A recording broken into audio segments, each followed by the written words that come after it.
start by just providing some context of this conference while highlighting some of the government targets. The government of Rwanda has committed to achieving universal access to electricity by 2024,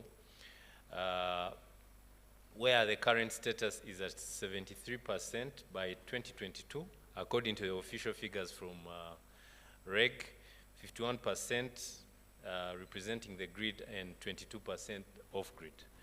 Government of Rwanda has also committed to reduction of use of firewood and charcoal from 79.9% to 42 by 2024 and 0 by 2030 through the transitioning to clean cooking solution. Status is at 76% firewood, 17% charcoal, and gas representing 5%. The government of Rwanda has also committed to energy efficiency in the use of energy. There are some new emerging subsectors which have come up as a result of the advancement of this energy sector in general. As you have seen, you've seen subsectors like the electric vehicle subsectors, the commercial and industrial renewable energy subsector, which shows the commitment of government in advancing renewable energy. So that was just to provide some context. So without further ado, I would like to jump into the agenda of the day, where we'll start with remarks by the University of Rwanda representative, Professor Dennis Ndanguza. Then this will be followed up by a keynote speech by the Chief Technical Advisor from the Ministry of Education, Mr. Pascal Gatabazi. Then we'll have a presentation, research paper presentation on driving innovation, university contribution to advancing sustainable energy solutions. And this will be done by Sylvie Isingize, as well as Evode Rwamurangwa. Then this will be followed by a panel discussion on the role of media in accelerating renewable energy adoption, mainly on the challenges and opportunities. And this will be moderated by Ndize Giselle, who will introduce the panel members. This will also be followed by another panel discussion on fostering collaboration, mainly bridging academia and industry for innovation and sustainability in the energy sector. The moderator of this panel discussion is Sylvie Singizwe. She will also introduce the panelists who will have the discussion on this topic. Then after we have had these two panel discussions, we'll have go for a networking coffee break, but before that we'll first have a group photo, as well as have some time to go around and do some exhibition tours. Once we are done with that, I will be informing you during the course on how much of all that will take, how much time each of those events will take, so that we manage the time. So after the tea break or the coffee networking break, we'll have another panel discussion discussing the bridging continents, the role of global renewable centers in facilitating North-South energy knowledge exchange. And the moderator for this panel discussion will be Chikuku Katebe. After that, we'll have a presentation on project development program, energy efficiency development. This will be done by Mr. Gilbert Nhabakirabose. Then once that is done, we'll have another panel discussion on energy efficiency, and the moderator of the panel discussion will be George Flom. After that, we'll we'll take our lunch break or networking lunch. And then after the networking lunch, we'll have a presentation on carbon credits, climate finance, promoting justice, climate justice. And this will be done by three colleagues, namely Jean Azinda, Herman Hakuzima, Desire Ruragaragaza.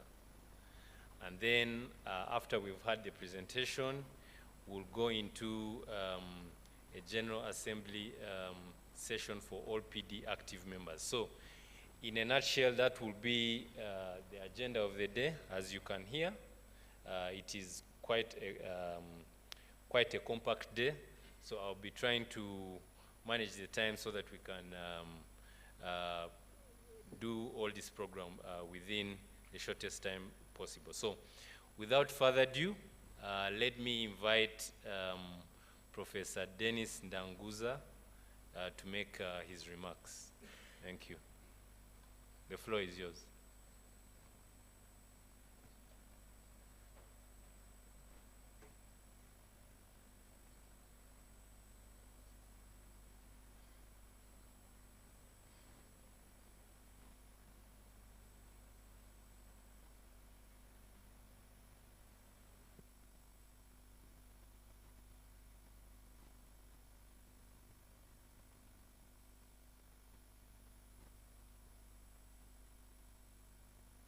Okay,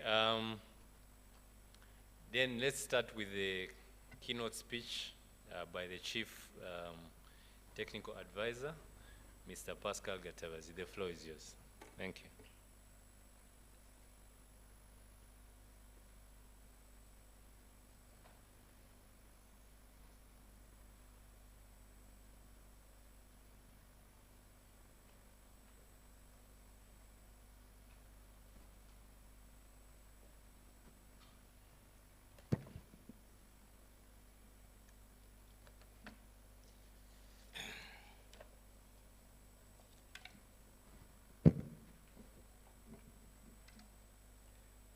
Hello. Good morning. Madam Senator. Yes. I understand today is the third day, probably, correct me if I'm wrong, probably the first day the room was more packed than today. I can see some empty space behind, but I'm sure the topic has been, when we talk about renewable energy, I think we have been full of energy in the room. So as introduced, my name is Pascal Gatabazi, Chief Technical Advisor in the Ministry of Education. You had invited the Minister of Education to be here, who has requested us to stand in for him. So we are happy to be here. I am an engineer, so I feel at home here. If I was still an academic, I would say renewable energy was going to be my research interest, my research area. So I'll be providing a few remarks. As said, if you allow, I'll read the remarks. So dear colleagues, guests, esteemed participants, innovators, policymakers, and all of us, it is an honor to be here with you today at this significant gathering focused on renewable energy for sustainable development. This conference and exhibition come at a time when our world is grappling with unprecedented environmental, economic, and social challenges. Yet, it also comes at a moment filled with immense potential and opportunities that comes with the renewable energy. Today, we are at a pivotal crossroad as we confront the dual crisis of climate change and energy insecurity. Our reliance on fossil fuel is no longer sustainable, whether it is environmentally, economically, or ethically. We must rethink how we produce, distribute, and consume energy. And renewable energy stands at the forefront of this transformation. Renewable energy is not just an alternative. Renewable energy is not just an alternative, it is the key to sustainable development.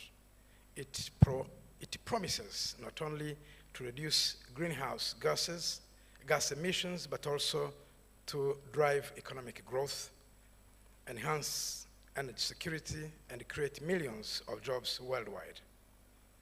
From solar and wind to hydro, geothermal, and biomass, renewable energy sources have the potential to power our economies, transform communities, and ensure a healthier planet for future generations. But the big question is, how do we unlock this potential?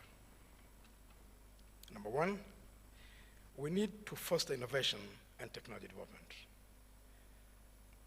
In this category, renewable energy technologies have advanced significantly in recent years, becoming more efficient and cost-effective. However, there is still much work to be done.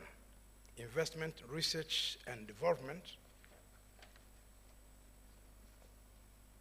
must be a priority to drive further innovation, reduce costs, and overcome technical challenges. Moreover, we must support startups and innovators who are developing cutting-edge solutions in energy storage, smart grid, and energy efficiency. Number two, policy frameworks and the regulations must be conducive to growth and adaptation. Governments play a crucial role in setting the stage for renewable energy development through supportive policies, incentives, and clean regulatory frameworks. We need robust and forward-looking policies that encourage investment in renewables, phase out harmful fossil fuel, and promote equitable access to clean energy. Number three, financing renewable energy projects is essential. The transition to a renewable energy future will require substantial investment, and it is crucial to mobilize both private and public sector financing. We need innovative financial mechanisms that de-risk investments in renewable energy and make it attractive for investors. Green bonds, public-private partnerships, and international climate finance are just a few examples of how we can accelerate the flow of capital into the renewable energy projects. Number four, we must focus on capacity building and knowledge sharing. This involves empowering communities, local governments, and the private sector with the skills, knowledge, and tools needed to implement and manage renewable energy systems, effectively. Education and the training programs will play a key role in ensuring a skilled workforce that can drive the renewable energy solutions forward. Finally, we must collaborate. I've had collaboration here. We must collaborate across borders and across sectors. The transition to renewable energy is a global challenge that requires a global solution. We must break down silos and foster collaboration between governments, business, academia, civil society, and international organizations. By working together, we can create a powerful network that drives innovation, investment, and impact. The transition to renewable energy is not just about mitigating climate change. It is about creating a better world, one that is sustainable, equitable, and resilient.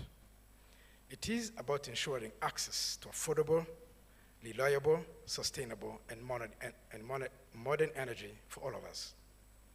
As outlined in the United Nations Sustainable Development Goals, it is about reducing poverty, improving public health, and providing opportunities for economic growth. I understand we've been here and we still have a day to go. I encourage all of us to engage deeply, share openly, and collaborate meaningfully. Let us leverage this platform to explore new ideas, build partnership, and chart a course towards a sustainable energy future. The path ahead may be challenging, but the stakes are too high, and the opportunities too great to ignore. Together, we have the knowledge, the technology, and the collective will to drive the change needed. Let us seize this moment and lead the charge towards a renewable, sustainable, and prosperous future for all of us. Thank you, and I wish you a successful and inspiring conference and exhibition. Murakoze cyane.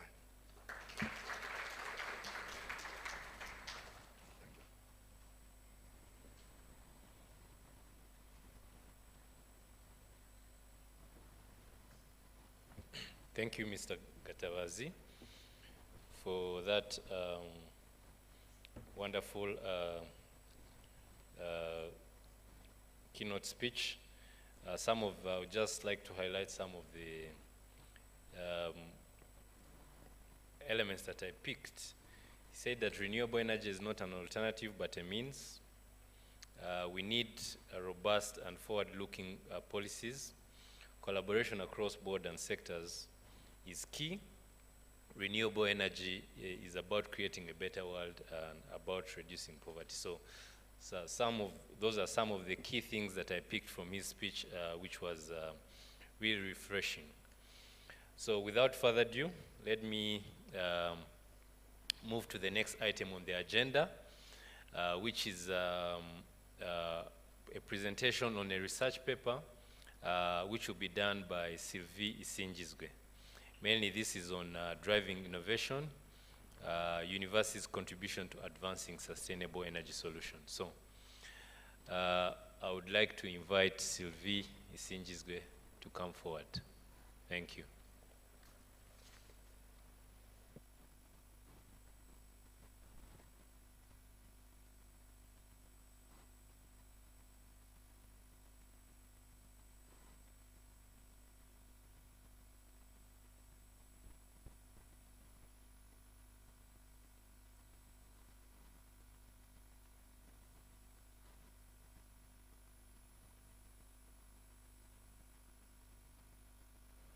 Good morning, everyone.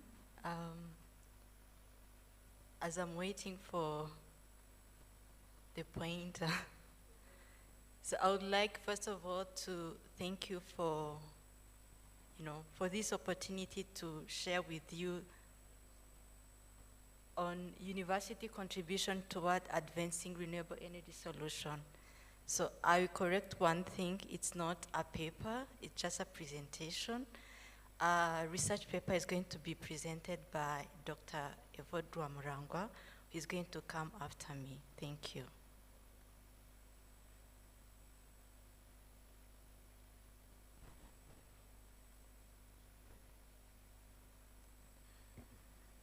So I believe someone who has chosen this topic, each one in this room could ask him or herself, why universities? So the reason why we are talking about universities today is because they bring technical expertise, the global networks, and interdisciplinary research to solve energy challenges, as it has been highlighted for the last 2 days. But again, they provide a space for experimentation, scalability of new technologies, ensuring that there is a breakthrough that can transition from lab to real-world energy solutions. So therefore, universities are uniquely positioned to spearhead the energy transition by combining research, innovation, and collaboration.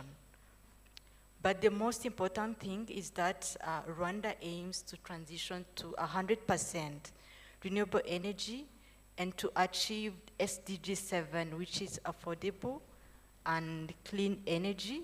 So universities are good partners in localizing technologies and building country expertise that is needed in this area. So in a global context, as it has been highlighted as well, climate change is on the top point where energy use is contributing more than 75% of the greenhouse gas emissions. So government and industries, we must invest in renewable energy at a large scale to make sure that we are meeting the Paris Agreement and the COP28 goals. So the government of Rwanda was not left behind. We are positioned in the renewable energy sector, aiming to become a regional green hub for energy. So the energy, when we talk about energy transition, it's not about only decarbonization, but it's about economic transformation, job creation, but even the sustainable development. So again, I believe everyone could ask him or herself, so what's the role of universities in energy innovation?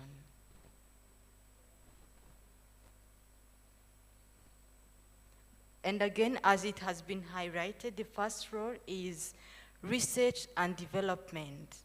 So university conduct foundation and applied research in renewable energy, such as solar, wind, geothermal, nuclear, and other technologies. So they also focus on local energy challenges, such as off-grid energy system and rural electrification. So the other role is innovation through collaboration. So we've been talking about collaboration. So university provide a test bed for new energy technologies, working alongside with industries with aim to pilot a solution on large-scale development, on a large-scale deployment to make sure that we don't waste our resources before we do projects at a large scale, something like prototyping. So the other thing is talent development. I believe everyone here went to school. So academic institutions are key in educating the next generation of engineers, researchers, and policy experts who will lead Africa energy transition. So even though we are talking about the role, we still have challenges and opportunities in this energy innovation sector or scope of area. So among the challenges that we have research gaps. I believe everyone here in the room, you've been observing how we have like a huge gap in terms of local data to inform decision making. Number two is limited resources, particularly in developing countries as Rwanda. So we are still struggling with funding and infrastructures, such as labs, such as hub, for large-scale projects. And again, we've been talking about collaboration. So we still have disconnected stakeholders. So when we talk about stakeholders, it's, academia, industry, development partners, civil society.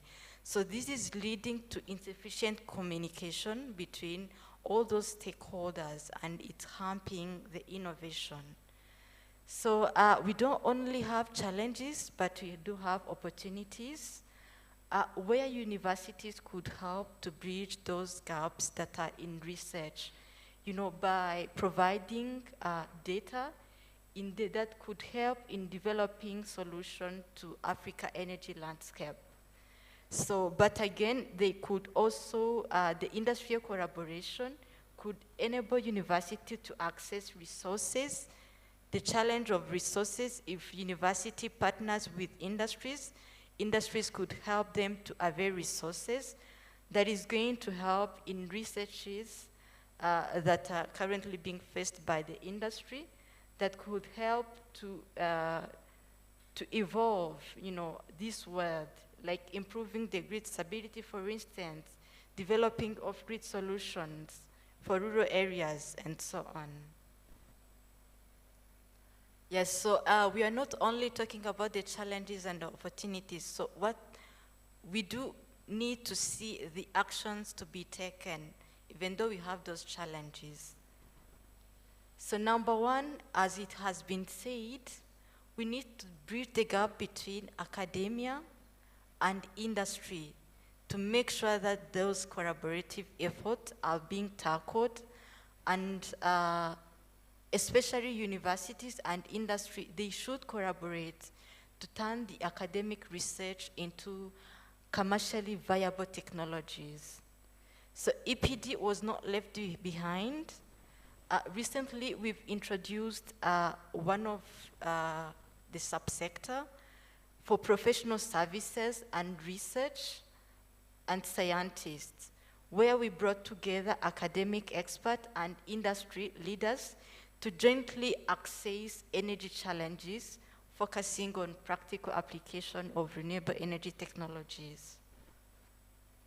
Number two, and again, it has been said by by Engineer Pascal from his remarks, we should make sure that our policies are influenced by research. For instance, a university could contribute in policy development. So make sure that our research informs the government on regulatory framework, for instance, things like taxation, things like energy subsidies, and other areas that the government is looking into. So the other thing is data-driven decision making. So we should make sure that whatever decision that you are taking, they are informed by data. So who are in a position to avail those data are researchers. So the other thing is to make sure that there is good collaboration. So this joint effort between academia and industry will ensure that policy that we have are not only technically feasible, but also economically sound and accelerating sustainable energy development. So the other crucial thing is about building skills and knowledge for the energy sector. So number one, excuse me, number one is capacity building. So universities are in a good position to make sure that they train, qualified experts to work on that. Number two is knowledge sharing. Make sure that we create more platforms like this where people exchange, expert exchange, on what's happening in the sector, but we should not also leave behind the policymakers. And again, university plays a key role in upskilling the workforce needed for Africa energy transformation, ensuring both local and international expertise that is applied. So the third thing is international collaboration, which is we are currently working on, and I'm happy that we have different continents in the room. So university also foster international collaboration through the joint research project and exchange program sharing best practice in renewable energy between countries. I believe that the next panel, you're going to experience such kind of, interaction and sharing the best practice that we've been having from our institutions. So the other thing is creating research hub and energy innovation centers. So this is not something that is new. We do have different institutions or universities that has already started this initiative where they've created such kind of research hub, which is acting as center of energy innovation, where student researchers and industry partners are working together on cutting edges of renewable energy projects. So the other thing, as I said, is promoting collaborative network and make sure that university develop database of experts. So we should make sure that we don't have scattered people. I believe that university are in a good position to create such kind of database so that when there is any kind of research that is ongoing, it will be easier to join hands.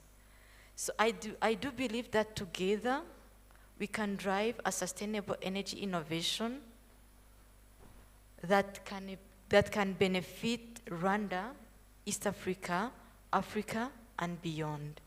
Thanks for your kind attention. So allow me to welcome my colleague, Dr. Evode, to make a paper presentation. Thank you.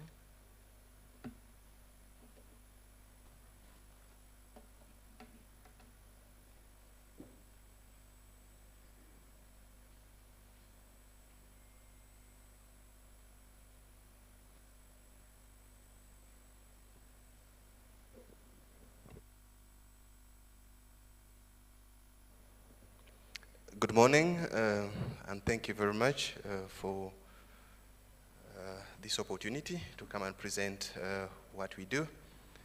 I think all of us are still having our gears engaged to push the day right. So, as it was mentioned, my name is Dr. Evode Rwamurangwa. I work in African Service Group as the lead for research and development. As I'm waiting for the presentation to be pulled up, we just comment a bit on what has been said since the first day. A lot were presented, a lot were discussed, and everything was centering on energy, renewable energy. Some of us discussed water, food, and energy nexus. We saw the opportunities, but the challenges were also highlighted. Some of us just said that our biggest threat in the industry is the petroleum industry. I think all of us agreed, yes, but at a certain percentage, I did not agree with him, but that is somehow the reality, that this petroleum industry is really mature enough so that it can be believed in.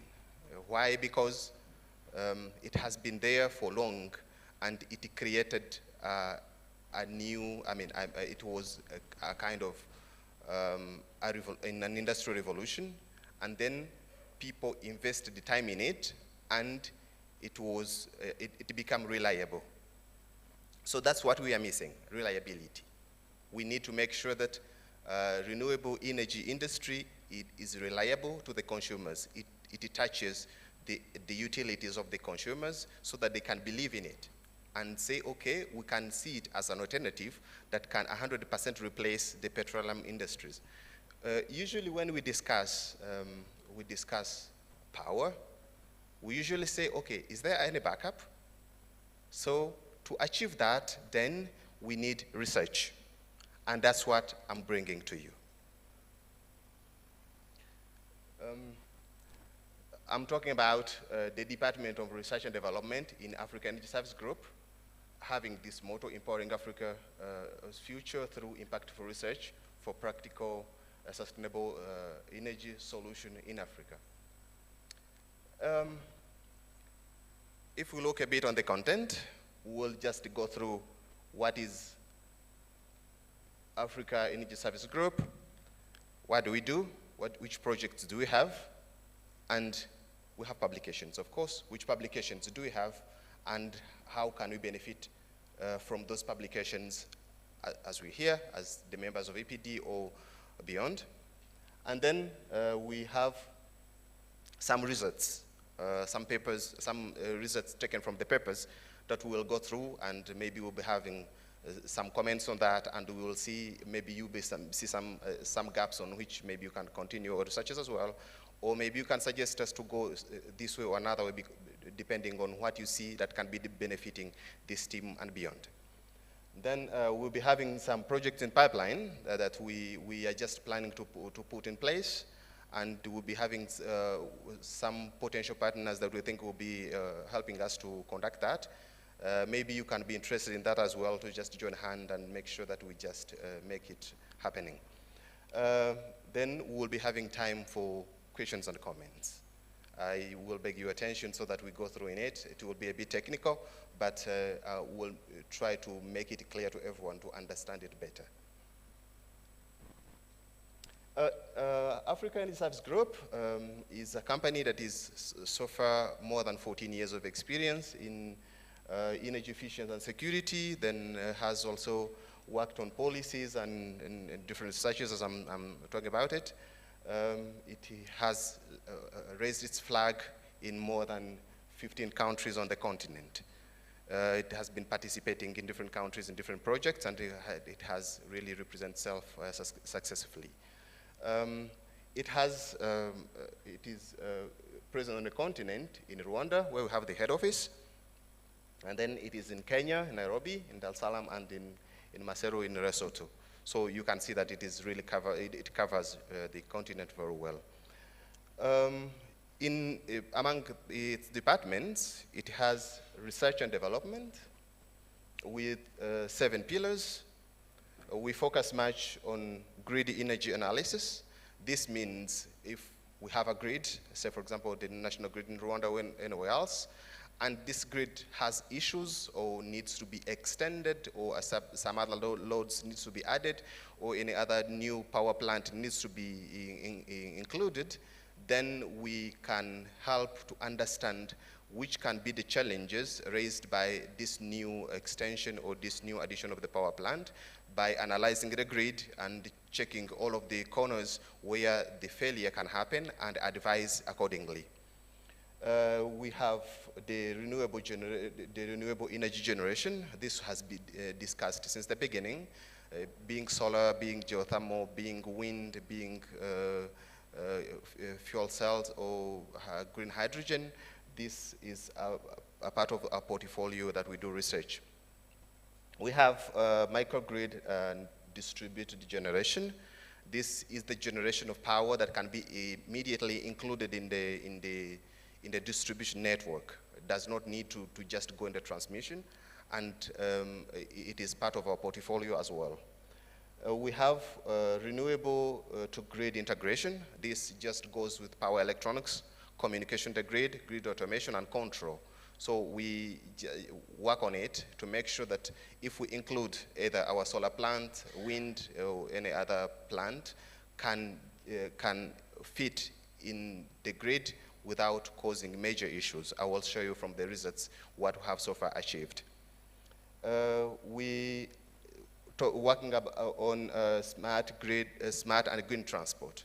This mostly we work on the inclusion of electric vehicles in the grid, and to use the electric vehicles as part of the grid for storage and also for support to somehow shave the grid peak hours and support it to avoid some strains. Then we work on green cooking. We had supported different companies on this to improve different stoves from different tires to make sure that clean cooking is really working well in Rwanda and beyond. We are starting carbon financing, and our projects will just go in the understanding of the carbon financing and how you you see that some kind of carbon coin is coming up, and carbon credits can be traded on platforms like blockchain or just financial trading online. This carbon coin, as it is coming up, we are working on it to understand better what it is and how to advise the member of the people who are in this to understand better how it works and the other related parameters. So, if we go to the projects, so far, since we started, we have published 2 papers, and all of them are centering mostly on electric vehicles and how they can support the grid.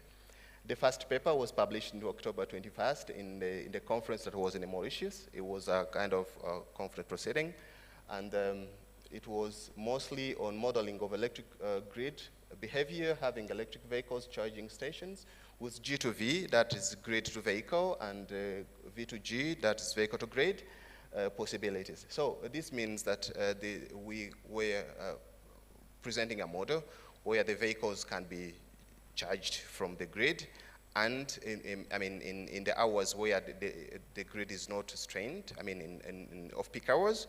Then in the peak hours, the vehicles can be taken back to the grid and can support the grid to avoid that the grid is strained. In that case then, we were planning to put a model that will be working on patterns to make sure that in the future, the vehicles can be replacing some supports that are just using gensets or diesel generators when the grid is really congested. The second paper was in a journal, and it is working on the integration of the grid, the electric vehicles in the grid, and how they are managed to make sure that they don't cause issues. But here we added something. We added a support from the PV. This means that we can now charge the vehicles on the PV during the day, and in the evening, this same power can be used in our homes. So it was like a kind of storing renewable energy during the day and can be used in the evening. So for us, we called it a kind of dynamic storage, so that at least we can make sure that our solar energy is reliable. And then the same case, we are planning to, you can imagine if we charge the vehicle, we discharge the vehicles in the evening, maybe more or less like 10 in the night, they are like 20% state of charge. So we need to charge again so that in the morning we use those. We are imagining a scenario that maybe during the night, if you have enough hydropower plants, they are still working. So we can now charge the vehicles on hydro, and maybe in the morning when we have peak hours, we use them again. And we save like 50% to drive ourselves to work, and we charge again when we are parking at work. So if we look at that scenario, we are thinking that it can be a model to foster and use it as an alternative to save power from the renewables. We have the project ongoing. We have an impact assessment of the grid peak load changes by the increased penetration of the electric vehicles, and here I will present some of the results from this. This was a project that we started, and at the end we are trying to file partnership with the University of Concordia in Canada, Montreal, so that we can just go with them as they are doing what they call the Next Generation Institute. We'll be working mostly on making design for the same design for the smart cities. So it is really an interesting project. Then we do a study of grid support alternative by hybridizing renewable and EVs. In this case, in this second project, we are looking at EVs as behaving like renewables, so that because of if you are discharging the vehicle to the grid, the state of the charge of the battery is going, it is going progressively down. So it will be like a kind of damping intermittency. Even if it can be controlled, but it is an intermittence that is happening. So in that case, then to avoid the disturbances on the grid, we just controlled it as a kind of current source or a kind of an independent load. Then the vehicle cannot have challenges on it. Then if we look at it, as we just inject the solar, as I said before, the same case we can be looking at it we can be looking at the EVs, and in the same case, the EVs can behave as a source of energy and be behaving as a renewable energy generation source. In that context, then we have introduced the V2X. This means that the vehicles can be used to power any other load. So we will see in the results that I'll show you later. Then we have another work going on the design of the dual control and dual stability DC common grid by hybridizing a grid following mode and the bidirectional EV chargers. Mostly the EV chargers, they tend to go they tend to go following the grid when the vehicles are charging, and when the grid is off, the chargers, they go off. In our case, we do dual control to stabilize the DC bus in between, and that DC bus can still have some other vehicles putting power in it, and when the grid is off, the vehicles on the discharging mode can keep the bus active, and some other vehicles can still charge, or the renewables can still charge. So that is the purpose of this dual control, dual stability of the DC common grid. I will tell you what is DC common grid later in the results. So let's go to the results of the projects we have so far conducted. As I said, we are mostly focusing on the distribution. We don't go on the transmission. Our work is focusing mostly on the distribution because it's where we are too much close to the consumers, so we have to respond to their needs. We have a kind of a distribution network, and our model as Africa Energy Service Group is this one. We have the grid, the distribution grid, then we have the renewables. I say here it is the solar, and then we have the off-board chargers. The chargers we are proposing are not on board.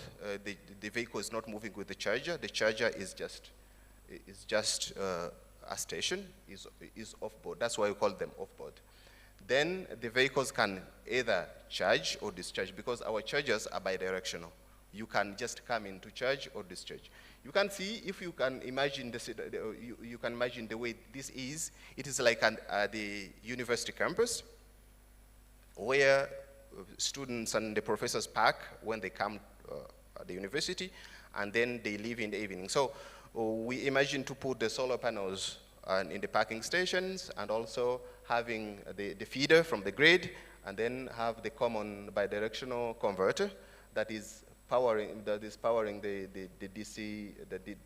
DC bus. This is what we call the common DC bus. And then DC bus is controlled from two sides. That's why we said dual control and dual stability. It is controlled from this converter, and also it is controlled from each of these converters. So you can imagine the patterns that are here to make sure that the control is not conflicting. It is a lot of work in there. So then each vehicle coming to charge, the system here will understand the state of charge of it, and how much the voltage on which the batteries have to be charged, and how much current it has to inject. Here we use the current, the constant current, constant voltage charging mode. So having this then, we saw it to be something beneficial because it does not congest the grid and does not inject a lot of harmonics. At least where, if you wish, you can put a filter and the grid is not affected by a lot of harmonics. And we can generate a lot of power from solar in the same area, and we charge a lot of vehicles. So at least we can harvest a lot of power from the solar system that we can be using in our homes when we go back after work. Then this is the model we took from the Concordia University work. When we started working with them, we just took the trend of their power, the campus. Then we tried to model using the distribution grid, and then we come up with this one, and we saw that this will be the grid behavior. You can see that there is a lag between the current and the voltage, and this is because the campus has some inductive loads in it that is causing this lag.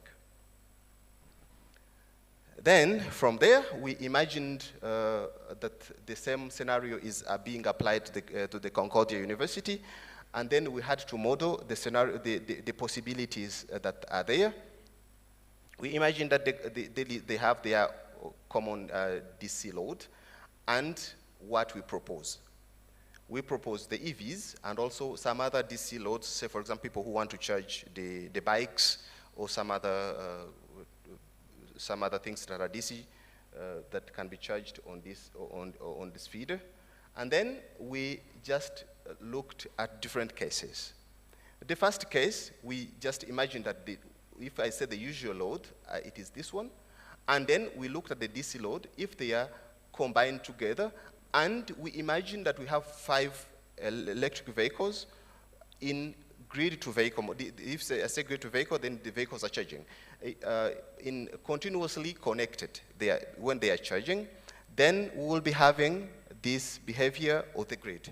The power from the grid will be looking like this way. You can see that it is just, if I may say, it is just a constant power because the loads are not changing. But we can imagine a scenario if we have put the vehicles, we see that the power has a lot of harmonics in it, which is a challenge as an impact. Then we looked at a second scenario where we have all of those, the usual load, as it has to be always, and the DC load. And in the morning, when work is starting, the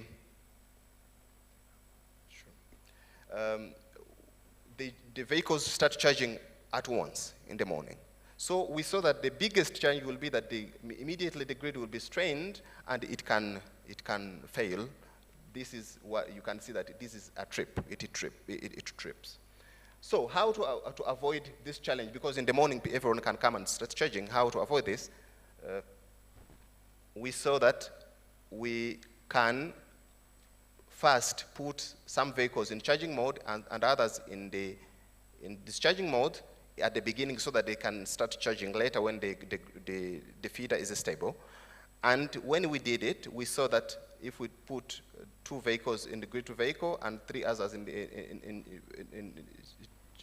discharging and charging later, we saw that the grid has a bounce in power, but in few seconds it regained and it was fine.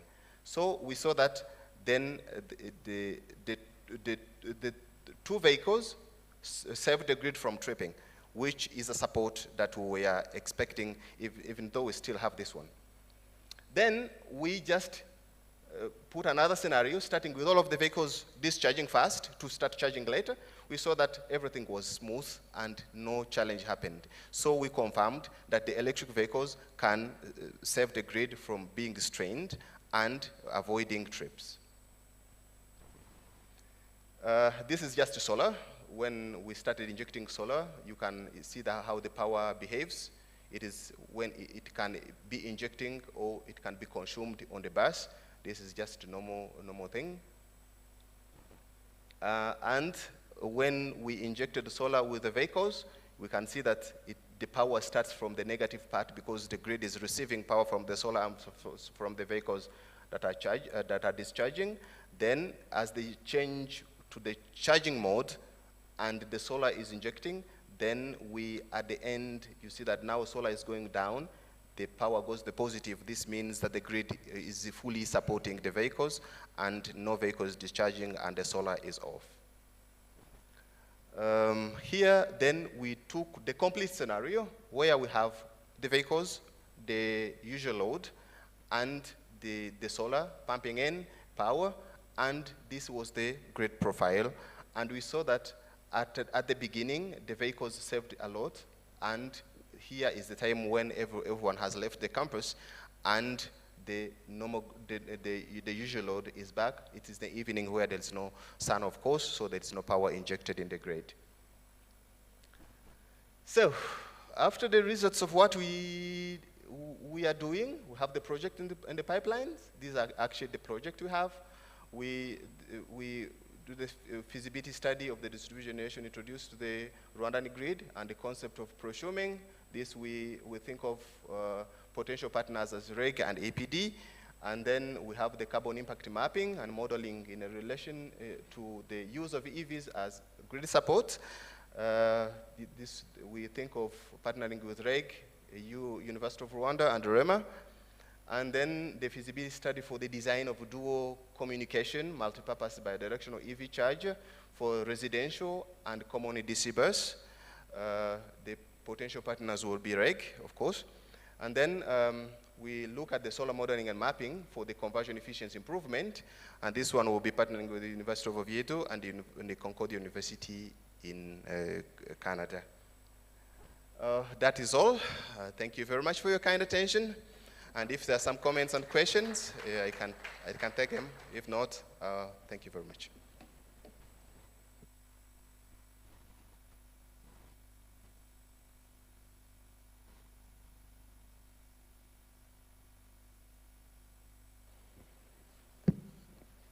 Thank you very much. Thanks for the productive presentations from previous presenters, Sylvie and Evode. So without further ado, since we are behind time, I would like to move to the next item on the agenda, which is a panel discussion on the role of media in accelerating renewable energy adoption, mainly focusing on challenges and opportunities. So I'll request Giselle Daize to come forward and introduce the panelists. And I would like to mention that you have maximum 20 minutes, unfortunately. So try to wrap up the discussions within that time period. Thank you very much.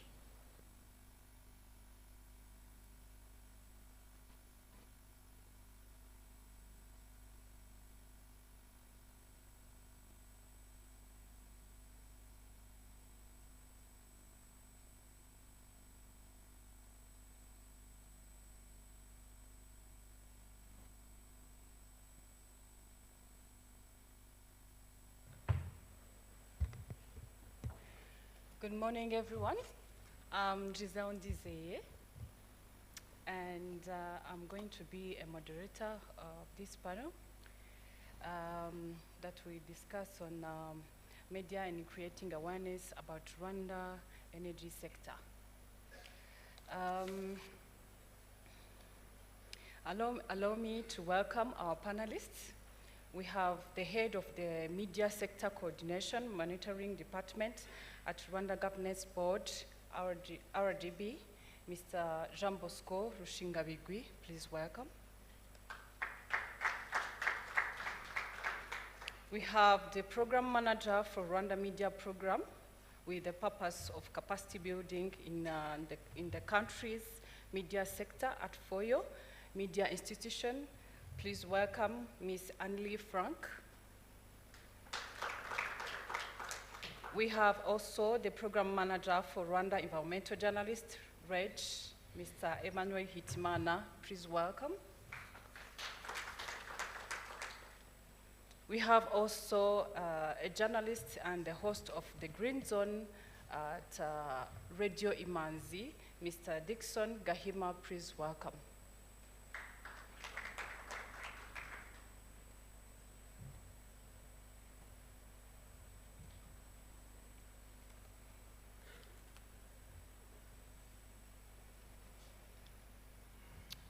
Allow me to start with Rwanda Governance Board.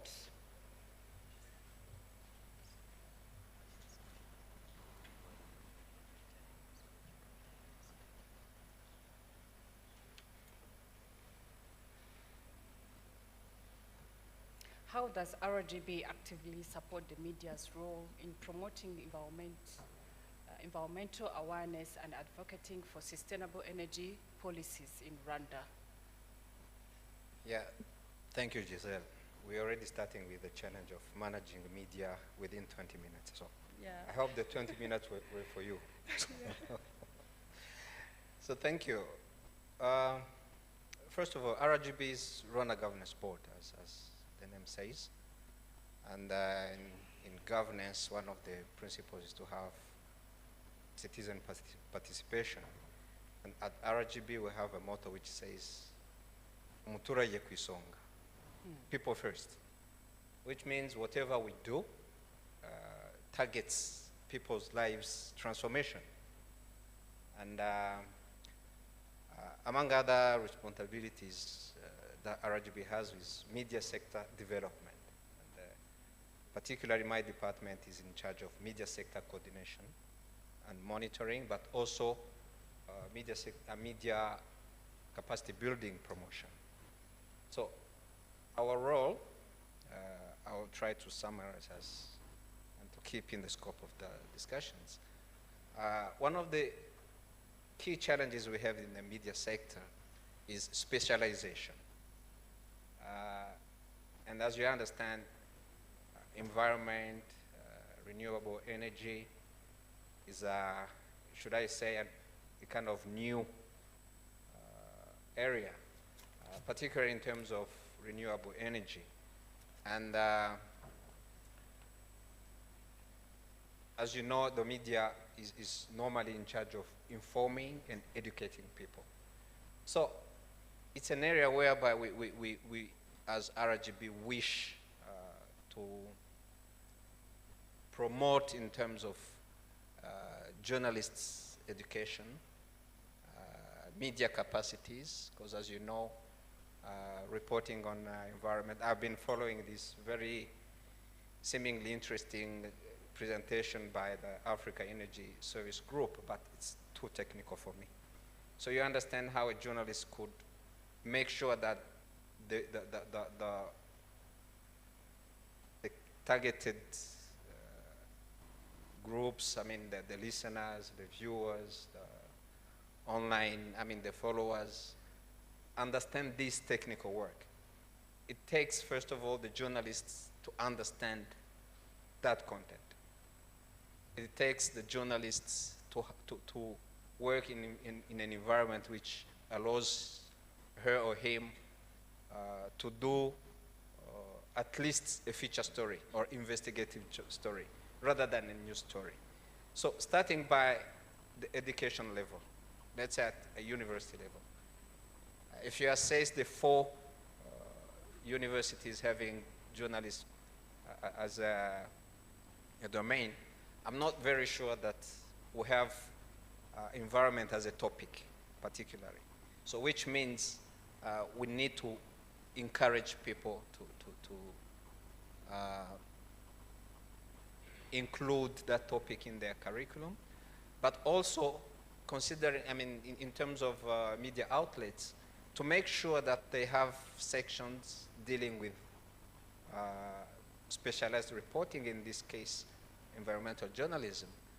I know that these have been doing a great job, but if you assess the content of our media outlets, I'm not very sure that we are very comfortable in terms of coverage of environment in general, let alone renewable energy. And the reason being that, as I said previously, we do not have yet enough journalists who really are specializing in that area.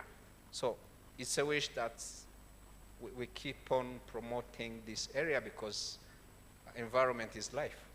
Because the impact of, should I say, improper energy. I'm not a specialist, so you bear with me when I use not accurate terms. But I think there is clean energy that we should promote. But do we have enough journalists who understand what is renewable energy, what is clean energy, what is available on the market, how can we access that energy? Yeah, and the impact of those renewable energy. And I mean, we've been saying the electrical vehicle on the rise in the city, but do we have enough information on the vehicles? I mean, all of us are still wondering. I mean, you have a lot of information. They are not user-friendly, they are expensive, charging is an issue, you know, all of those stuff. So we need people who can have that information and transmit it. So thank you. Thank you, sir. Let me come to for you. What are the strategy for your employee to ensure that the capacity building program for Rwanda journalists are tailored to the specific needs of environment reporting? Thank you. First of all, we are working with professionalizing of the media sector, and one part of that is that the media sector should be independent. You know, we cannot force anyone to publish anything. That's not our role at all. That is very important to understand here.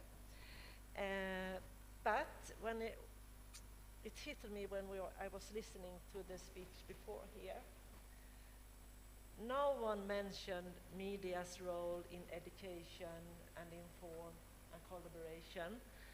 And I think that is a great sign, or a big sign, that media generally and overall actually had failed to tell the big story about climate crisis and so on. And that's not only in Rwanda, that's almost everywhere.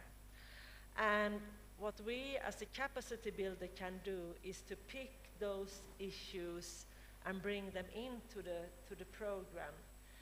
And actually also from the media houses themselves, we have heard that they want this so much more.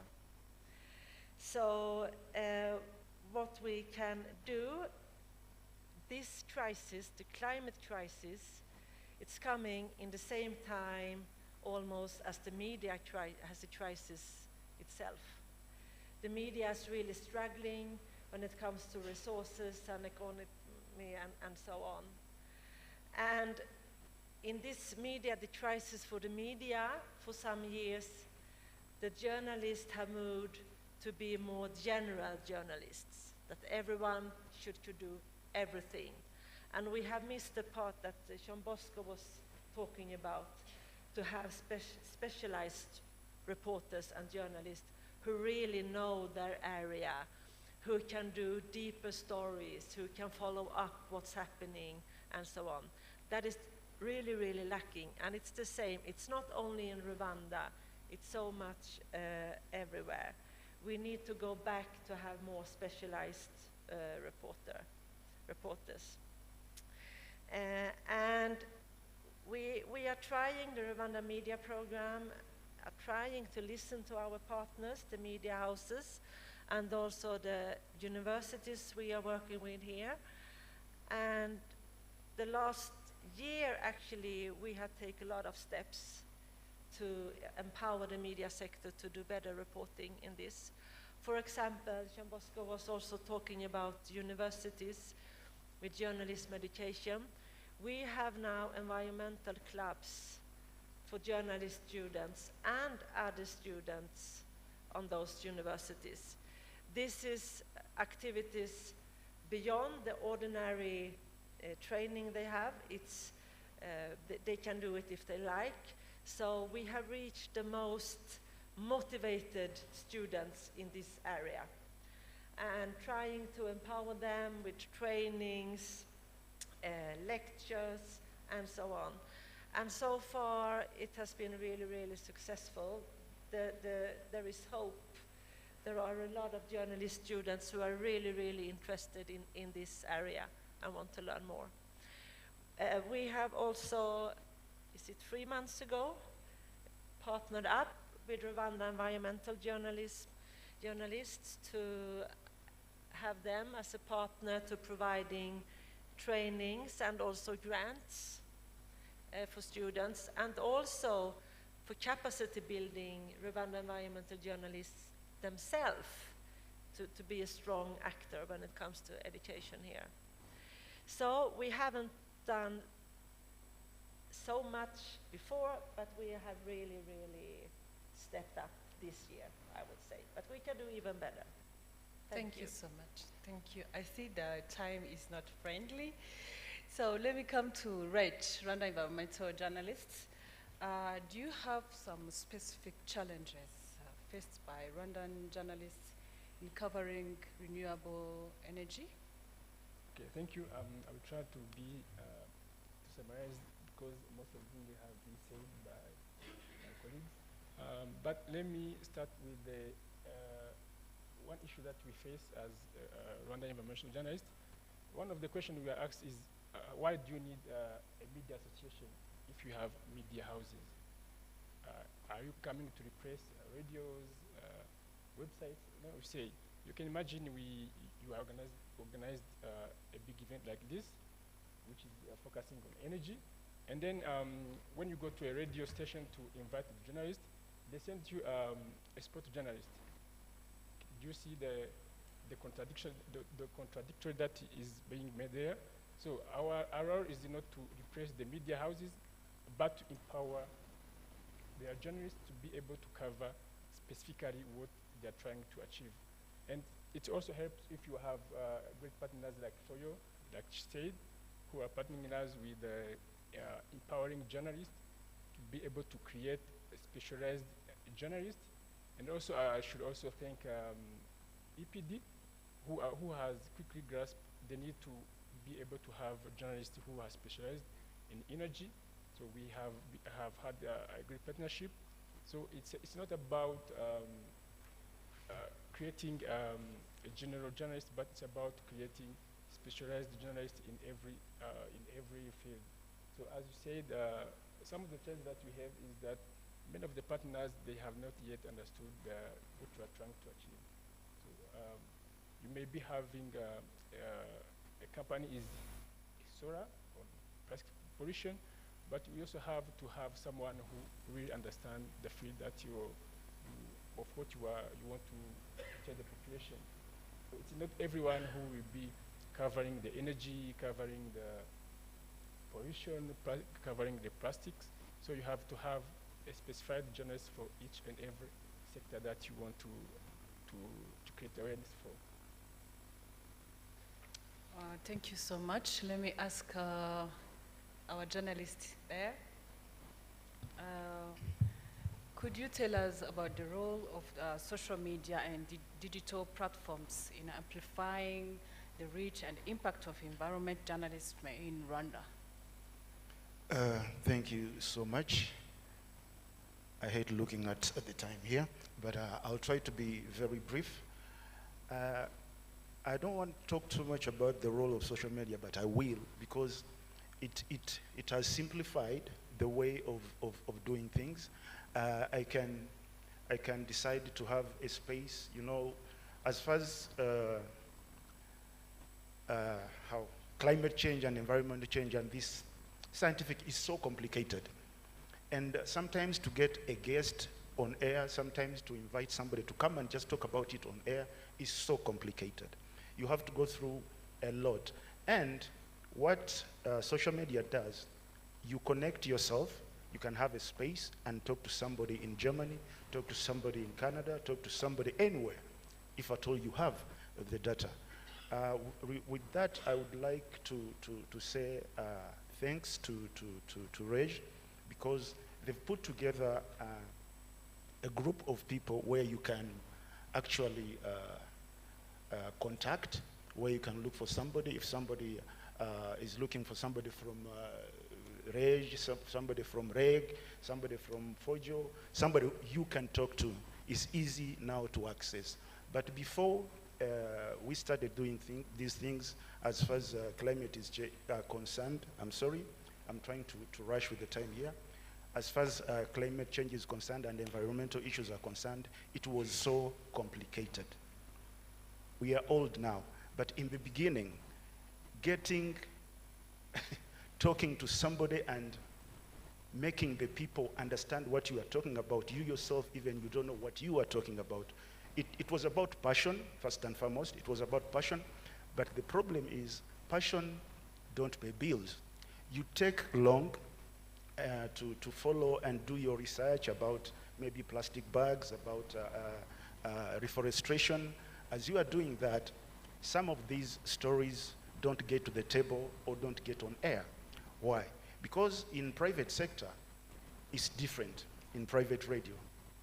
Your boss is not going to let that thing air if it's not going to bring in something. And if you have a daily show like us, whereby you have a segment that talks about energy or talks about climate or talks about forestation, and you have to make sure that every day, 5 minutes or 10 minutes of that show has to air. But you can't get somebody from these organizations to come on either a weekly basis or on a daily basis. These guys are so, they're doctors, you know, they're not good at talking. They do with numbers. He doesn't, you saw Mr. Evode when he was talking here. You have to be so attentive in order for you to understand what he's talking about. And to the local person down there, to the local Mturaje, for us to try to simplify these things for him to digest is also another story. So to wrap up, I won't use a lot of the time, but I would like to beg all the organizers here, all the organizations which are here, to add on the money energy. We have the energy, whatever energy we are talking about, Energy Week, but money energy is needed. If you invest in media, not only in these events, if you invest in media, people will even start speaking Chinese. No matter how complicated these things are, but if you put in money, energy, trust me, it will be made easy and simplified. Thank you. Thank you so much. I don't want to ask any question, but you can add if there is a recommendation or anything else, because we have only 3 minutes. Okay, thank you. I would just want to add something which is crucial, I think. To work professionally, media needs access to information. He mentioned it, but I won't take long on this. But it also needs financial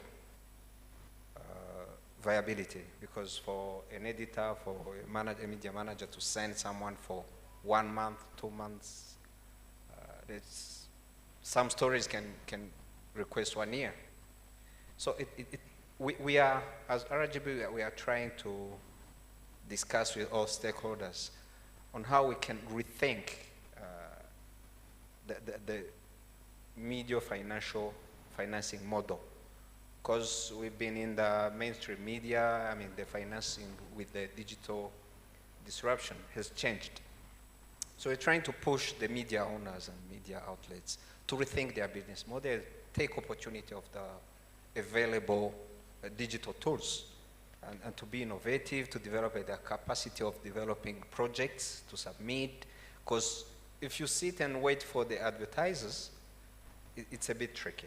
So it's an area where we really are engaging the media owners and stakeholders to see how do we finance not only the environmental stories, but the media in general. Because that's why, I mean, an investigative journalist is expensive. He has skills you have to pay for, and then it takes time. So who is going to fund you sustainably if you don't rethink your business model? So this is what I wanted to add on. Thank you. Yes, thank you. Yes, and I can add that the really big challenge you were talking about is to make those stories understandable for the audience. I think that's a really, really big challenge. And I mean, we need to start with make those stories understandable for the journalists themselves. But one thing could be to really start on the ground, very local. What does the climate change means for this small village or this town or this industry, and start from there and trying to build a story up, because we are all affected. Everything is affected about climate change, and maybe the media sector is a little bit bad in explaining that, I think, and that can be a way to be understandable and create engagement for those stories. Thank you. For me, I would say, whatever we do, the project that we come up with, our end user benefit is the population, the people. So if we are sitting here and do a lot of good, beautiful deliberations, and it stays in this room, so we've failed as a community. So whatever you do, we need partners to help us tell your story. So how do we do it? You help us to build our capacity so that we can tell your story better, so that we can achieve the change that we want. Thank you. Yes, Dixon. Thank you so much. The only thing I can say, please, I'm begging all partners, like I said, working on environmental issues needs for the person to be passionate about it. Like I said, and they've been talking about it, passion alone is not going to pay bills, is not going to pay electricity for the media sector. We need the money, energy to be part of it. Thank you. Thank you so much. Thank you for all our panelists, for your time. Thank you so much.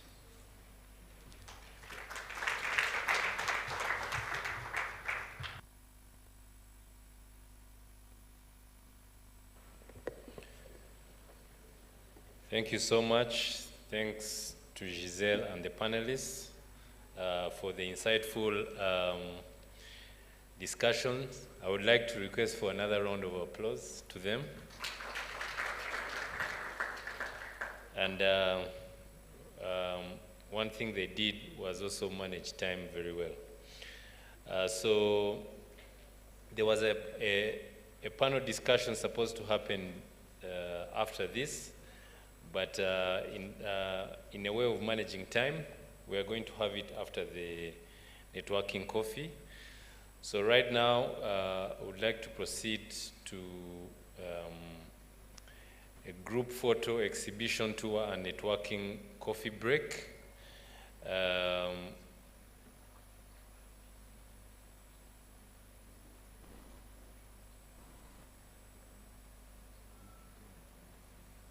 Okay, so we'll proceed to the networking coffee and exhibition tour. So the group photo is not part of the agenda anymore. Right now, we are at, let me check the time. We are at 11:05, I think. 11:10? Yes. So we have 20 minutes for this to come back. So we should be back by 11:30. Thank you very much.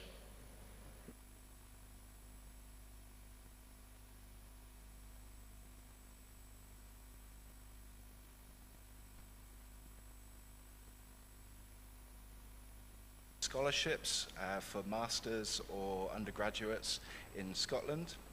Another way that we do that is through embedding student projects with real-life problems. So for example, an undergraduate program has developed a data visualization platform that now shows real-time revenue and demand from mini-grids in Malawi. And the final point I'd like to make is on knowledge exchange. So unlike some of the private sector, I think universities are very good at sharing data, sharing information, and getting what they found out into the public sphere. So this can be done to influence policy by having a data-driven approach to the policy advocacy that can be done, and also through building networks. So this leads on to the session after this, which is about the Global Renewable Center. There's a database of experts. We're fostering networks and we're fostering collaboration. And yeah, I'll just finish by, if you are in academia, please start by looking at what the real life problem is rather than how many papers you can publish. And if you're not in academia, go speak to a researcher. They're very easy to talk to. Thanks. Thank you so much, Dr. Aaron. From his contribution, I've taken funding, capacity building, knowledge exchange. So I think I've taken the 3 ones. Thank you so much. So, Dr. Sunday, with your extensive background in promoting green energy and your leadership role at the Council of Renewable Energy Nigeria and G11 Solar, you've made significant strides in advancing renewable energy across Africa. In particular, your work in establishing the ASTIV Renewable Energy Academy has been very crucial in driving job creation and training in this sector. So could you please share how the idea came and how it operates and the key lessons that you've learned from this initiative in terms of scaling renewable energy, training and adaptation? Thank you, Rian. I will start by being practical, because if I'm not practical, I'm not solving the problem and why I'm here. And I don't want to waste my time traveling. I did it many years ago. We go for conferences, we pay from our pocket, and we leave the conferences, we go home with only ideology or methodology, climate change, effect of climate change. The common man, the artisan, need money in his pocket. So let me go straight forward. As the demand for affordable, reliable, and clean energy in Africa is improving, I'm seeing a huge gap. And that gap is technical gap and financial gap. Like yesterday, some panelists or some developers, they talk about the interest of commercial and industrial applications. But the problem is that they never see the gap, the technical and financial gap. How do we address that? My first speaker, Doctor, you talk about the real life. I'm a PhD holder, I'm supposed to be a lecturer, but I decided to look at the real life. And I want to talk about the real life. The real life today, we're talking about the capacity gap and the financial gap. How do we address that? A very young man yesterday from the USAID is sitting, I think, in this position or the other position with some of the development partners. They're talking about how do we synchronize our efforts instead of duplicating effort.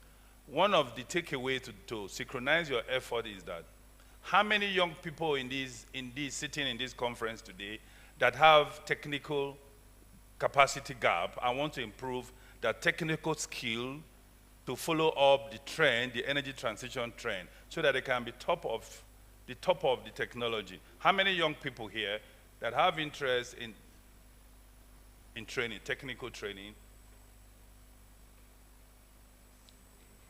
Thank you. Just look at them. Now, there is a job for you now.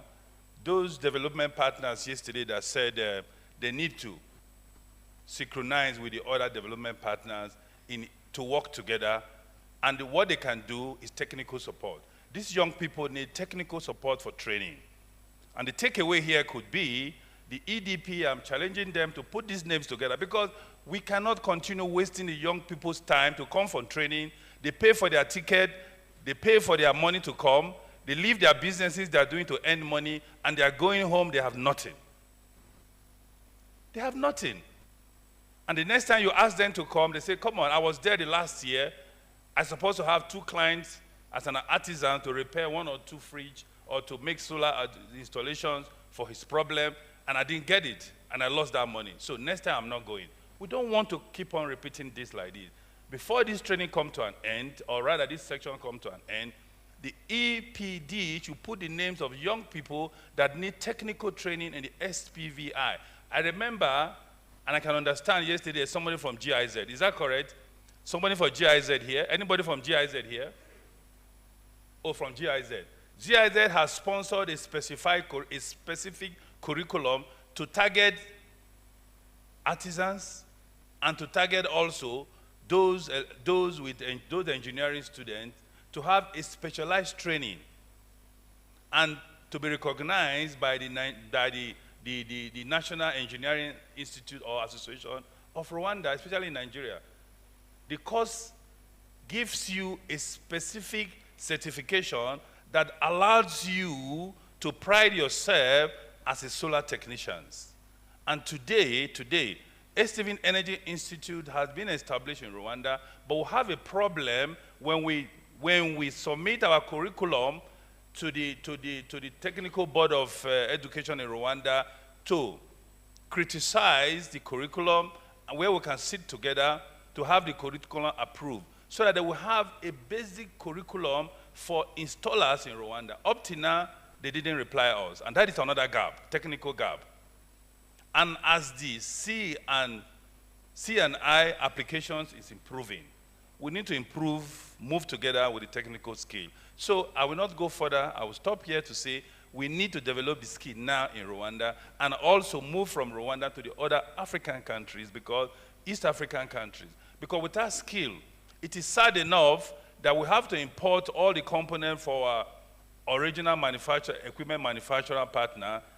And it's also sad enough to also get the skill again, where we have young engineers. If I said how many young engineers that we have here today who are already a graduate, but they are not employable. And now that the demand for renewable energy, the effect of climate change, net zero, and energy transition, with huge investment, there is a huge job opportunity for the young world. Let's make use of it and develop your capacity. Thank you. Thank you so much thanks so much, Dr. Sande. I think from your contribution, I've learned that we really need to acquire proper skills to be competent on the market. So following to that, I would like to jump to Dr. Giraneza. So with your extensive experience as both a researcher and industry leader, so based on what he mentioned, so how do you think that the technical colleges curriculum could be adopted to better meet the evolving demand of the energy sector? Thank you. Good morning, everyone. Yeah, I would say what I'm saying here will be in line with what they have highlighted. There is those challenges of bridging between academic and industry. So I'll go straight forward. Those challenges, we have three challenges. There is a kind of no platform for communication between industry and academia. That's the first one. And the second one, we have also the low interest on the industry side to engage in research and development, because that's where they meet the academia. And the third one is, I'm happy that they mentioned it, Dr. Aaron and Dr. Sande and Dixon went straight for it without being shy, funding or money. So if there is no money, nothing can be done. So if I go for that platform that needed to be created for academic institution, similar thing like EPD, it's here for the energy, the private developers. We need something like, let's say, RDB kind of for skills transfer after people have graduated. That we make that institution won't go on solitary adventure in talking to private sector or industry. And another thing that platform can help with is to convince policymakers to put strategies that will force or kind of guide the private sector or industry into doing that skills transfer, because it's part of the community engagement. They sign with RDB when investors come in this country, but there is no enforcement. And another thing is, if that collaboration is there, then the curriculum will align itself because there will be that channel of communication.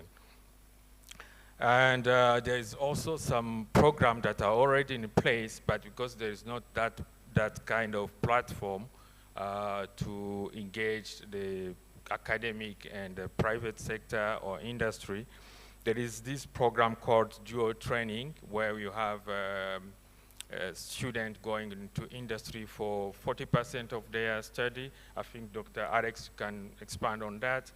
But there we have an issue as well, the low interest of the sector, because as we were saying, they're interested in making money as well. So what are they gonna gain out of that engagement? So that's where the funding comes in. So on the third point, the funding, the money, the real money to do that, I think there should be mechanisms.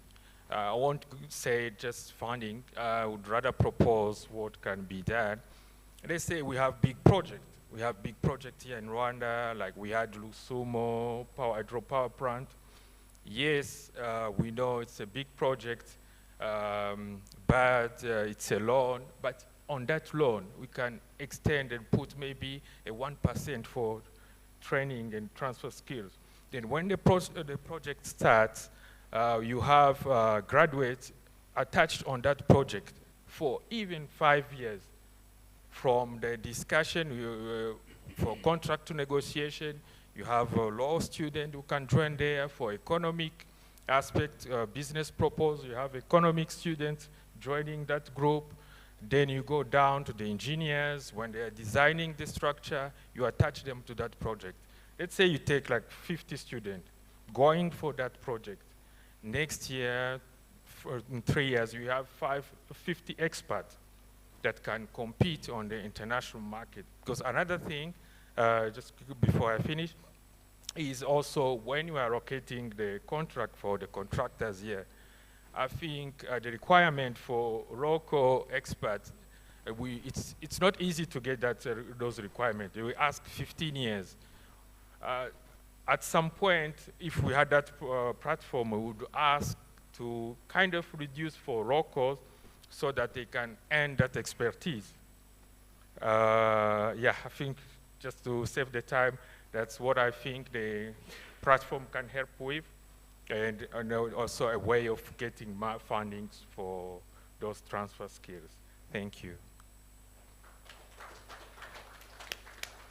Thank you so much, Dr. Giranes. I think from your contribution, I've taken note of strong collaboration between institutions, and we make sure that we allocate proper funds for capacity building.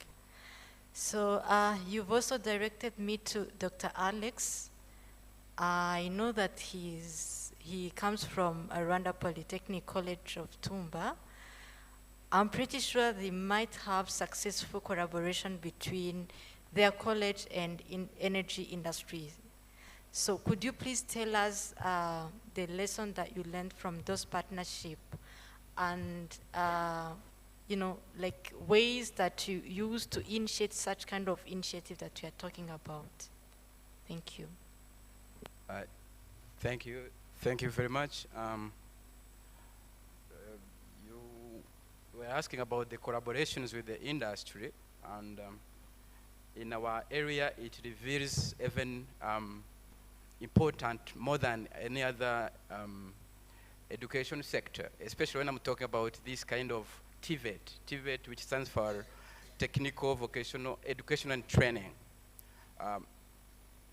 First of all, in developing countries, we need this kind of interactions. TVET, first of all, stands for the backbone for development in our countries that are developing.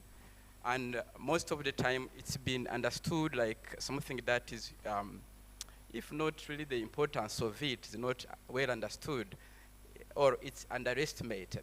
But nowadays, it seems like we are now advancing to a better understanding about this kind of TVET skills.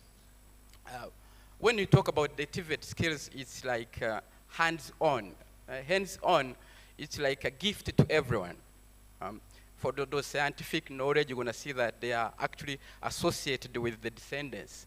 You may be having a dad, grandpa, great parents, ancestors who have been having that kind of grasping, understanding the sciences. But in this kind of hands-on skills, the more you touch, the more you understand, the more you keep touching, the more you get that creative, if I may say, innovative thinking that ends up actually giving you the ability to create something, to come up with something.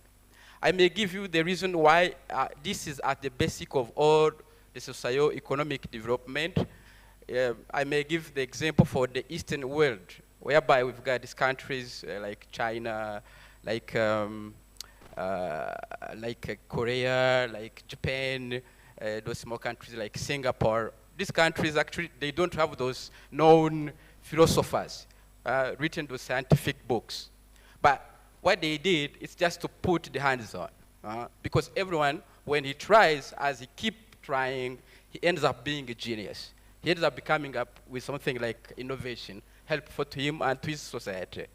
I may give an example, like one industry we've got in Rwanda known as Simerwa. It's been built like in 1980s.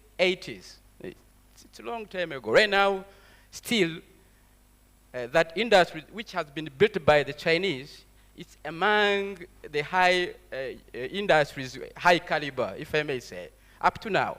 So this kind of just putting our thinking, putting our innovative thinking in coming up with solutions, that's what makes TVET really very important. That is actually helping out these developing countries of ours. Then, TVET then in energy sector, is something very crucial also to look at. Sorry, I went a bit more aside of the question, but I'll be ending up with it. Energy, you know that actually it's the fuel to whatever socio-economic development. It's because whatever the product, whatever the commodity that we buy, hold the cost of the energy through processing or through transport. Then, if as developing countries, we can work on that sector, we improve our economic growth. I was saying that because in developing countries, we've got higher demographic growth, whereby there is an increasing energy demand, whereas actually the rate of energy access gets lower. So it's like you have to work hard on these things. Going at then Tumba. Tumba as our college is the only college in Rwanda Polytechnic that teaches, that trends on the renewable energy specifically. Then we had to work on the collaborations with our industries in area especially of renewables. Long ago, I used to be telling my students, like, there is a proverb in Rwanda saying, "Umutwe mwe wifasha gusara." That means one head can help itself to get crazy. Why? Because we are gifted with the diversity of skills, of the knowledge. Something else, why I used to be explaining that way, it's like we are coming from, if our creator could be willing to be having one parent, but he gave us two, then two means that a creative energy between the two. We are supposed then to not underestimate that thing. In our education sector, for the relevance then of our education, we need the industrial sector. We do work closer. We try to build hardly, I may say hardly, this collaboration comes hardly because a long time ago, when we were getting closer to the industry, they were telling us, time is money. Yeah, time is money. There's no win-win situation because actually they are looking just at that area, closer. But there's a win-win situation because the people that you're blaming that they are not capable, who are graduating from our institution, you are the one to help them actually to acquire these hands-on skills, actually exposure about the real world. We've got to build that kind of collaboration, and we're still working on, through projects especially. On the other side, you're going to see, I came up with put up a banner. There is a project on the other side, Greater. It's an example of the project that we are working closer with the industry and other higher learning institutions, two from Europe, the other two from Germany, and 2 from Italy. And as you see, EPD is our associate partner for our devices. We need the advice from them so that we can make it better. Greater, which means growing Rwanda energy awareness in higher learning institutions. So it's something that we keep working on it hard so that we can actually make this cooperation more successful.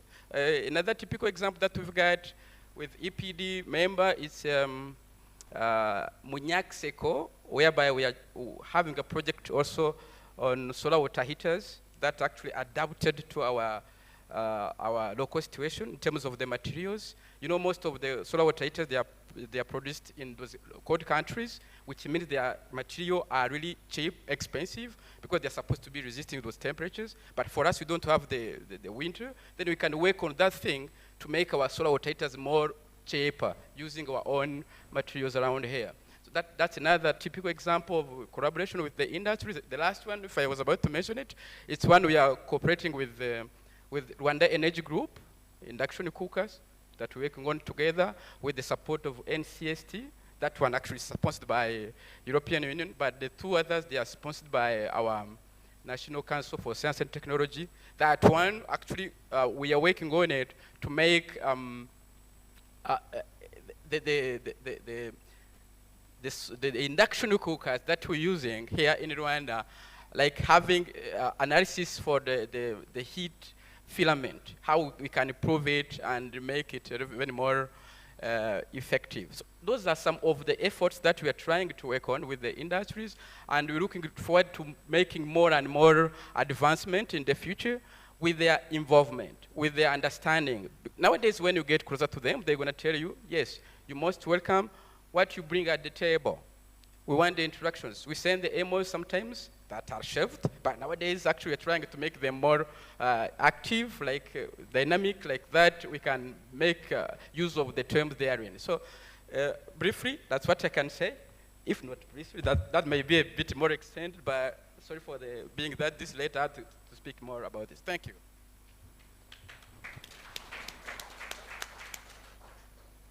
Thank you so much, Dr. Alex. I think from his contribution, I've taken like 2 words. Number 1 is to think out of the box. Number 2 is again collaboration.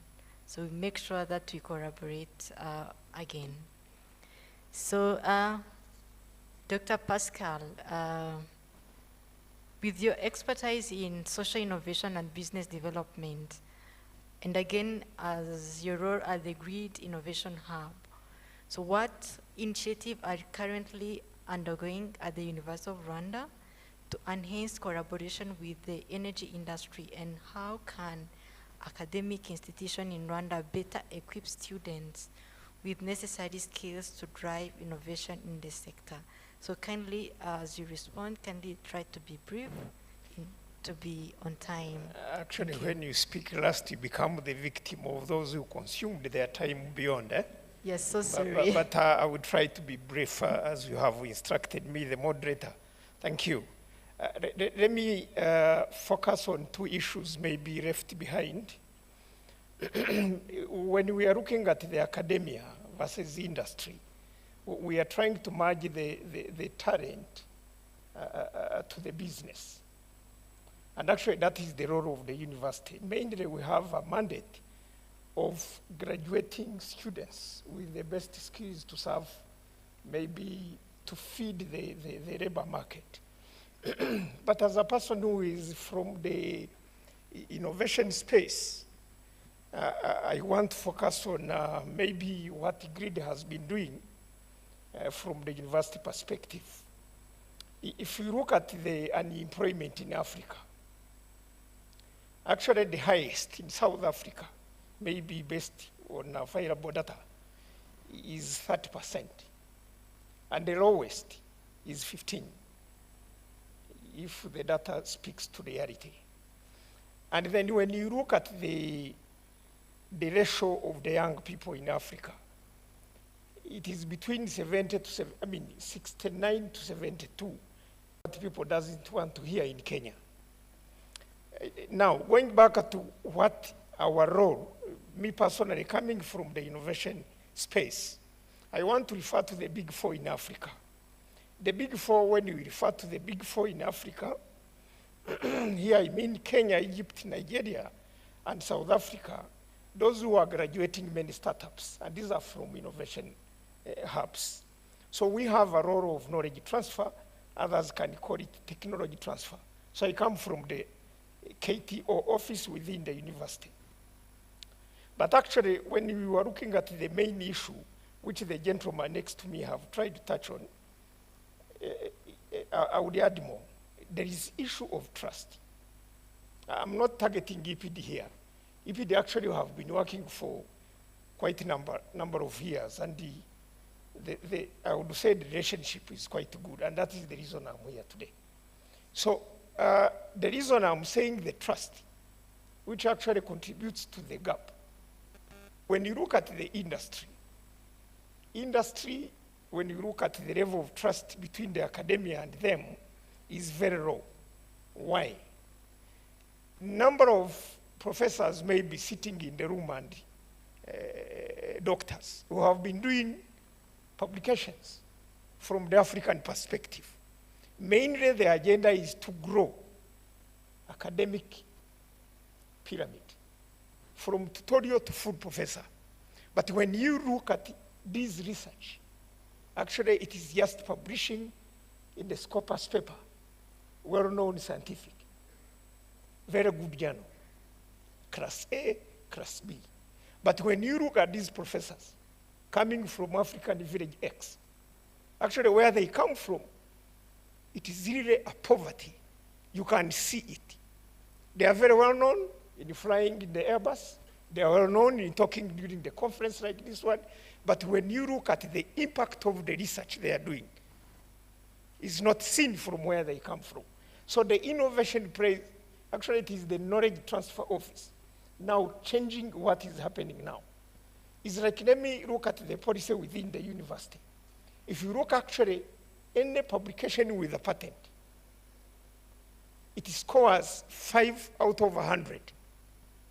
So now the advocacy is, if you want to be a full professor, score at least 30 or 25.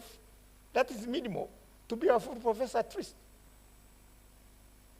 At least to have graduated a venture, created the impact, jobs for startups, grants, cash flowing into young people for investment, helping them to find themselves outside here.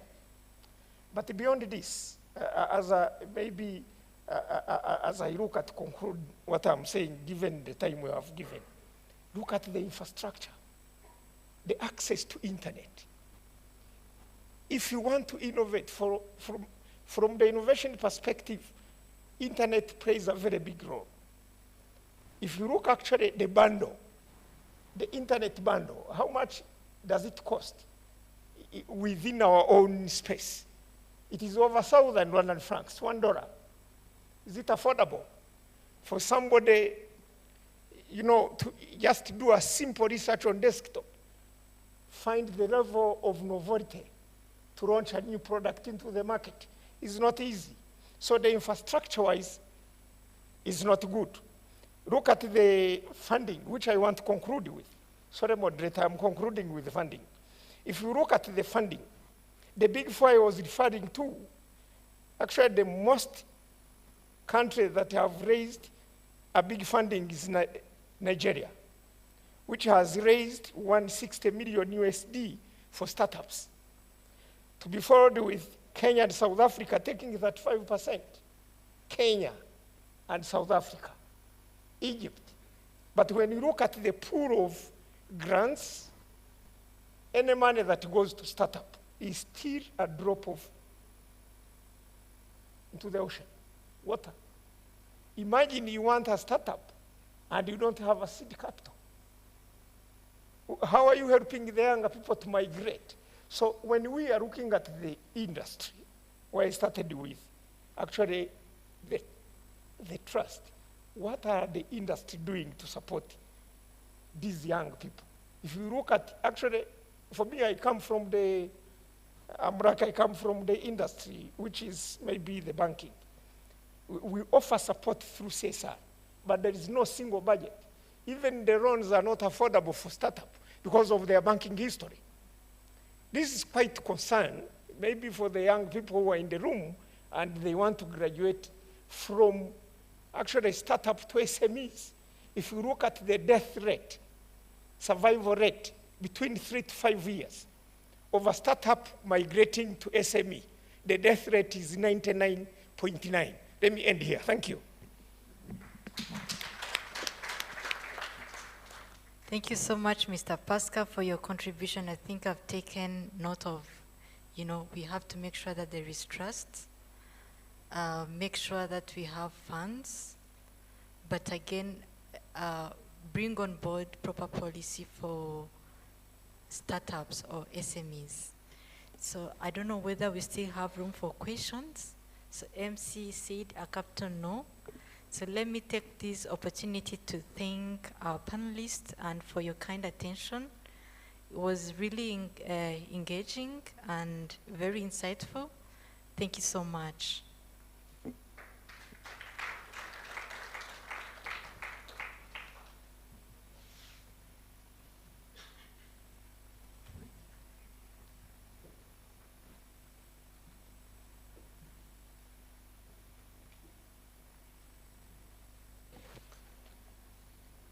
Another round of applause to our panelists. I think the discussions were interesting. It explains why they went overboard with time. It was necessary because they were really hammering some important points and issues that needs to be addressed. So we are remaining with not a lot of time, but I will try to manage it based on the items on the agenda. So I'm going to do a little bit of switch on the agenda. We are going to have, next on the agenda, we are going to have a presentation from on project development program, energy efficient development. I think this is from GIZ by Gilbert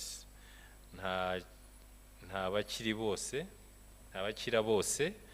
I will give him just 10 minutes to make the presentation, and this will be followed by a panel discussion on energy efficiency, which will be moderated by George Flom.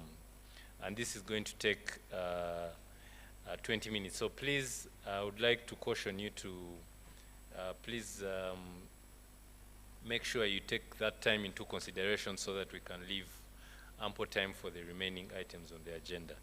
So without further ado, welcome to the stage.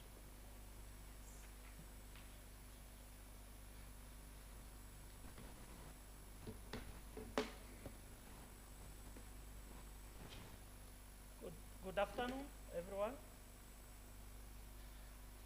Okay, thanks a lot. Now we are going to talk about something different than what I'm discussing for past days.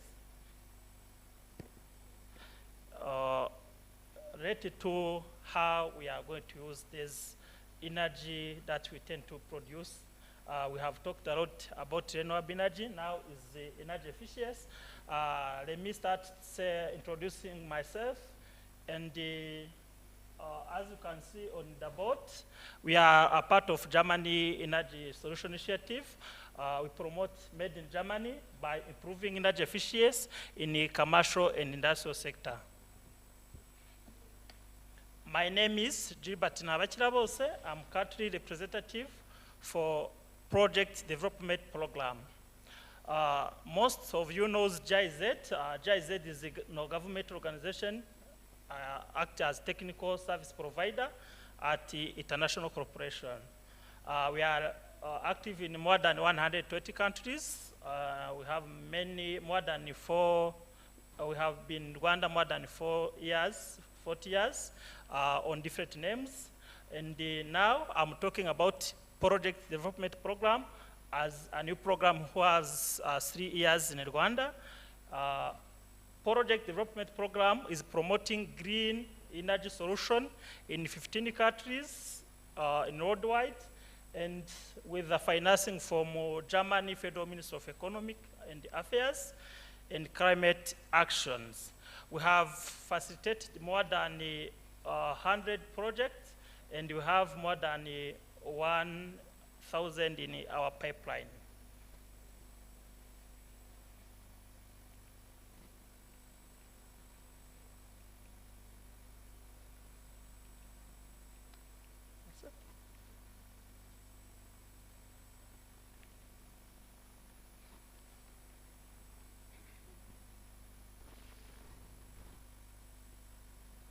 Okay, sorry, a bit.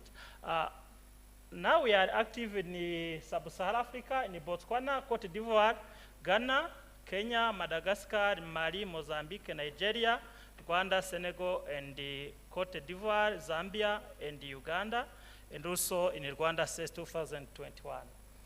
In the Middle East, we are active in Jordan, in Central Asia, and this Eastern of Europe. We are active in Georgia, Kazakhstan, Ukraine. In Asia, we are active in Bangladesh, Cambodia, India, Indonesia, Thailand, Vietnam. And in South America, we are active in Argentina and Brazil, where we are providing a green energy solution.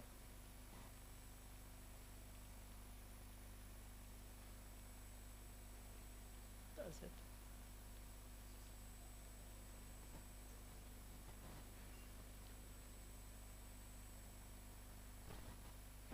We are offering these three main services: project development, business development, and the market development. Under project development, we do identification of scalable commercial projects, and we develop this project. And also we do evaluation of economical and political risk of the project. And on the left side, you see the project that we have developed on the solar rooftop, 50 kilowatt peak, and developed by PDP, implemented by Sour Energy. We do, in business development, we do market information integrated country, where we do sector studies. We did a sector study for solar, and also we have done regulatory analysis of solar PV. These are the two books that have been published. And also we do professional accompaniment with Germany Chamber of Commerce Board on business trip, on the targeted market and delegation trip in Germany. In market development, you have done a German training week on the energy efficiency last year, this year in March, in May. And also, we have worked together with EPD on the awareness campaign on solar, taken place last year. And now, on the energy efficiency, it is a new topic where every industrial player have an issue on knowing what is energy intensive equipment in the installation or in industry, and also he's asking what are the potential savings available, what the right technology that can fit into the business, and also how to make a call for tender, then what about payback period, is this project is financially viable, and also, if so, how to compare the offer, and also how I can get the reliable contractor to supply technology, energy efficient technology, then also what is the regulation related to energy efficiency. So PDP is here to provide the answer for this question for free of charge at no cost. To reach out of this, we need to pass for these steps where we need to assess energy demand by evaluating what the type of technology existing in the business, and also assess impact of solution of the customer and the bill. If you have a high electrical boiler who is consuming a lot of firewood, what is impact that can result in your business. And also we do a technical optimization where we evaluate what's the best type of technology that can fit under energy efficiency in your company. Is either to replace a compressor if it's efficient or not, or it is about motors, your motor is efficient, and also pumps, HVAC, and also waste heat recovery, where we tackle on the most boilers, what the type of boiler are you using? You are still relying on the wood boiler. Is it possible to use electrical boiler? Then we need to check which the best system design that can fit into your business. And also we do evaluation of investment by assessing the business case analysis. Then we also evaluate different business model. Either you can move for purchase the technology, or you can do third-party ownership or ISCO model. Also, we evaluate different investment opportunity available. We need to check if this technology really can bring economical advantages in a business. Afterwards, we done with our assessment. We present the findings, and also we show you the cost savings in energy, and also we calculate CO2 savings when you move for an efficient technology to efficient technology. Also, we facilitate to access to the finance. Also, we facilitate for connecting with a suitable partner. Okay. So, as I mentioned, our services are free of charge. What we need, it is your commitment. For the first step, we identify energy efficiency potential after assessing existing regulation. And also, we need our focal person for industry to provide the information. We do analysis of energy existing audit. If it doesn't existing, GIZ we support for energy auditing. And also, we evaluate a business a payback period. We assess the capex for investing in this new technology. Also, we evaluate a business model, EPC or leasing, if possible. And also, we support on the access to the financial, as I mentioned, for last step, and to see if the project can be implemented in a mutual understanding. So, our activity can take up to maximum 6 months, where you can be able to replace your equipment to efficient equipment, and starting benefiting on the energy saving and the CO2 savings. So why you should work with PDP? As I mentioned, we are free. We are a transparent and neutral advisor. We cannot push you for moving on efficiency model if it does not providing any cost saving and energy savings. Also, we have experience on this sector, more than 10 years, and we have specialized tools for assessing energy needs. And also, we have qualified staff and the engineering component equipment from Germany. And also, we are offering a free services, no cost that we need to charge to any customer who wish to get our services. Thanks a lot for your kind attention. I think no question as of time is running out, and we should meet in the networking branch for more clarification if any.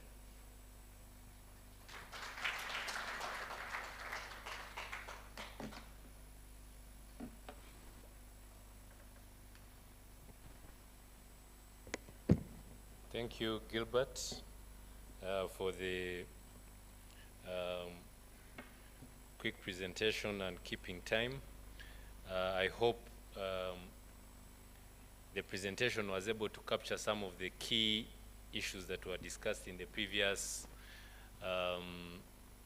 panel discussion, especially on the gaps, on the key gaps that were identified. So I think we'll hear more details on the panel discussion that is going to come forward. So I would like to request Mr. George Flom to come forward and invite the panelists to discuss this topic on energy efficiency. The floor is yours.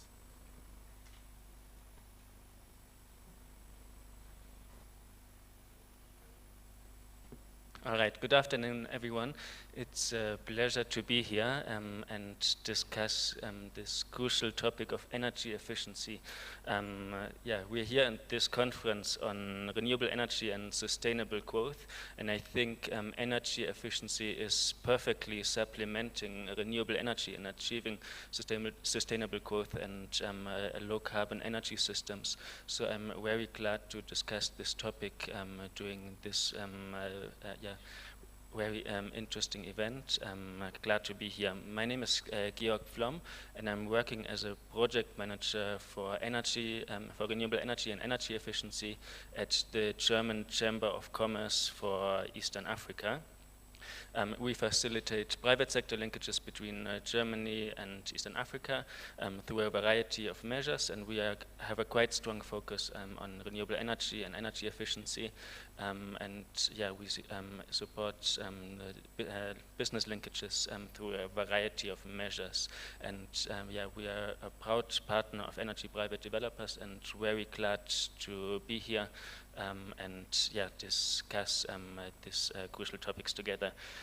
I would like to request my four panelists to come on the stage. As panelists, we have engineer Adeola Adebomi, who is a regional sales manager and applications engineer at Mega, which is a German British company which is offering test and measurement solutions. Welcome, engineer Adeola.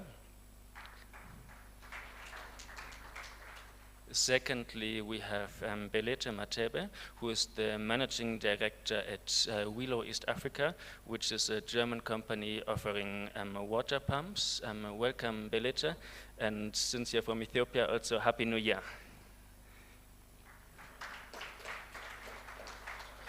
Gilbert, I would also like you to come back on stage. We've heard from you about the PDP program, and now we are glad to get a bit more information on energy efficiency in Rwanda. So welcome back, Gilbert. And yeah, you can also applaud for him. And lastly, we have Joshua Oladimechi, who is the CEO of Pistic Engineering, which is a Rwandan South African company, which is active in regarding EPC and energy management. Welcome, Joshua. All right. As we have limited time, I would delve right into the topic, and I would start with you, Gilbert. We are here to discuss how renewable energy contributes to sustainable growth, and I would like to hear from you regarding this. What's the importance of energy efficiency, and how can an energy efficiency supplement renewable energy in achieving low carbon energy systems and sustainable growth?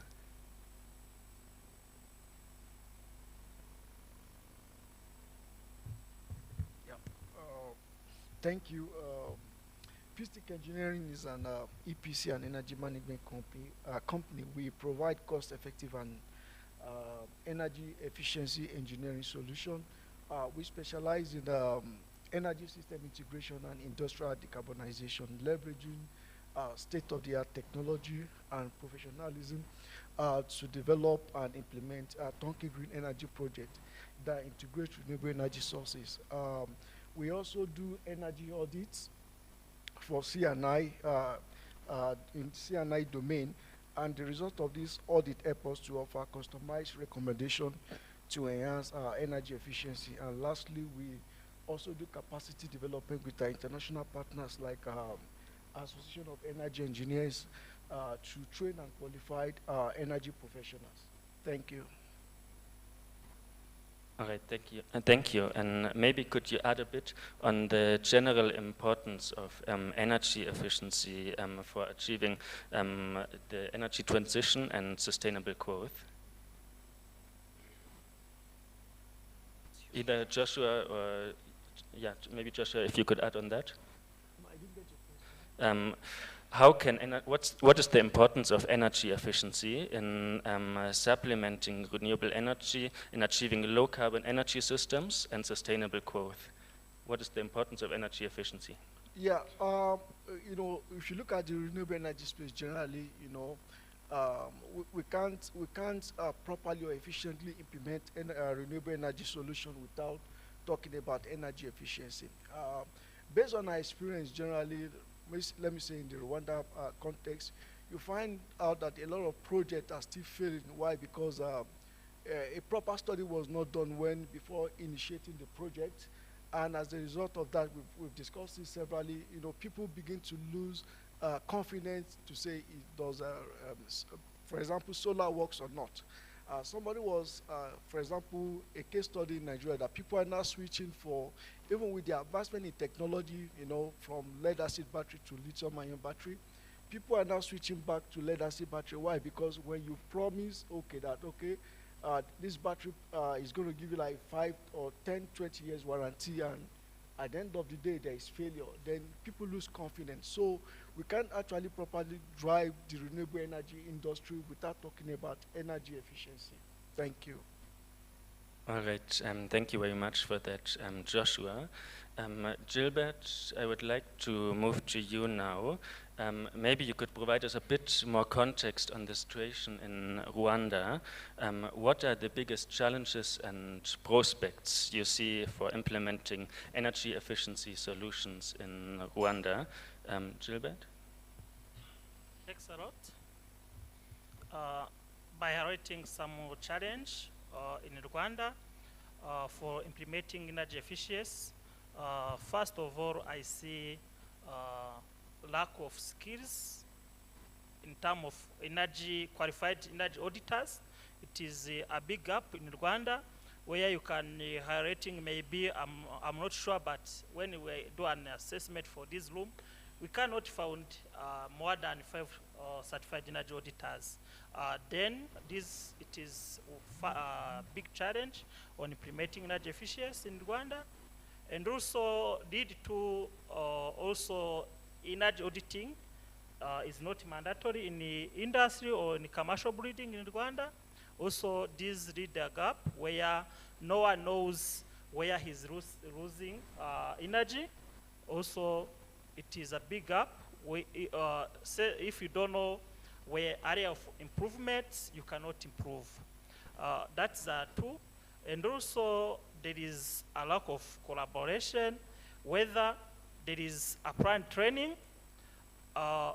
The specific company does not have a willingness to send the technical staff to come and learn and knowing what is happening.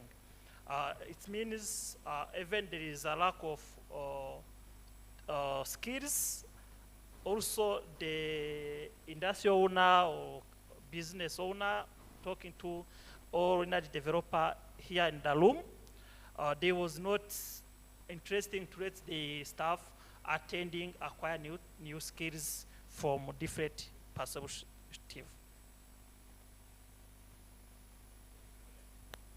All right, thank you very much for highlighting these challenges.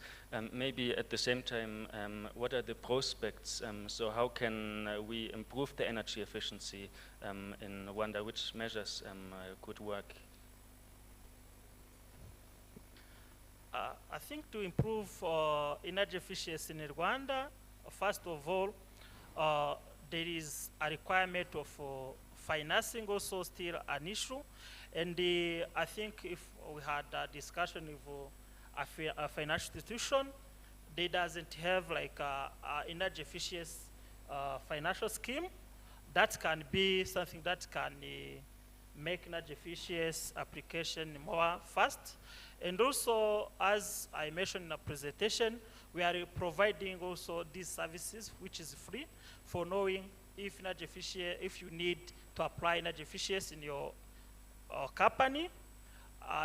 That is our role, and we can cooperate with either EPD if there is any members or Rwanda Manufacturing Association if they wish to know what is the status on energy efficiency in a manufacturer company.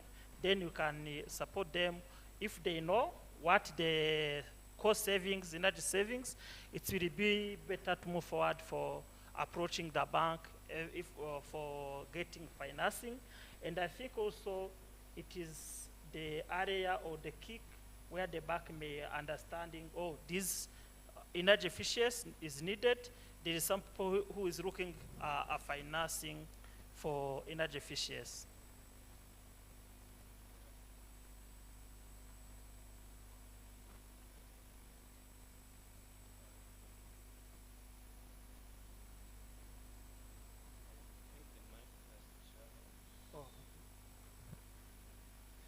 Now it's working. All right, thanks, Gilbert, for that. So basically the main challenge would be lack of capacity, and a prospect would be improving the financing solutions. Thank you for that answer. I would now like to move to Engineer Adeola. You are from Mega. Could you kindly introduce what Mega does, and also talk a bit about how advanced test and measurement solutions can contribute to identifying inefficiencies, optimizing energy use, and improving overall energy efficiency in utilities, as well as commercial, industrial, and residential applications. Thank you very much for the question, and good afternoon to everyone. Yes, so I'm from Mega. Mega is the world-leading producer of testing equipment for the power industry, so it cuts across all the segments, so generation, transmission, and distribution, and even on the consumer side as well. So we've been talking a lot about skills, about academia, and also installations, but also we need to talk about the quality of installation and the quality of power being produced, because also in this you have a lot of energy losses, technical losses when the installation is done poorly, right? So, and also the quality of power being produced, so whether by renewable energy or conventional forms of energy. So do you have good voltage? Do you have good frequency? Good power factor? All of this will affect how your load runs, and you need tools. Like Gilbert was saying, for energy auditing, you need tools to check. So I spent some time in Germany, more than a decade, and they have a popular saying, trust is good, but check is better. So Mega produces the best-in-class testing equipment to check. For example, to do load audit before I size my transformer or size my generator or size my PV, I want to know what is the real energy being consumed by this facility, so that way I can optimize whatever installation I'm doing there, so that way you are more efficient, and also even the quality of supply. For example, let's say an inverter, do you check, do you have harmonics, right? Do you have imbalances? These things will affect how efficiently also your load would run. And I'm also very happy that we have here academia, and we have here people, members from EPD, and also the industry. So Mega has instruments to help you check all of your installations if they are in top shape, right? So for example, even if you want to site your PV plant, how do you also know the right orientation? So do you also measure the solar irradiance in several locations? When you're doing your feasibility studies, Mega has the tools to help you check, okay, here and at this orientation, I'll get the best yield, right? So, and I'm assuming you've already used a Mega equipment to do your load studies to know, okay, what is the right size of PV capacity you want to install. And then you would also be shocked that beyond energy efficiency also, of course, we have to consider reliability and as well, and also safety.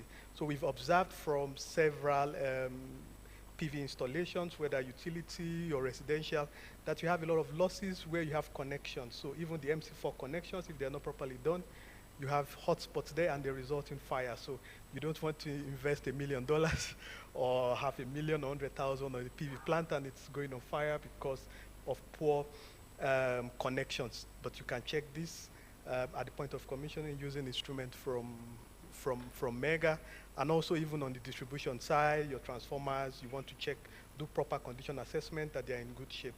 And there's a study also that says 65% of all energy produced is used by one form of electric motor or the other. You also want to check how efficiently is this electric motor is running. So do you use equipment from Mega to check? So just on the final note also to say to the academia, training also is very important. Mega is also here. We exist since 1889, so we are more than 100 years old.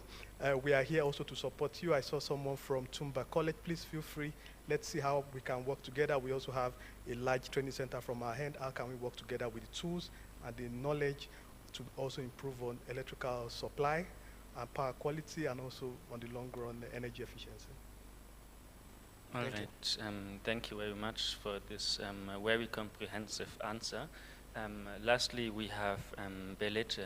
Maybe could you tell us a bit, what's the linkage between pumps and energy efficiency? And also, you have worked on East African-German business relations for over 10 years. Maybe could you share some of your learnings, which might be interesting for the audience and the others? How can German and East African companies cooperate regarding energy efficiency to achieve mutual benefits? Good one. Good afternoon, and happy Ethiopian New Year. I was trying to say something with my outfit, which I hide with my coat. Today is New Year in Ethiopia, but still the interesting part is it is 2017. So if you pass by Addis, you will be, younger by 8 years. So thank you very much for this opportunity, and then that's why I choose to spend the New Year with you, because I feel like EPD is doing nice thing. This is a place where we can meet also with so many players in this market. Usually, for your question about European companies working in Africa, most of the time it's all about strategy. Africa is not past, or it's not the future, it's the present. So many European companies, they try to access the market in Africa by sitting from Germany or anywhere in the world. And this has to be changed. We feel like we are latecomers. We started a decade ago in East Africa. And we developed so much the last 10 years. And especially we have this regional approach. Most of other companies, they try to sit in South Africa or Egypt to address, the whole region of Africa. We are talking about 1.2 billion people in Africa, and a very vast size area coverage. So that's about the strategy. We came 10 years ago. And the second thing is the global challenge in terms of sustainability is also the Africa challenge. We talk about urbanization, we talk about energy shortage, water shortage, we talk about climate change. And a company like Velo, German companies, we do have high efficient products and smart technologies which elevate all this challenge. Resource depletion, climate change, and other factors. So in terms of water pumping, especially in Rwanda, where you have a cap of C&I with 50 kilowatt, the most energy efficiency, or looking after energy efficiency, is one of also increasing your profitability by reducing your waste. As you can see from GIZ, they have a different area of topics regarding this. And what we are doing is, we have in Africa many water pumping stations. They don't have operational reliability. They are making loss.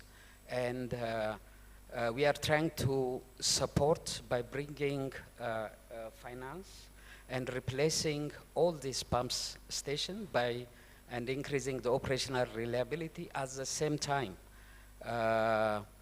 saving the cost from the electricity bill, so that even 1 year saving from electricity bill is buying a new pump or returning all investment. So usually it's no-brainer, and yeah, we are using this approach especially to create sustainability.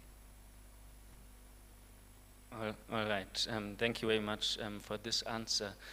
MC, do we have time for one question from the audience? All right. Then I would like to open the floor for one question. Does someone have a question regarding energy efficiency or what one of my four panelists has mentioned?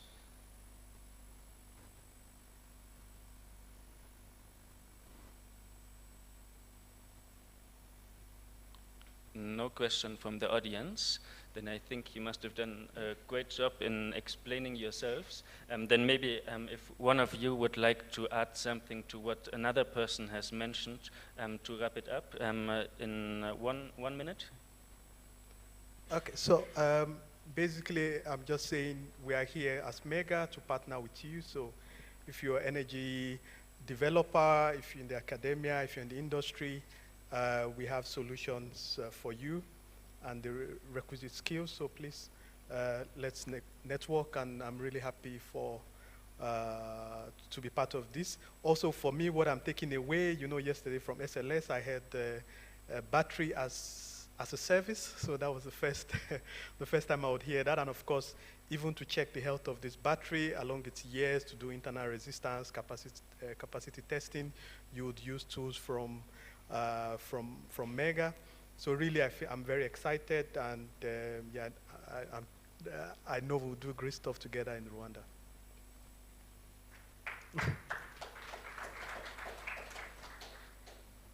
All right, thank you very much. Yeah, so to summarize, I think it has come out quite clearly that at the one side, when we look at energy, we have to look at generation and push for renewable energy, but we also have to look at consumption and try to reduce energy waste.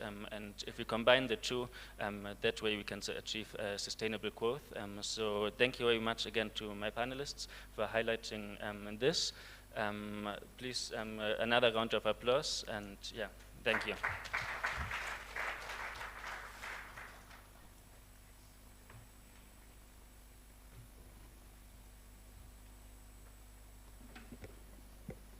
Thank you to the panelists for the productive discussions. Energy efficiency is an interesting topic and one that has great potential in the coming few years ahead of us. So we have one more panel discussion before we go for our lunch break. I hope you guys are interested in listening to more of what our panelists or the audience, the panelists in the audience have to discuss.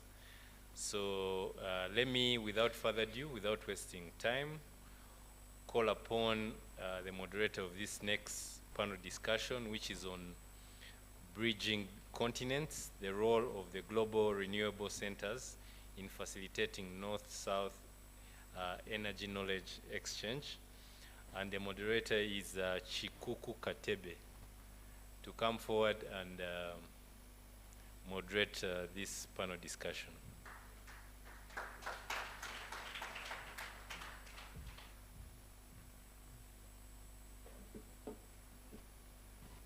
Thank you, moderator. So as mentioned, my name is Chikuku Katebe, and I'm from Zambia. I'm representing Zambia Renewable Energy Association, but with a GRC, and I'll be moderating the session for today. So today we'll be discussing bridging continents, the role of the global renewable centers in facilitating North and South energy knowledge exchange. So allow me to introduce the panelists for today. So first, we are going to have Mr. Damien Frem from the University of Strathclyde. Please welcome Mr. Damien. Okay, second, we'll have Mr.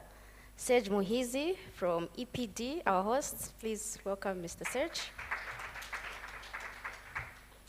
And thirdly, we have Mr. Richard Mukuka from Zambia Renewable Energy Association. Please welcome. And then we're going to have Mr. Brave Muone from Renewable Energy Industry Association of Malawi. Welcome. Okay. So I believe you've seen most of them, and most of them have been on the stage, but I will allow, okay, just one moment. Okay, thank you for that. So you've seen most of them on the stage. They've spoken before, but I'll give a chance to Mr. Brave to briefly introduce himself before we can continue with the discussion. So over to you. Thank you and good afternoon. I know lunch is about to come, so everyone is anxious to be here. My name is Brave Muhoni, and I'm coming from Malawi. I am the president of Renewable Energy Industries Association of Malawi. Outside the association, I'm also the general manager of Solar Aid, which is a charity based in the UK, but it owns a social enterprise which is operating in Africa. So thank you very much. Okay, thank you so much.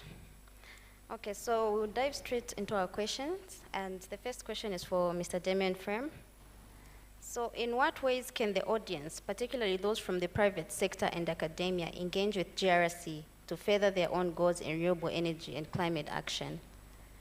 And maybe before you can dive into answer that question, just explain a little bit about what GRC is all about to the audience. Thank you. Okay, thank you, Chikuku. So the Global Renewable Centre is about knowledge exchange. I hope that message has come through over the last few days and the importance that we place on that. It's been set up with funding, seed funding from the Scottish Government, and the Scottish Government have 4 partner countries, Rwanda, Zambia and Malawi. So that's your 4 countries represented on the stage today. There is a decentralised hub structure. So at Strathclyde University, we are the hub in Scotland, and we've partnered with EPD in Rwanda, Zarina in Zambia, and Riama in Malawi to act as the hubs. So how can you in the audience, academia, private sector best engage? And the answer to that is through your hub. And in Rwanda, that is EPD. So I would encourage you to engage with EPD. We've heard a lot today and in other days, the last few days of the conference, about capacity building. We've also heard about research, the need for research, research that collaborates between industry, academia, civil society, and does so multidisciplinary but also internationally. And we've heard about the need for more collaboration. So if you as private sector or academia or as individuals engage with EPD and help them collate the need, so for capacity building, where are there good opportunities or priorities or things that need to be done? Or where are there great examples of things that have been done and should be replicated? Industry or academia, where are your research priorities? Where would you like to see research happening? Where would you like to participate in research? Partnership opportunities, where would you like to collaborate and who with? And not just in Scotland. Scotland doesn't have to be part of the picture. We've had lots of great conversations, I think already this week, between organisations that are active in Rwanda and see an opportunity to work in Zambia or to work in Malawi. So EPD can make those connections to Zarina and to Riama and help you find the right contacts and inform you of the right way to go about making that happen. So that's the short answer. Engage with EPD, help us as a group the GRC group of partners understand where your needs are, where your interests are, and from there we can then start to bring together those partnerships and look for funding opportunities that allow us to make those things happen. Thank you so much for that. So we can see that there's a huge opportunity in this, and so as Damien has mentioned, we encourage each one of you to get involved with EPD and find out more about GRC. Yes, the next question is going to Mr. Brave, and it reads, what are the most significant benefits you've observed from international partnerships, particularly in addressing renewable energy challenges that might be too big for one country to tackle alone? And then thereafter you can give your experience with GRC. Can you share some of the tangible outcomes that have resulted from your engagement with this platform? Thank you very much for that question. First of all, I'd say when we're looking at energy challenges, we don't have to think and limiting our thinking based on the geographical boundaries. The problems are the same. You go to Malawi, Zambia, Tanzania, whatever you can think of, it's the same. We're talking about the same topics that we're discussing in here. So when we're also thinking about the solutions to these problems, let's also not limit based on the geographical demarcations. Let's not think of only for Rwanda. What can work in Rwanda? Why just pollinate it to Malawi? Of course, adjust it to local context, but don't have to be doing the same research that is being done in Rwanda on EV, for example. It's the same vehicle, the same market. So being part of the GRC, it has exposed a lot of opportunities where we can cross-pollinate solutions because we are dealing with exactly the same problems in different geographical contexts. So it's the same. In terms of the tangible outcomes, since we got engaged with GRC, one thing I can clearly see for Malawi is reduced cost on doing some of the repetitive research. I think we've seen a lot of presentations here on EV. A takeaway already is to engage with the local companies which are also getting into EV, probably the city council management teams as well. What are you thinking about EV adoption in Malawi? Can we already start thinking about the infrastructure development to encourage the developers invest in the EV, for example? So for me to get these kind of like insights is out of these engagements that we're having with different people, and we've managed to do this because of the platform that the GRC has brought to us. So it's really getting deep into the issues, finding the solutions, and then just trying to transfer that into our own context. Secondly is fostering collaboration. I think you have seen this panel from Zambia, Malawi, Tanzania. For those who were here last night, we danced a lot in here, but one thing that caught my attention was not the dancing itself. It's about the variety of people on that platform. People who came together to enjoy together. On the back of that, there was lots of very, very practical and useful conversations that came out of it, which now will turn into projects which will now benefit our communities. So it's about those meaningful collaboration and action-oriented collaboration. And then widening scope of our member benefits. REAMA needs members to run. EPD needs members to run. Zarena needs members to run. If a member from Rwanda wants to set up in Malawi, why can't we have a strategic collaboration as sector players, these associations, where in Malawi, as long as you're a member of IPD and you want to extend your business in Malawi, REAMA should be forefront to help you settle in quickly and at a low cost, because we know our market, we know the network local, don't have to spend getting into a new country, but that needs a strategic collaboration as associations from different countries. So that will benefit our members in all these geographies. So it's having that widening scope of benefits to our members. I mean, I can go on and on and on. There's so many things. Oh, yeah. I'll stop there. Thank you. So we see that there are a lot of opportunities, right, and there are a lot of benefits.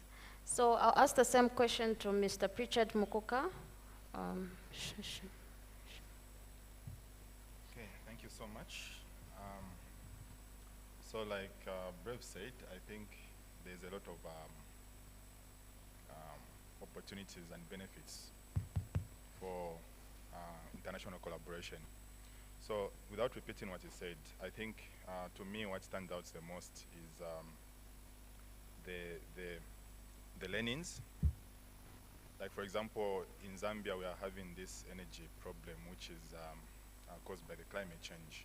So, but it's not the first time this is happening in other regions, and we've seen, for example, in South Africa, they were hit first, and then other countries also are having the similar problem.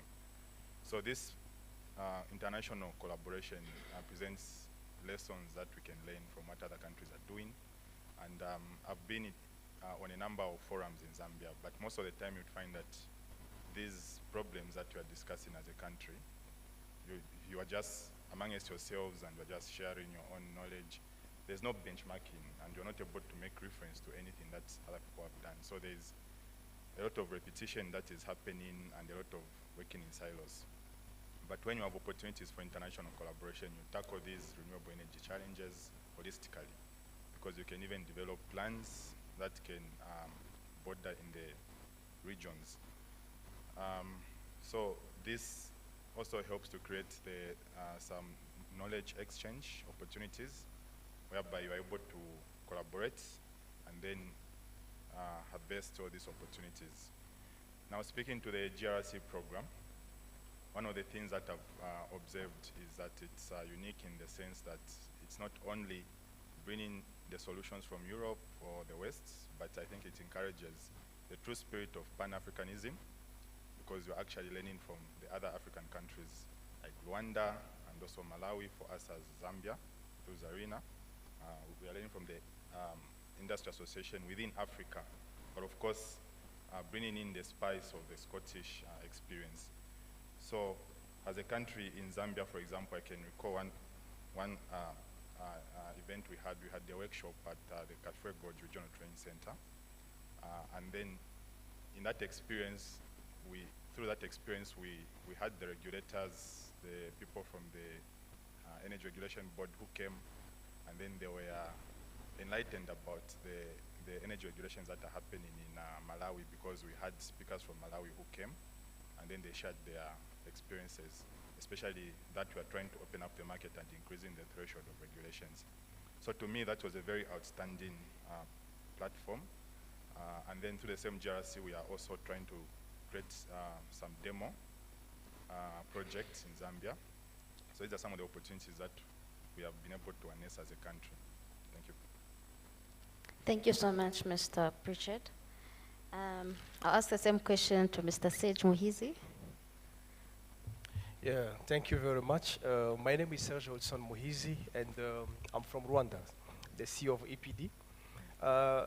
Regarding the GRC platform, I'm not going to repeat what my colleagues have already touched base, because it's something that is very tangible. We can all see it with our eyes.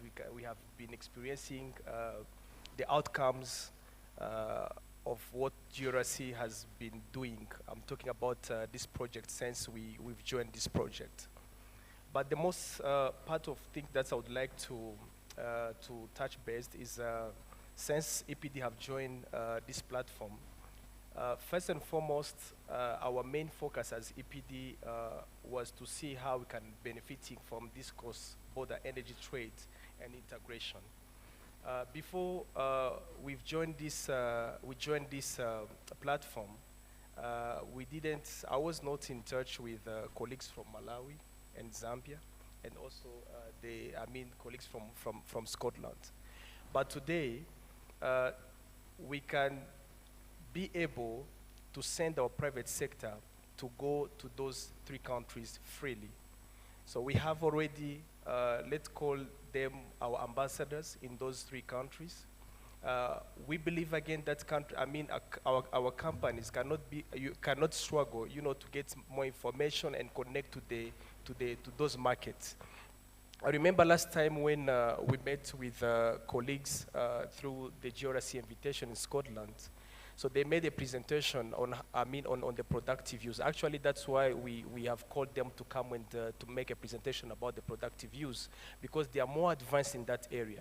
So I can see more opportunity for the private sector, because that's our main focus as EPD, to see how we can send our investors in those 3 countries. So there's a lot that companies from Rwanda can still contributing in those 3 countries by availing the current technologies, and also by learning more from how far they are, and see how we can bring those technology home here in Rwanda.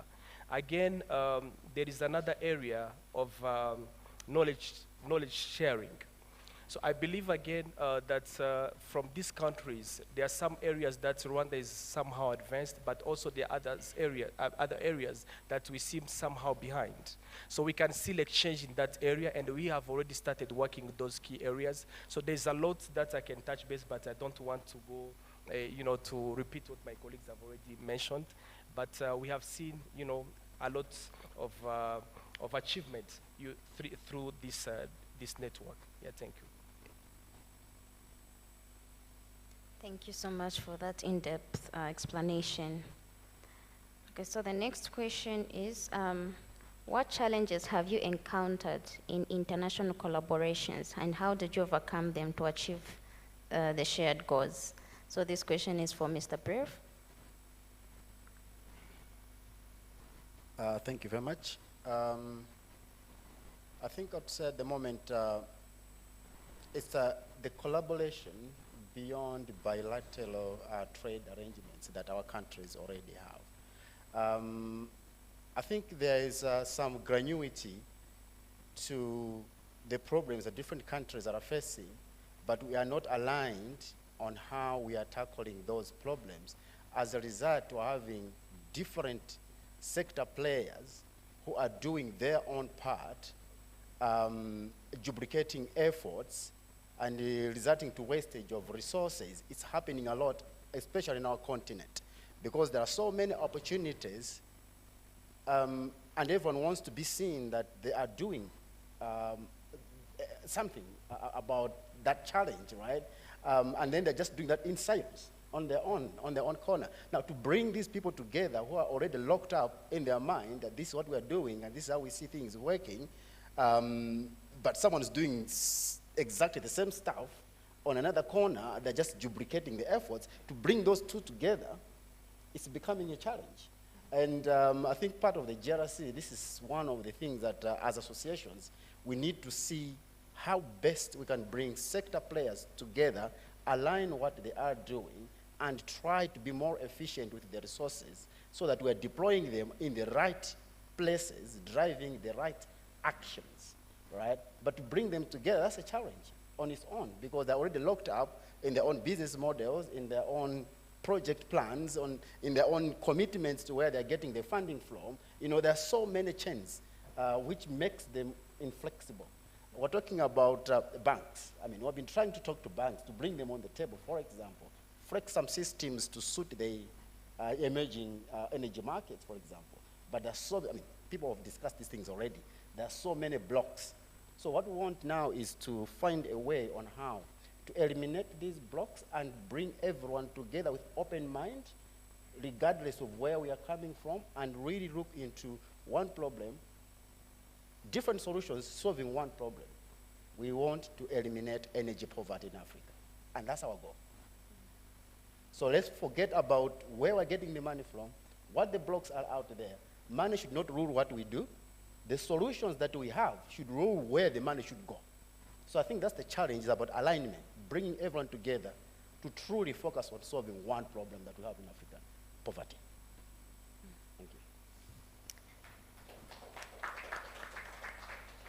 Thank you, Mr. Brave. So the same question I'll ask Mr. Pritchard Mokuka. Okay, yeah, thanks. And I think just like Mr. Brave said, I think working in silos is what I've identified to be the biggest problem. That's in terms of international collaboration. But from my perspective, I think it's more about also data sharing, and also just having the reliable and accurate data. So for example, you as a private company, you might want to go into another market, but then how do you have access to that information? How do you even know what they're doing? Most of the time, this data is odd. I can speak for Zambia, for example. The last NH access survey that was done was 10 years ago. So even up to date, we are still using data from 10 years ago. The electrification rates, access rates, everything is odd. So sometimes you find that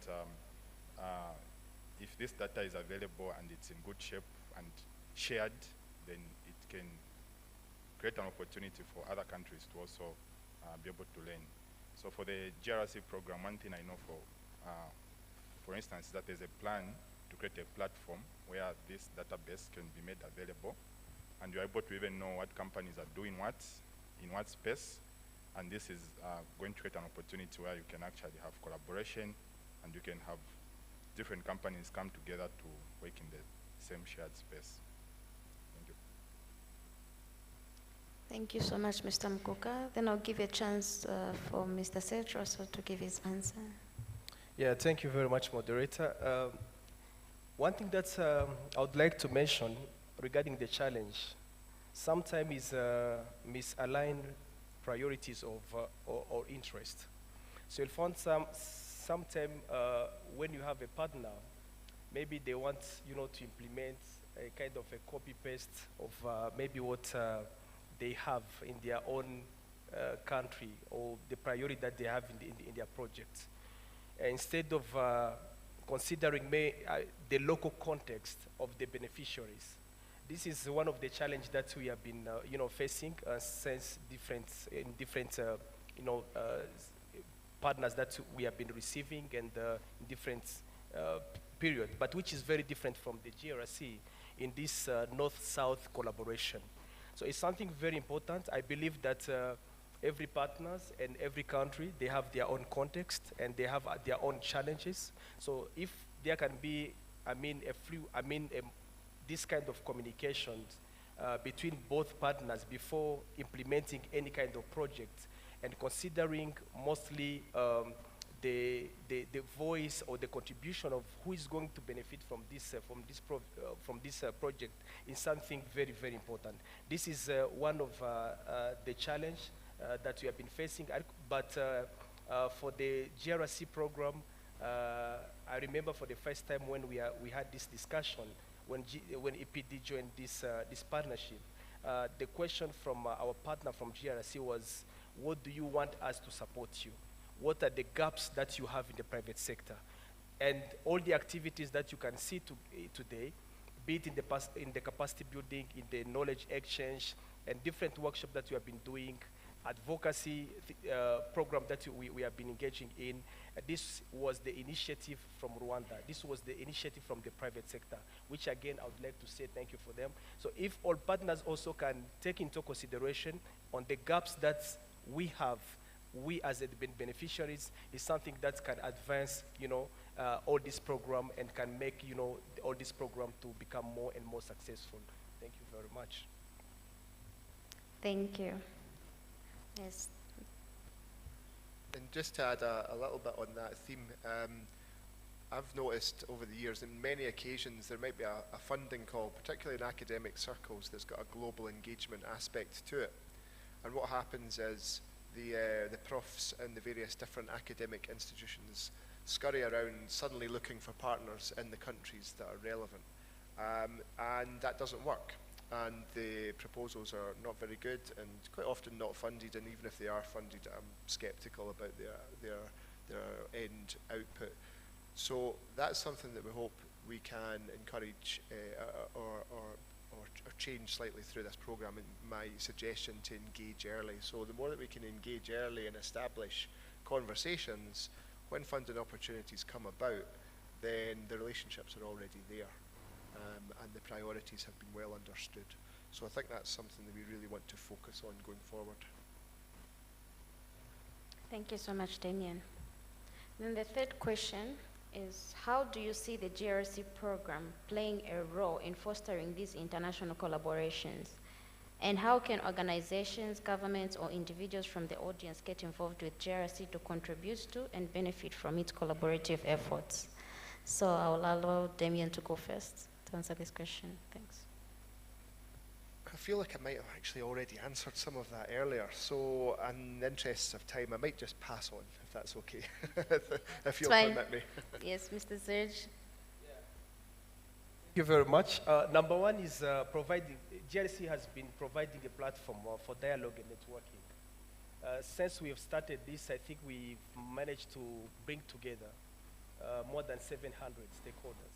I'm talking about the private sector, academia, civil society. We have also policymakers and development partners, and today we have also Rwanda environment journalists, which really is really a good success, which we believe, again, as we are moving forward, soon we are going to have journalists who are going to have that specializations in the environment coverage. So this is really a great thing that we can say that we are really proud of. Number two is promoting knowledge sharing. We have been, exchanging between different stakeholders and also companies. Through these GRC programs, we've got enough time and a lot of opportunity for companies to exchange between them. Today, as you have already seen, we have a network from Germany Chamber of Industry, the panel who just end up, the discussion. So they are coming from different parts. I believe that through this kind of discussion, Rwandan's company got enough time to connect, and maybe we can have some deals that we can get out of this kind of networking. So number two is facilitating policy, facilitating policy alignment advocacy.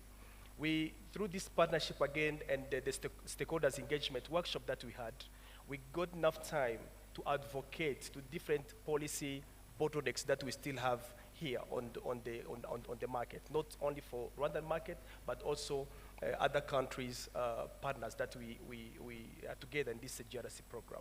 So there's a lot that we have been advocating for, and we believe, again, that company today, they are very happy because we have been, raising the voice about different challenges that the companies are facing today.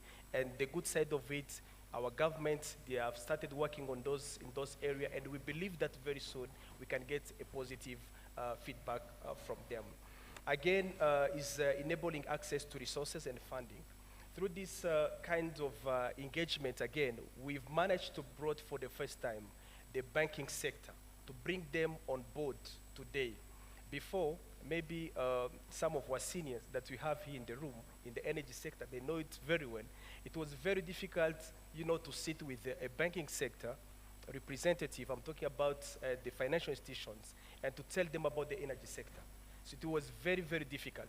But today, you can see them on the panel, starting, brainstorming about different product that they can avail, to support the private sector, which also is a success for us. And we have already some of the banks, the local banks, who have already started, launching some of the equi-green products that the private sector is going to start benefiting from.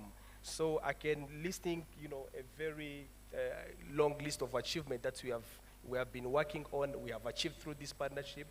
But let me stop by there. Thank you. Okay, thank you so much for that. So due to the interest of time, I believe there's no room for questions.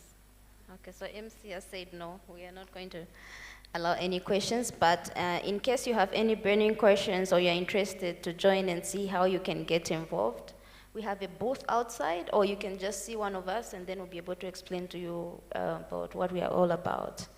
So thank you so much to the panelists for explaining so well, and thank you to the audience also for paying attention. Thank you.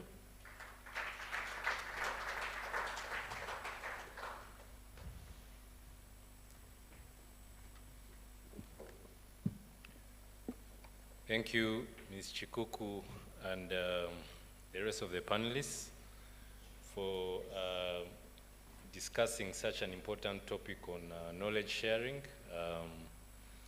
amongst and sharing ideas on the different ways that knowledge can be shared. So I think now we are done with the items on agenda before networking lunch. So now it's time for the networking lunch, but before we proceed to the networking lunch, I will ask my colleague Marie-Ange to come forward and make some announcements. So we'll have the networking lunch from now it's 1:30, so we should be able to come back at around 2:15. So let me call my colleague forward to make some announcements. Thank you very much.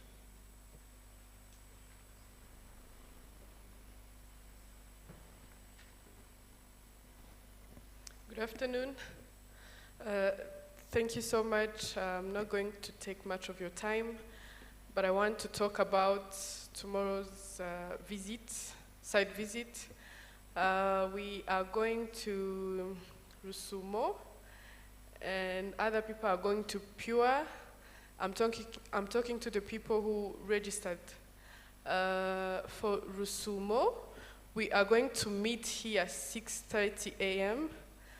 And then there are buses that are going to head there.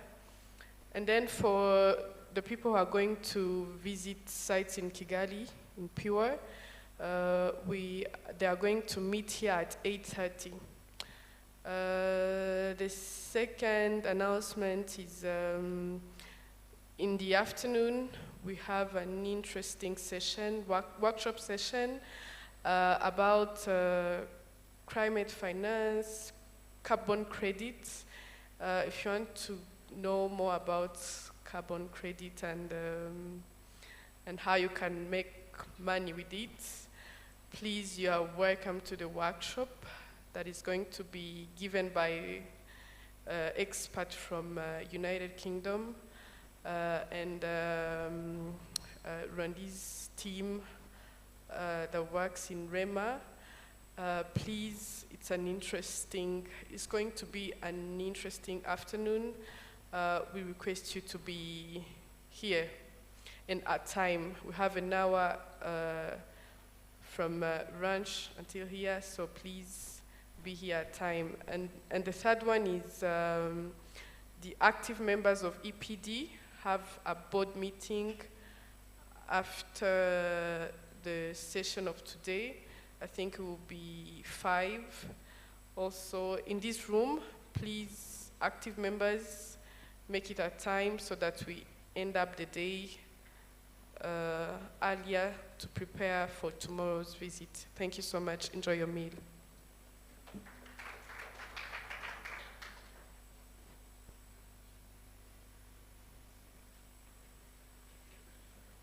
Session is about mainly carbon credits, climate finance, promoting climate justice. So this is, I think for many of you, is an interesting area. It's an area that you can learn a lot from. And this afternoon, we are fortunate to have experts that have knowledge in these 3 areas that I have mentioned, and are going to share knowledge and provide some kind of capacity building this afternoon. So the experts include Jean Azinda, who is seated right there. We have Haman Hakuzimana and Desire Ruragaragaza. So we'll start with we are starting with Jean Azinda to come and make a presentation and share knowledge on his area of expertise. I think that's mainly on carbon credits. Then Jean Azinda will be followed by Desire Ruragaragaza to also make a presentation on how to promote climate justice. Then we'll have the last presentation from Haman Hakuzimana on basically explaining more on climate forward. Thank you.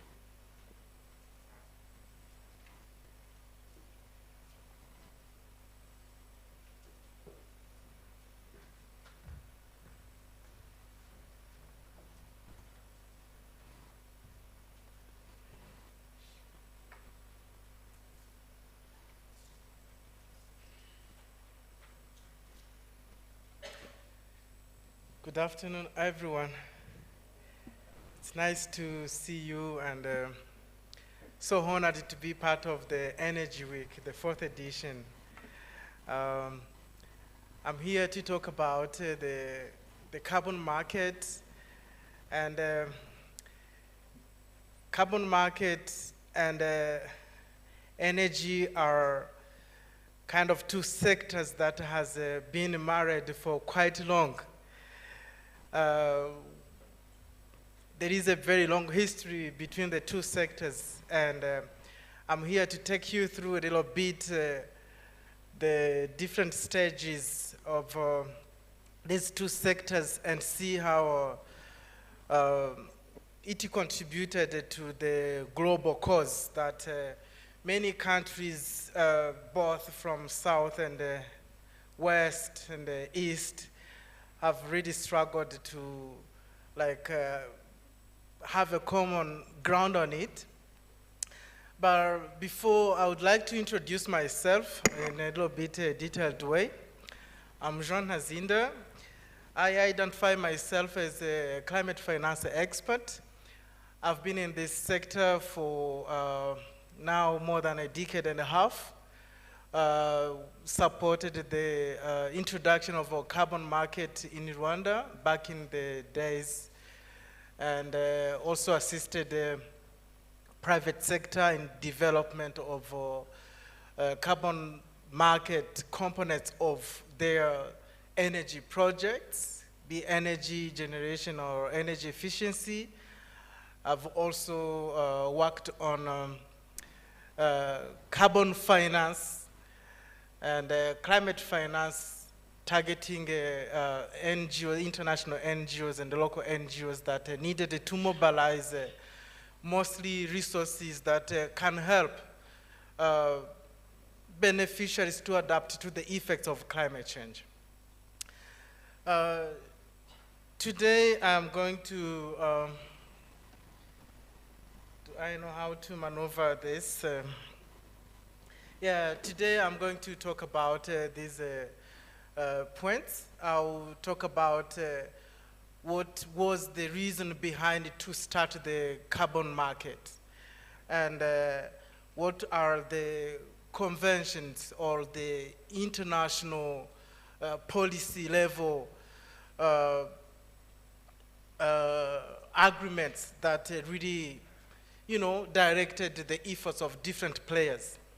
I'll also talk about the mechanism that really helped the carbon market to run, and then talk about the current situation, which is now governed by the Paris Agreement. And then lastly, talk about the very important article of the Paris Agreement, which is the Article 6.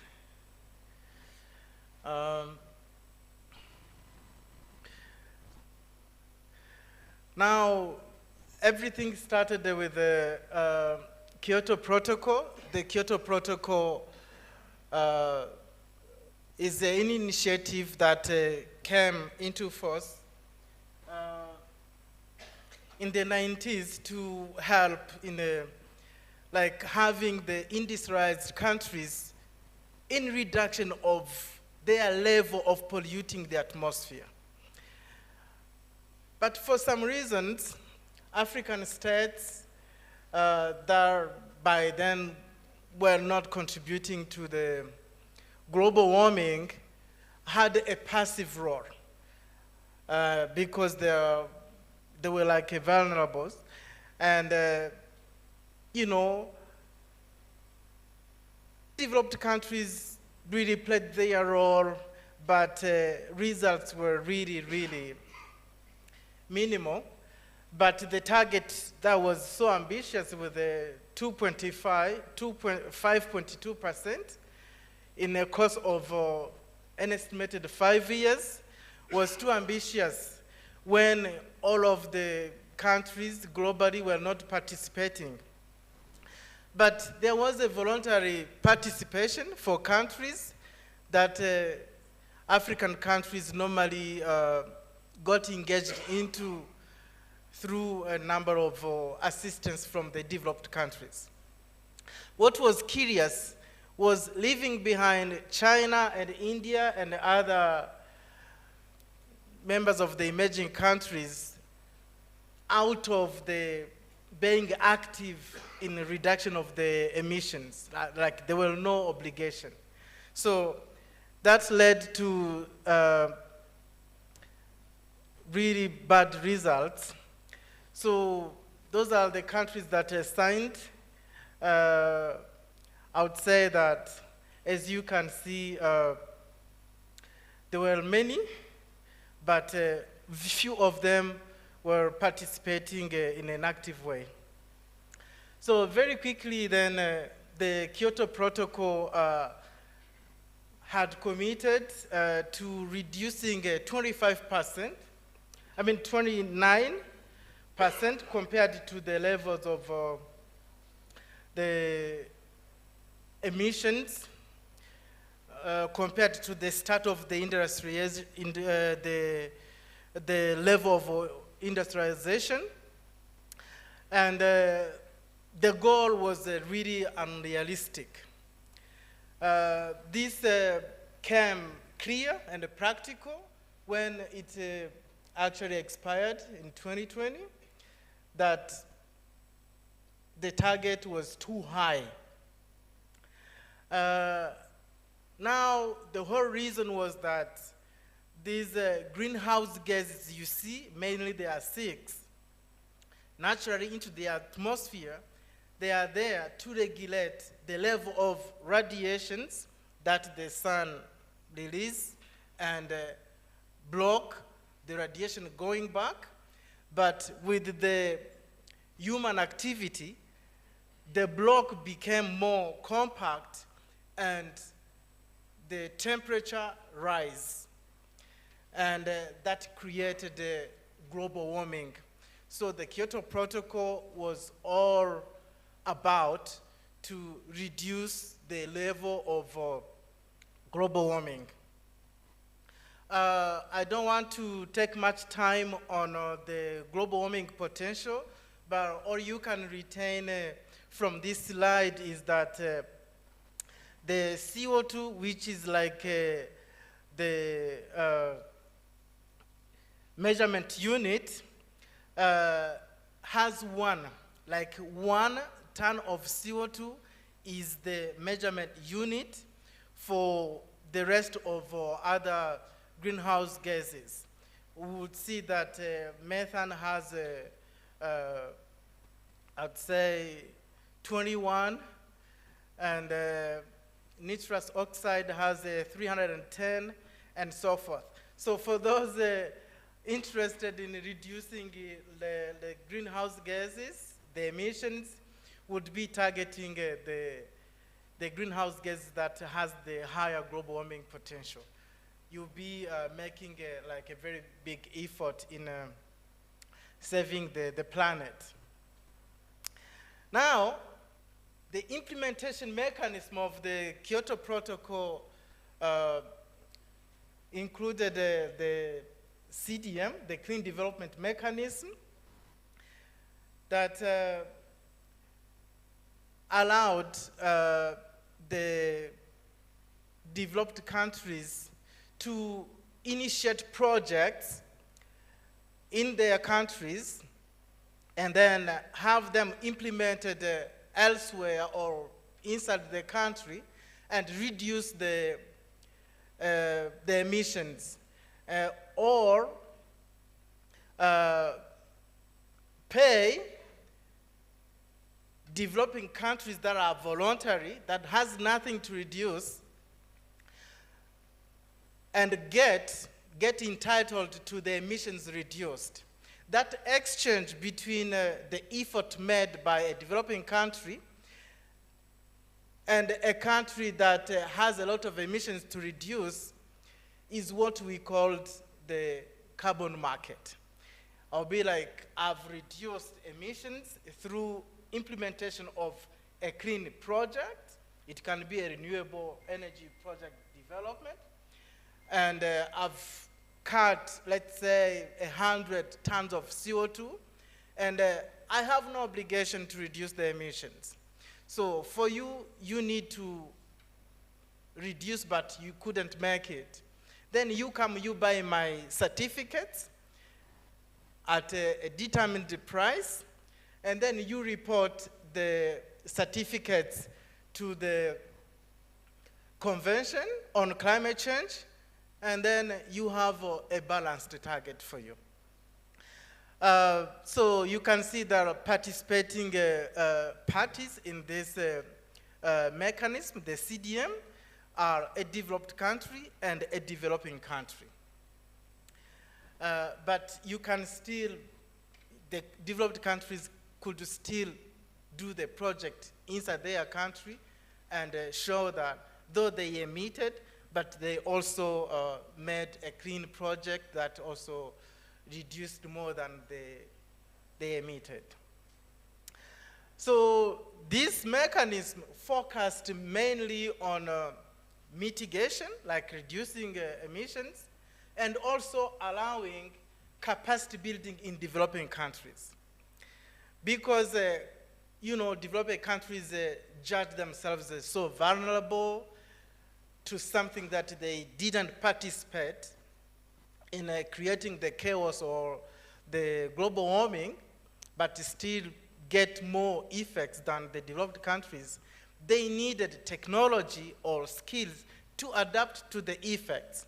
So the mechanism under the Kyoto Protocol recommended that they should allow developing countries to have new technologies that would help them to adapt. You can see there, after 2020, the Kyoto Protocol got expired, and there was a need of a new mechanism. That new mechanism that is still into effect now is the Paris Agreement. Something that was so exciting to hear because it had a lot of benefits for Africa, Latin America, and other developing countries and the small states and islands that finally had received a role that is not passive or voluntary, but also had a chance to claim financing to adapt to the effects that the climate change were causing. So a number of countries signed, like many of them signed, excluding some countries that really depend on fossil fuel. Those include Libya, Iran, Eritrea, and some other countries. The US later on walked out of the agreement because US was not benefiting economically, or I don't know.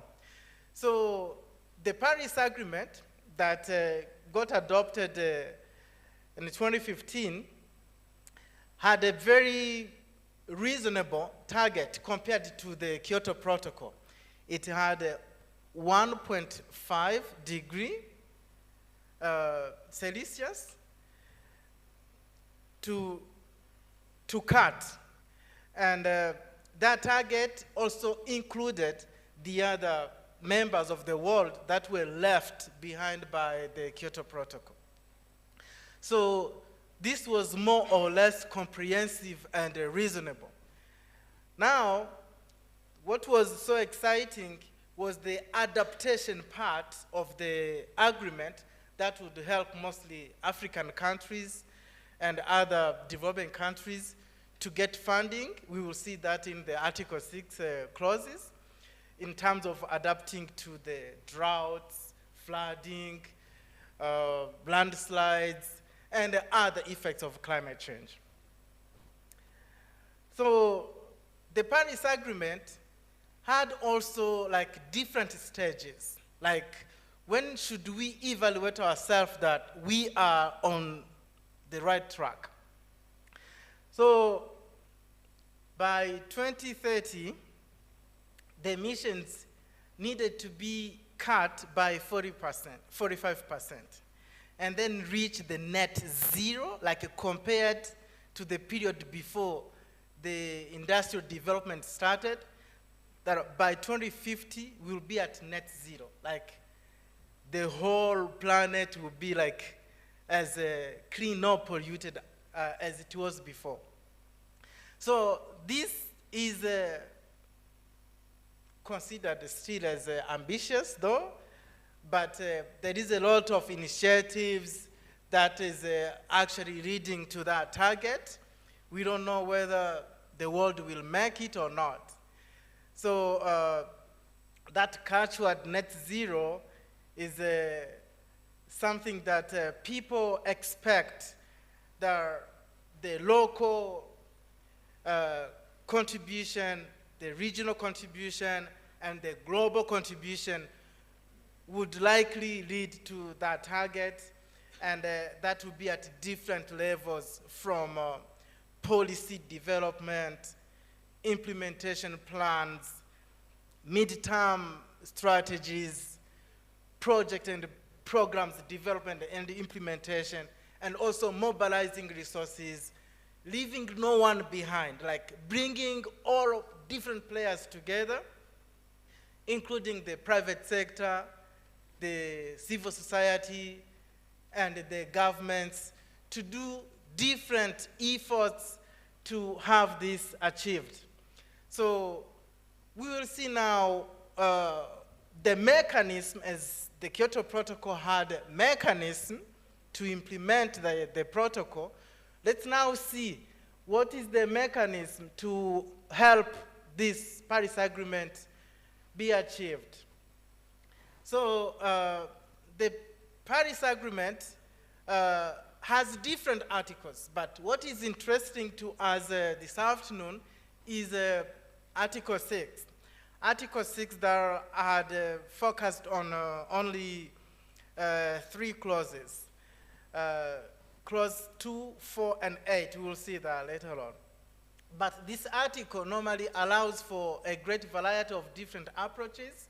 It helps in terms of like allowing countries between themselves from the same hemisphere, they can deal, or different hemispheres, north and south, they can deal, or they can also deal through the UN Convention on Climate Change. That's a different approaches.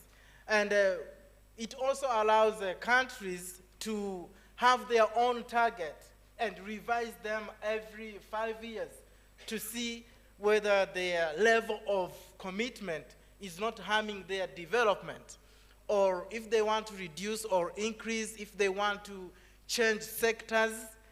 Let's say Rwanda has been focusing much more on energy in terms of reducing emissions, but later on they realized that the agriculture sector was really also emitting a lot, and they want to change that, you know. So there is a flexibility in terms of how much you commit, from which sector, by when. And it also helped in, you know, creating a network, an international network that help cooperation between countries. And it would accelerate the reductions of emissions in a quicker way compared to the Kyoto Protocol. Now, let's clearly see the difference between the 3 clauses, 6.2 and 6.4, and then lastly 6.8.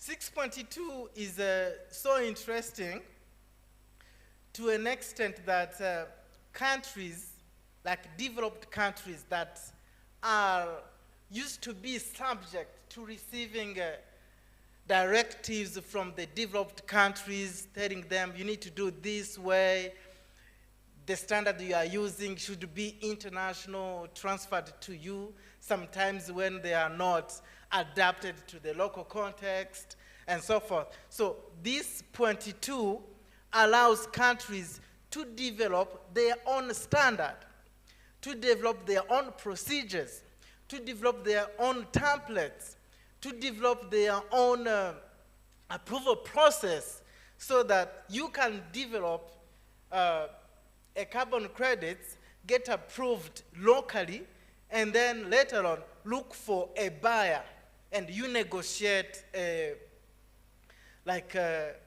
agreement between another country that wants to achieve its national determined contribution without any interference of a multilateral or international agencies or a UN agency or any other bilateral, I would say, party. So that's a market-based mechanism under the 6.2. Now the 6.4 is a kind of hybrid. It combines a market, like you can trade your reduced emissions, but you can also ask for adaptation support. And for you to get that, you need to have the UNFCCC to be in between. That means that, we'll see that later on, that means that in the whole project cycle, there will be an additional step to go to have kind of approval from the UNFCCC. But for the first ones, you finish it between the buyer and the seller. I mean, the developer of the project, the host country, and the buyer, the one that needs to reduce emissions or to achieve its national determined contribution. Now, the third one, which is non-market, non-market means whatever I've been saying about selling carbon credits, buying them and so forth, that's what we call, in a very simple terms, carbon finance. Like, you've reduced emissions, you want to sell them. That's a carbon finance. This 6.8, that's what we call climate finance. It's like you've got financing to help you deal with the climate change issues. So there is a provision under the Paris Agreement that helps developing countries to get adaptation financing, to get financing that help them in creating resilience, in rebuilding their capacity to cope with the climate change effects. I would highlight an example of one of the funds under the Paris Agreement, which is the Green Climate Fund, that has financing for developing countries to adapt to the effects of climate change. You can also use that funding should you want to develop I would say a hybrid project that reduces emissions, but at the same time helping the beneficiaries or the vulnerable communities to adapt to the climate change. Now, the meaning of Article 6 is like for the African countries specifically, Article 6 has a very great meaning because it contributes to the country's targets in terms of reducing emissions. It also contributes to the population adaptation to the effects of climate change. It also helps in allowing the countries, the developing countries, to be more active, or also to have a say in a design of a program and its implementation. It's not like you have a ready food and they tell you eat. No, you know how the food will taste because you participated in its preparation. And it also gives the flexibility in deciding what the countries want. And it also gives a chance for the countries to use voluntary carbon-based markets that can allow in trading the emissions. Now, how does a carbon market project cycle look like under the Paris Agreement? It's kind of quite similar to the classic CDM1, but this one will be more simplified and quicker. It would take less than 6 months, when the cycle under the Kyoto Protocol would take more than 2 years to have a full cycle done. So an initiator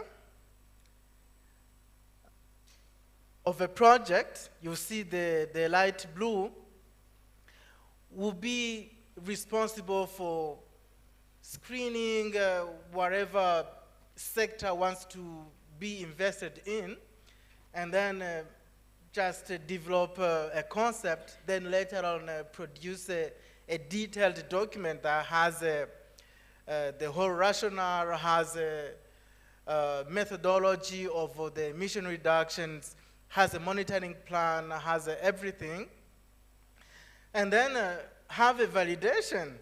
The more darker blue, the validation is done by an accredited auditor, an auditor that is certified. And under this Paris Agreement, you can combine validation and verification to reduce the cost that you pay for the auditor. And I want also to underline that under this project cycle, under the Paris Agreement, you can also have a local auditor. You are the one to decide this is the standard we have. You are the one to decide that these are the level of approval we want. So, and we will be the one to certify carbon credits. Whoever wants them will buy them. You won't need to pay an international verifier or validation expert to come from India, China, North America, or Europe, paying expensive tickets and hotels. Maybe this project cycle is more cost effective than the former one. And then the yellow boxes are for the administrator, are for the regulator that approves the project and then register it, and then later on approve the issuance of the carbon credits. The issuance means like, here are your certified carbon credits, you're ready to sell them. And later on then you need to go through an approval process for the transfer. That is an additional step compared to the Kyoto Protocol mechanism that gives chance for countries to make sure that the reduced emissions are not sold, all of them, outside the country, and then later on fail to achieve the NDCs, the National Determined Contribution. That was under the market-based, the Article 6.2. The Article 6.4 is quite similar to this, but it will only include 1 or 2 steps because it involves the UN agencies to approve. Because you need the climate financing that would complement the carbon financing part of it. Like, you need free money coming from the climate funds, adaptation fund, the green climate fund, climate investment fund, global environment facility, to come and blend with the emissions certificates you sold. So that is the only difference. Now, let's see the benefits against risk. Let's start with the benefits. The Article 6 has a lot of benefits. You know, it's so economic benefit. It really, you know, it allows developing countries, including Rwanda and many African countries, to get financing, to get foreign investment coming into the country to support some of the sectors that were initially lagging behind. It contributes to the local targets and international targets. Like in Rwanda, it contributes to achieving the NST1, now it's NS2, but it also contributes in achieving the SDGs and so forth.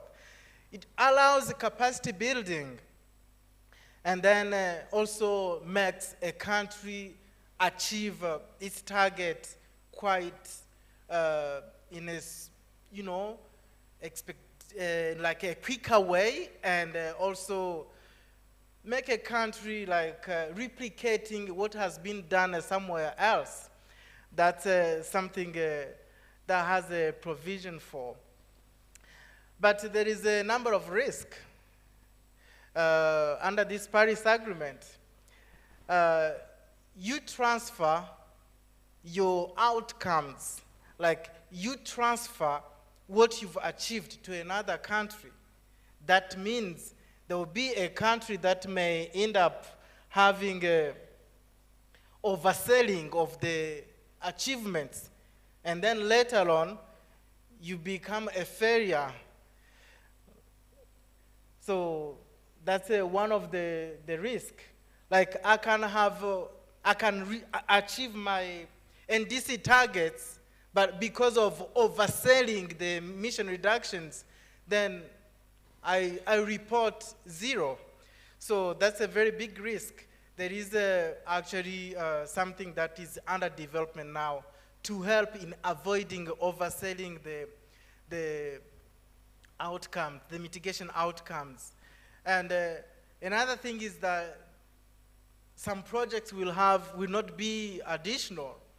Additional means a project should have an additionality capacity. Like a project should justify that. Without the carbon market component, that project wouldn't be possible. But under this Paris Agreement, sometimes there will be more focusing on helping countries to get financing in assisting populations or communities to build their resilience, and not focus much more on reducing the emissions. So the rationale of some projects will be not that much convincing as it was previously. Another thing is that the mitigation activities would be outside the scope of achieving the NDCs. Like the initiatives by private sector would be like for the interest of the private sector, not necessarily contributing to what the government has committed. Maybe energy, let's say the energy efficiency is not what the government has included in the NDC, and private sector here sees that that's where the profit is. It's it requires less investment and bringing a return on investment that is higher. So there is a possibility that the mitigation activities are likely to be outside the scope of the NDCs.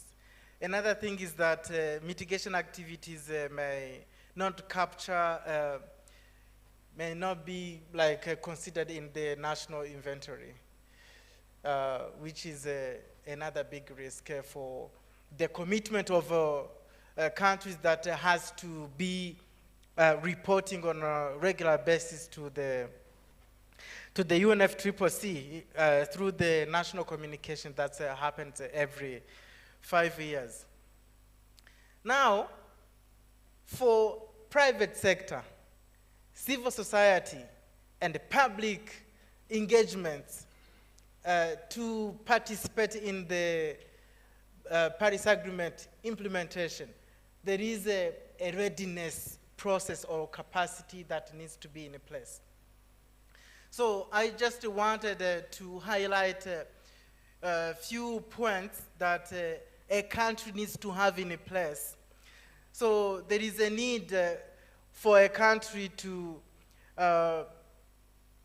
develop an approach or a strategy that will help in authorization and having a participation requirements, because it's not everyone that should come and participate, or it's not anyhow that people will participate. So you need authorization criteria for participation, and you also need the requirements.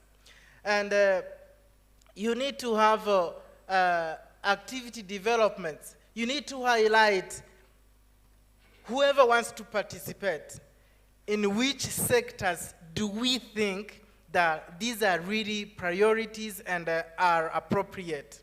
So you need to have that in place. You also need to have a way of verifying and monitoring what participants are doing. Are they doing it accurately? Are they being efficient? Will their effort be effective? You need to have that. Another thing which is very important is infrastructure. You need an infrastructure in place so that you know how to avoid duplication of effort or overlapping interventions. And then lastly, you need to have a very good regulatory and institutional framework and a legal framework that will help both players to, have return on investment, but also for you to be complying locally and internationally. Basically, that's what I was explaining. And I want to finish with some of the limitation of the Paris Agreement. Paris Agreement gives a lot of more flexibility. When you are a father in a house and you give a lot of flexibility, some kids will come home late, maybe after midnight, or some of them will not do their household task. Like, no one will be really responsible. That's the first limitation. It also creates a different set of rules. Like, there is like a whole bunch of rules which might end up confusing, countries. It will also impact some of the employment opportunities around the world, because there are some sectors that are being out of business.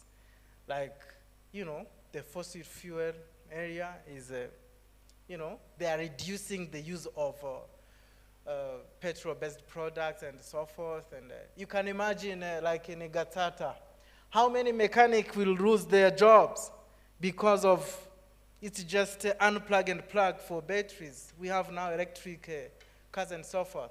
But that's okay. Probably some other jobs will be created. That was an issue. Another thing is that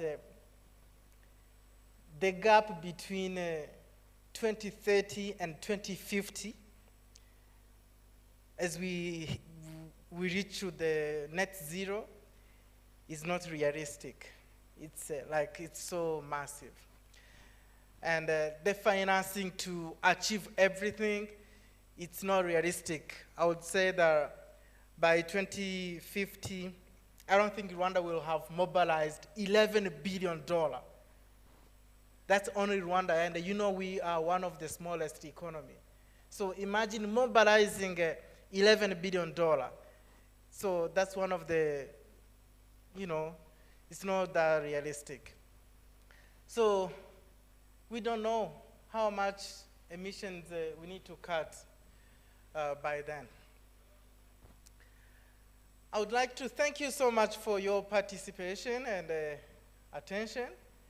Again, I'm Jean Hazinda. I am an expert in climate finance. I support private sector I would really love to hear from you when you need someone to take you through the whole process, developing a carbon credit component for your investment.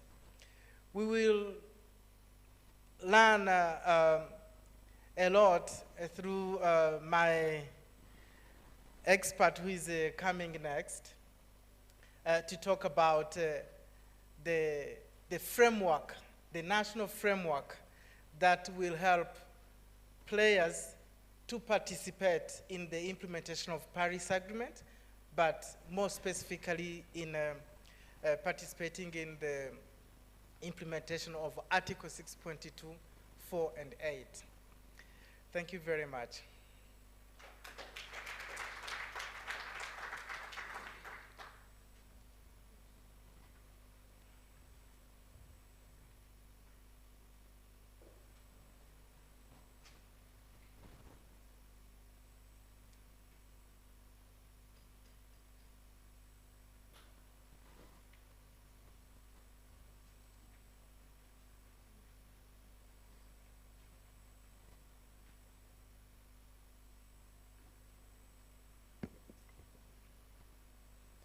Good afternoon, everyone. Muraho neza, muguwe neza. Very glad to hear that. Yes, my name is Desiree Ragaragaza. I'm going to continue talking about the carbon market systems and climate justice. I'm part of the group that came from Scotland, the GRC, the Global Renewable Center, and at the same time, I'm the founder of Energy, Mining, and Law, which you can find at energyminelex.com. I have more than 25 or 26 years as an advocate, as a lecturer, as a commercial or corporate lawyer, whichever hat you want to put me on. I'm here now to discuss about carbon market systems and climate justice.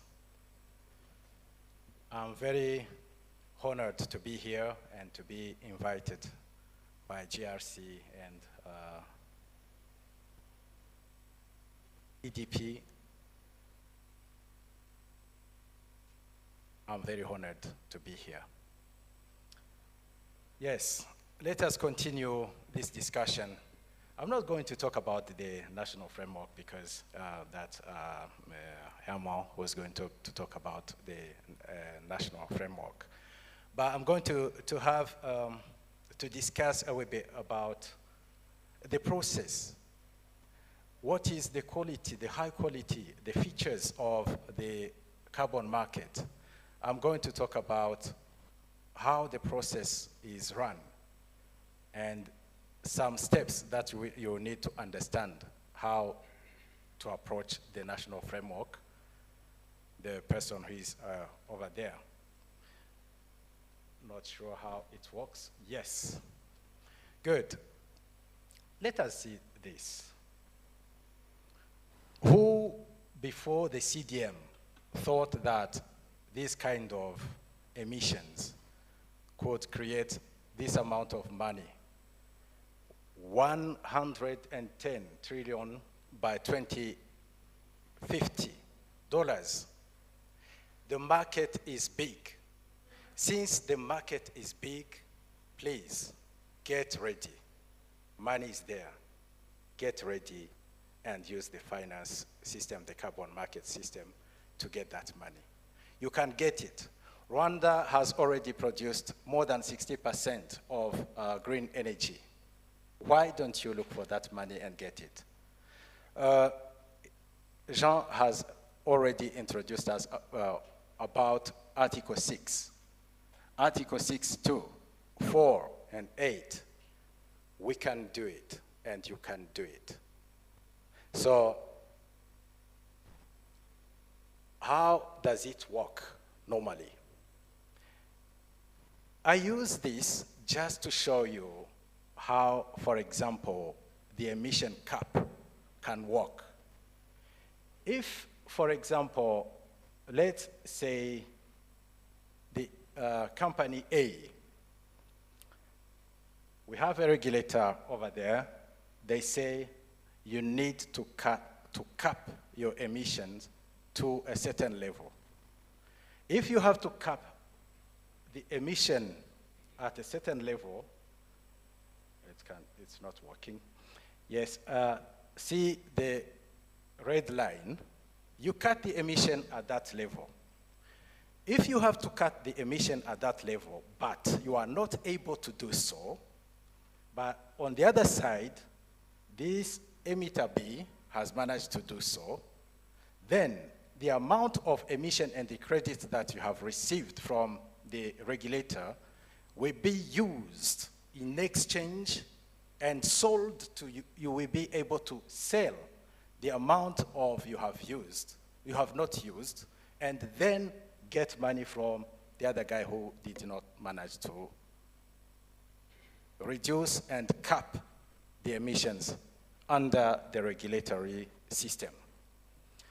Now, this can be as well used in CDM, because this can be done either on global stage, and you say, let's say, for example, a Scottish company is just under the UK trading scheme. They are asked to cap their emissions at a certain level. But this is not feasible because there are other parameters they didn't manage to include. In that case, they can come to Rwanda, for example, and buy credit that the regulator has already made available to a company that managed to reduce the emission. That can be done. So this is the carbon market. In that situation, you can get money, and the transactions are free, as Jean has already mentioned, or are under Article 6.4 or under Article 6.8. Now, some people are confused about emission allowances and emission carbon offset. Where is the difference between them? Emission allowances, you are permitted to emit a certain amount of CO2. On the other side, when we are talking about carbon offset, just look at avoidance, look at a reduction or removal. In terms of a regulatory system, there is a government or there is a regulator who has to put in place the rules. On the other hand, it's just a standard. A standard on the other, and we have legal obligations, in different legal obligations between buyers and sellers, and we have at the same time, on the other side, it's done on voluntary basis. So if it's done on voluntary basis, which article, for example, are we talking about? We will come back to that because there will be a workshop at the end of the presentation. One needs to understand under which article we are trading. Are we talking about Article 6.2 only? Are we talking about Article 6.4 only? Are we talking about Article 6.8? So this helps understand, it helps us to understand exactly what we are dealing with in terms of Paris Agreement. compliance market is regulated. Here we have a voluntary carbon or sovereign market, and it's reported publicly. This enables transparency. I will come back to that when we are talking about transparency and features of a good carbon market. Then reported or unreported, including the price for avoidance lower than price for removal. When we are talking about price for avoidance is lower than price for removal, it's just about technology, okay? Because the price for avoidance, the price for removal includes, for example, storage captures or other technologies that are required, and that requires investment. Therefore, it will impact on the credit. Sovereign market, I'm not going to talk too much about that because we are dealing with, here we have the private sector, then it's much better that we continue with the private sector rather than going to RED and RED Plus, which is another article 5.2. Probably we will deal that on another day. Normally, talking about carbon market, it will take even a week to discuss that. Now, what are the features then of a high quality carbon offset? It's interesting to see what element you will be considering when you are applying or when you are involved. What element, what kind of features you need to include in your project. He mentioned additionality. Additionality, the carbon offset result has to do something. Avoidance, reduction, or removal. Remember, it's something new that needs to be. You are not going to sell something that exists already. So it's something new. Are you creating something new? Well, is it additional to what we had previously? Yes, it adds something because it's reducing this. Yeah, so that is an additionality. The second point that I want to mention is no double counting. You need to avoid double counting. And at the same time, remember, your project should do no harm to the community around it. Next, the carbon offset result in the it should be permanently avoiding or reducing the CO2. The reason of this is because carbon credit, at the end of the day, at the end of the cycle, they retire. They are removed from circulation. No leakage. There are some people or some companies who are so clever, okay? They build something like a coal power plant, and at the same time, around it, they bring in, okay, a forest, a big forest. Oh yes, we are emitting, but at the same time, we are creating something new, and then they want to claim that money. Smart, but it has been noticed. So leakage, there should be no leakage. Detailed and transparent. I don't know if you have followed the news just this week. On the 6th, the Germany regulator refused to issue carbon credit for some companies in Germany because there was a fraud. Some companies in Germany were asked to cap their emissions, but they didn't manage to, well, they said that they were implementing some project in China. I was wondering even why they chose China. Anyway, then it was found that there was fraud. And that fraud, the regulator, the investigatory system found that it was fraudulent, and then they were not able to issue the carbon credit, and still they continue the investigation because it's a huge amount of money. That included 8 million for each project, 8 million of carbon credit finance. So you understand this, it's a huge market. So we need to tap into that. So detailed and transparent. We've got at the same time a strong governance, and they need to be registered.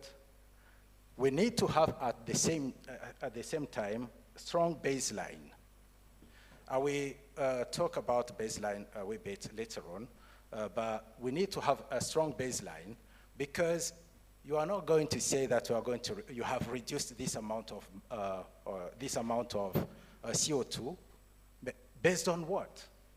What kind of study did you do to make sure that you have a baseline, then to show that you have reduced this amount of CO2? You need to have a baseline. Then there is third-party verification. It's a very important aspect. Well, that is when exactly what happened. After the third-party verification, then the German government found that there was a kind of fraud, and then you understand what happened, what followed. Accurate qualification and verification goes in pair with third-party verification, and it has to be, your project has to be Paris Agreement aligned, as already stated. That is even the reason we decided to start from Article 6 to understand much better what we're talking about. There are different types of activities that can be carried out under Paris Agreement, or in terms of carbon market. Yes, there are, according to the CDM, there were 8,000 registered projects, and according to Ecosystem Marketplace, there are at least 170 kind of type of activities. We've got, in terms of categories, we've got forestry and land use, renewable energy that we've been talking about, household and community.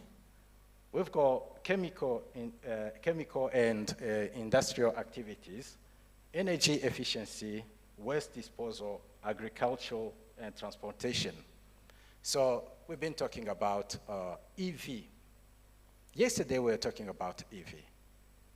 We need to harness EV money, EV carbon finance, and the money is there if you don't claim it. Don't say tomorrow that you didn't know. We will continue. These are the types of activities that we were talking about, the 170 types of activities. Now, how is it then done? Verification, okay? It can be carried out by different organizations. For example, Abetable carries out quality assessment through own framework. Do you recall Jean talking about some risks associated with Paris Agreement? This is what he was talking about.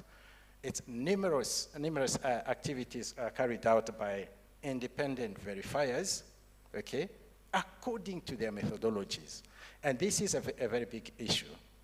There is as well, we've got buyers as independent that can create as well complexity. Complexity because some buyers use different methodologies, and they say, look, our methodology is the best, and we are not going to buy your credit if you do not use our methodology. When they tell you you do not use our methodology, it means you have as well to use who? Our own verifier. Think about that. Think about Article 6.2. That gives us as well as the regulator, as a nation, you can use your national framework. So the compliance as a regulator, and we've got as well the foreign sovereign market that I'm not discussing right now. And here, if you look at the voluntary market, I was talking about methodologies, okay? You need to look at the eligibility criteria. Even though it's a national framework, think about the eligibility criteria for and from your national framework. Eligibility criteria. Have you validated that? Yes, you carry out validation. Have you registered? And are we maintaining the register? Yes. Is it measured? Yes. Have you reported? Yes. Then is the verification periodical? Yes. What do we have as a transparency mechanism? The rate of access to project. You analyze all of that. The standards here, as I was explaining, we've got, we have, for example, VERA and Gold Standard. We have the American Carbon Registry. We have the Climate Action Reserve and the Plan Vivo Standard, pure. Now, look at how the system is evolving. Amazon is getting there. These guys are so smart. They know where money is. Amazon is getting there. Don't use Amazon right now. Use your national framework. You use your national framework. There are companies that have already used the national framework, and they have their carbon credit on the market under the UNFCCC, UNFCCC. Probably Irma is going to talk about that or give you just an example. Stages of voluntary carbon market. Step. Where do you start from? And what do you need to do? How do you compile all the documents that you need to submit to the regulator? Yes, you've got Jean was talking about project screening. I'm talking about project ideas, okay? And select a carbon offset advisor if you want it, because your company, if you have in place someone who can advise you or an employee in your company, you can use them, and you don't have to use that, it's optional. Then estimate potential tons of CO2 that you are saving, that you are removing, that you are avoiding. Remember, we are on the other side. It's just a voluntary mechanism, avoidance, reduction, removal. We continue. Identification of other potential transaction parties. Then, once you have in mind how you are going to sell your product, you think how much money I'm going to get from that. Then all necessary project data provided to carbon offset advisor, if any. Then you continue assessment of proposed project. You assess it. After the assessment, there is an identification of selection of appropriate standard. Are you using the Article 6.2? Are you using the Article 6.4? Are you using Article 6.8? The standard you are using can be determined according to Article 6. Very, very important. Are you on voluntary mechanism? Are you compliance mechanism? If you are on compliance mechanism, there is no other standard but the one that has been set by the regulator, and you are done. So are you on Article 6.2? Is it voluntary? Yes, you can continue. Anyway, this is the process that you have to go through. Then after all, you can, if anyone wants this presentation, we can share that rather than just continue talking about this. You can read it and you will understand much better the process up to the end when you can say, okay, I'm done and I can sell my product, okay? These are the continuation of the process. I'm not going to go through all of that because the time is running. And you have all of that in place, and you think, what am I going to get from all of that? Is it sufficient for my community? Does it answer the issue of equity and justice? That is the linkage between carbon market and justice. Equity. Are we talking about equity? Who is talking about that equity? Is it a lawyer? Is it a philosopher? Are you a medical doctor? Are you an investor? Or who are you? Sometimes we think about equity and justice depending on who we are and the way we think. So there are different definitions in terms of equity, okay? And how equity works and how it leads us to justice. I can see that some people are a wee bit tired. Let me try to use colors to avoid, yeah. So equity implies justice dimension. There is equality doesn't mean always equity. You have the same, you stand on the same level, but you are not going to see the match over there, the soccer. You are not going to see the match because although you have been given exactly the same standard or the same suitcase to sit on or whatever, but let's go to equity. We understand that someone needs at least to be elevated to be able to watch the match. The boy is elevated and he can see, he can get the support they need. Here, look at the fence on justice aspect. If you look at the fence justice aspect, it means all three can see the game without support or accommodations because the cause of the inequity was addressed.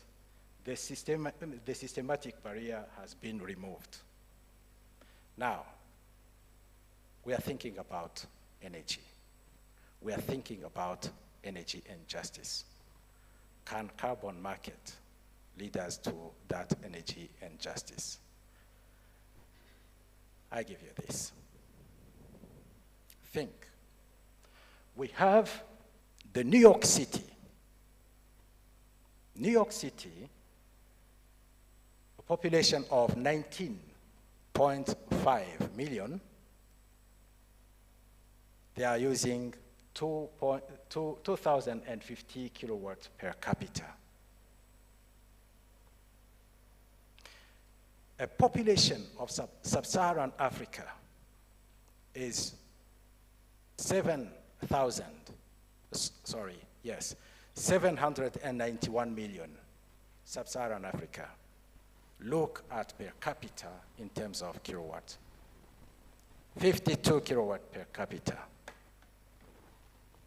And there is 100, remember we started with 110 trillion of carbon market available up to 2050. Can we do something to increase at least a per capita electricity consumption in sub-Saharan Africa using the carbon market system? I'll leave you with this image. Once you go back to this image, to this picture, I think you will think again in terms of carbon credit, and we follow the path and get that money out and increase the electricity consumption in sub-Saharan Africa. I thank you very much for listening to me.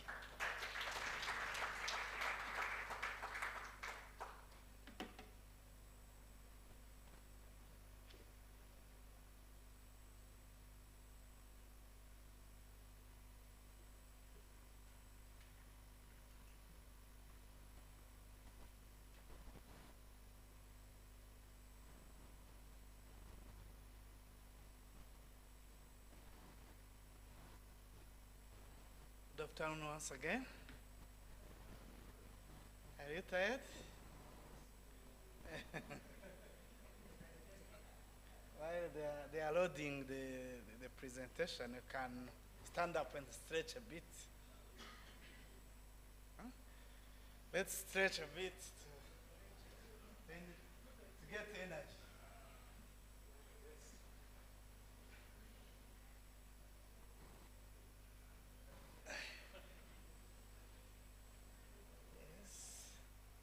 Okay, thank you.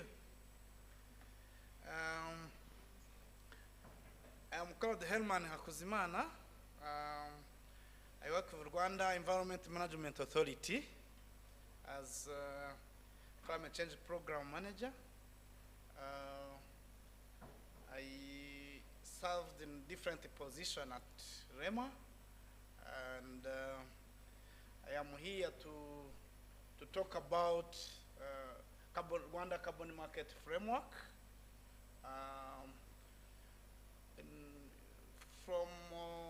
I started working with REMA in 2011. It's now 13 years. And among the positions that I occupied at REMA, I coordinated the DNA Secretariat. DNA is designated national authority. At this time, it was for Clean Development Mechanism, or CDM. I saw some people here that we met in this capacity. And yeah, hopefully they will help me to make the discussion very fruitful.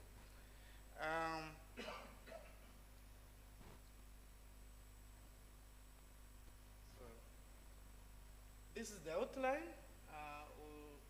For the introduction on carbon market was done.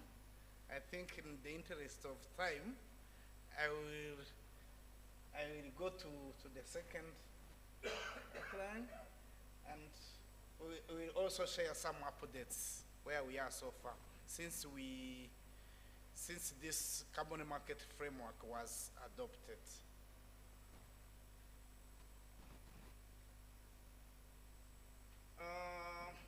But before I go to the carbon market framework, I would like to recall some of the requirements that my colleague mentioned. For a country to participate in carbon market, it it has to be signatory first of, to be signatory of the United Nations Framework Convention on Climate Change. This means that for countries which are not a signatory to the convention, they can't also participate to the carbon market. Yeah, but they must have also the policies and the strategies that allow the development of carbon market. And while we are still there, I am happy to report to you that we fulfill all those requirements here in Rwanda. Rwanda is signatory to UNFCCC, and we were among the first countries that ratified also the Paris Agreement, and this opens our door to participate to carbon market, even under Paris Agreement era, because we ratified Paris Agreement. And again, we have policies that facilitate or that allow the development of carbon market, because when we are talking about carbon market, we are talking about the emission reductions, and our country's vision. I hope you all know that Rwanda's vision is to be a developed, climate resilient, and low carbon economy by 2050. This is the vision of our green growth and the climate resilience strategy. This creates a conducive environment for development of carbon market, because among the requirements to accept a project, it must be aligned with the national policies and the strategy.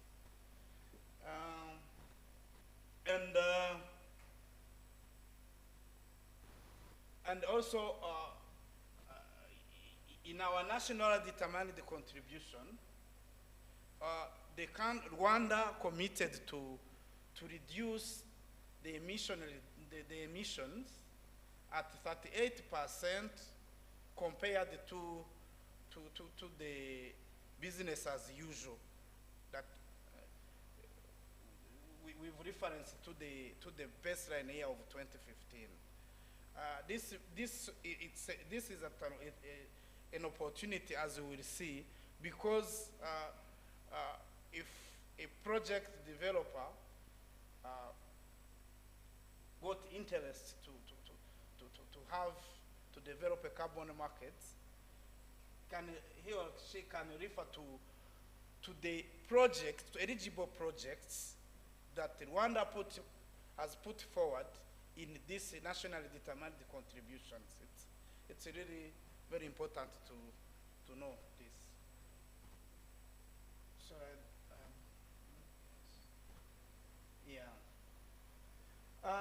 coming back on national carbon market framework itself, it was developed in 2023 and adopted or launched at COP28 last year. It's still new. This is why we do not have yet many projects under Paris Agreement, as you will see, but we fulfilled all the requirements to have them, and we are achieving them. The objective of developing this framework was to regulate and govern carbon market in the country, with aim to facilitate Rwanda's participation to the international carbon market, because there are some requirements of Paris Agreement for a country to participate, including having this national framework, and I am happy to inform you that we are among also the first countries that have developed this.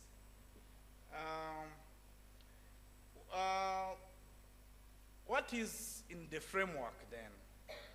The framework establishes a governance and institutional structure for carbon market in the country, and it also portrays the procedures that must be followed by a project developer to have the projects approved up to the level of setting the emission reductions. I hope you are not frustrated by those terms.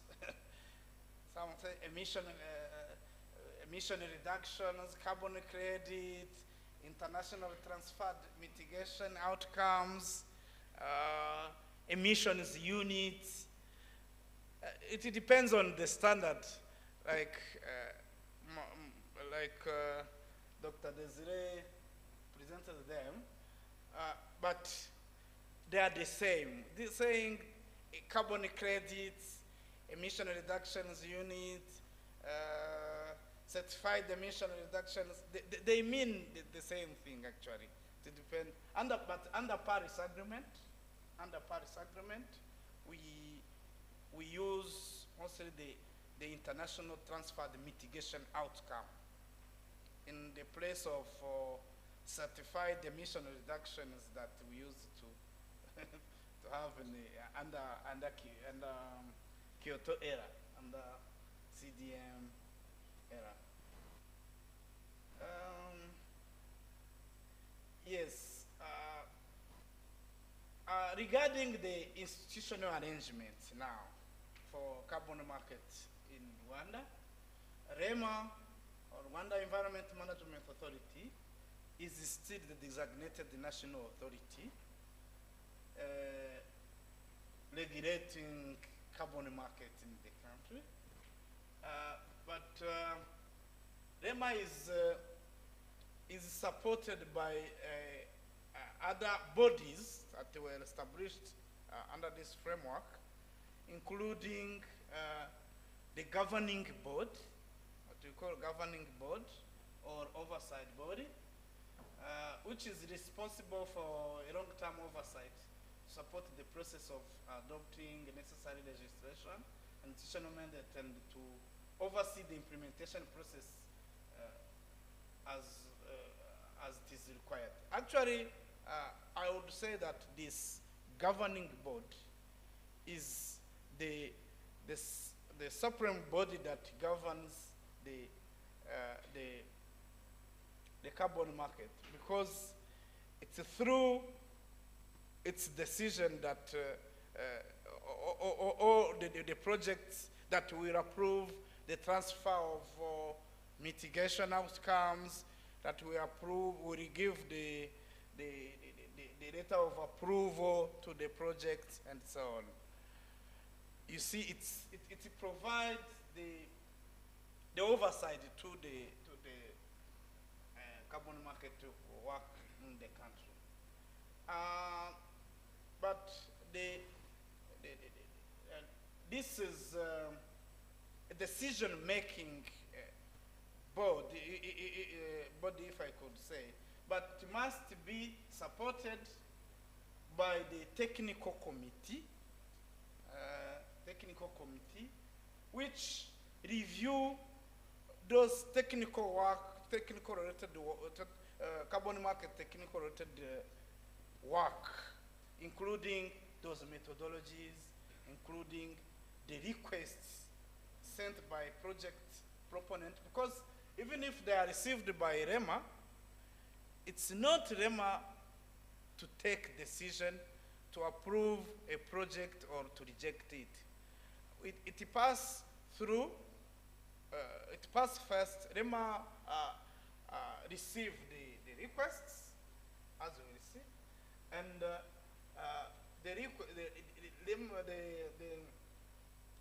the carbon market office, it is how it will be called under the framework, will check the quick requirements, whether the project proponent has submitted all the documents required or not.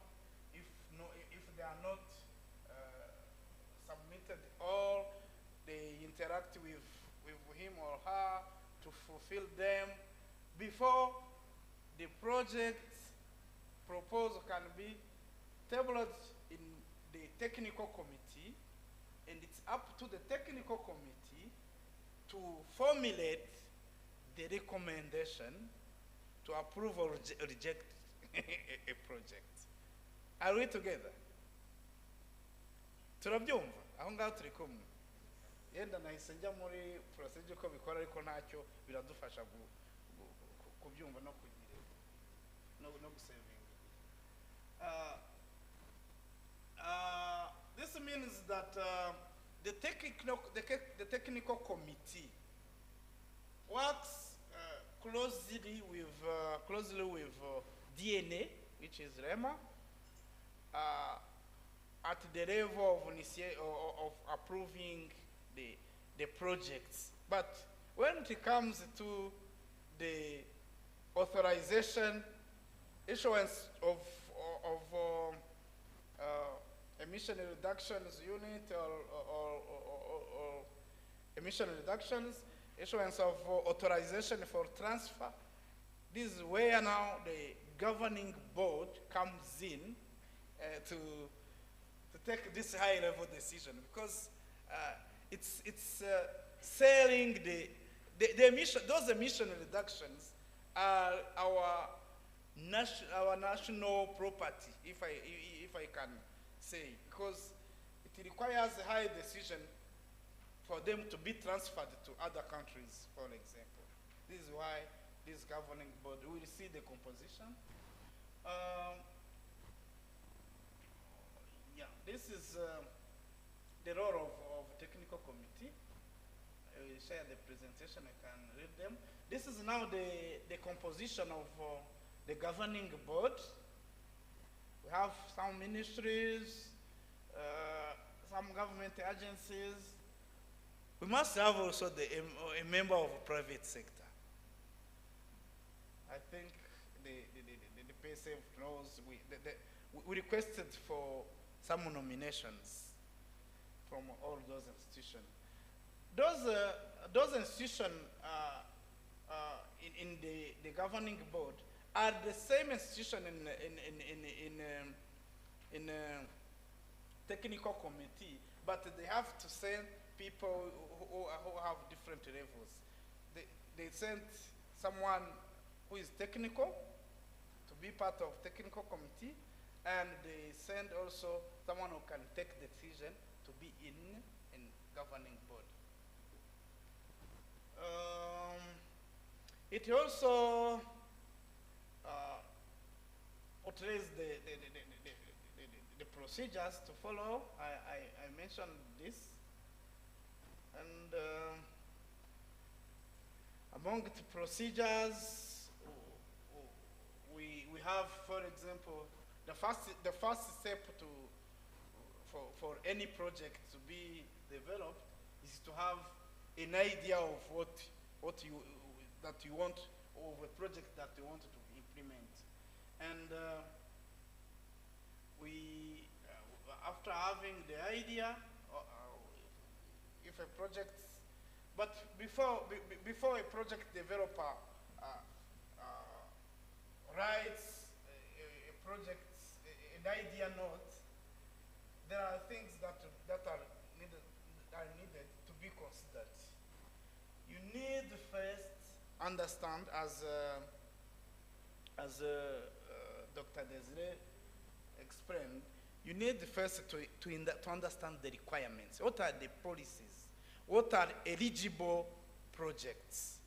As we under our carbon market, we have what we call positive and negative lists. what are which are the projects that are on a positive list, which projects are negative list? Well, you know, I don't know if you went through our national determined contributions. There are what we call in the measures that mitigation measures that the country has put forward. They are grouped in two categories. There are those which are grouped in conditional measures, and those are the measures that will be implemented with international support, with external finance, and the carbon market is among those external finance that are targeted. And there are also those measures that were put in the category of unconditional measures. Those are measures that will be implemented using the domestic means without the need for external support. In the carbon market, then, or the projects that are on the positive list, that are eligible for carbon markets, are those that fall in the sectors which have measures in conditional measures. Conditional measures, those that requires the international support or the external finance.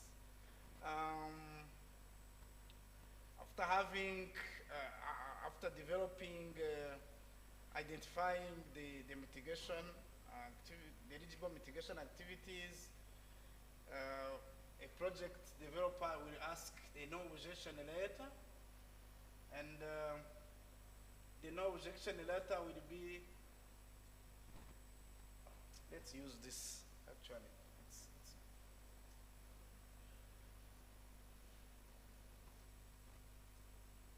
If I will share this presentation. If you open this link, you will see the details. But simply, I want to take you through the steps. After the establishment of a carbon market project by a project developer, it fills templates of project idea note or P to give a summary of the project. After filling this pin, we'll send it to REMA, and REMA will with the support of technical committee, will assess it, see whether it's aligned with those policies that I told you, aligned with, aligned with sustainable development criteria. Sorry. I am for UT. Let's stand here. Use one.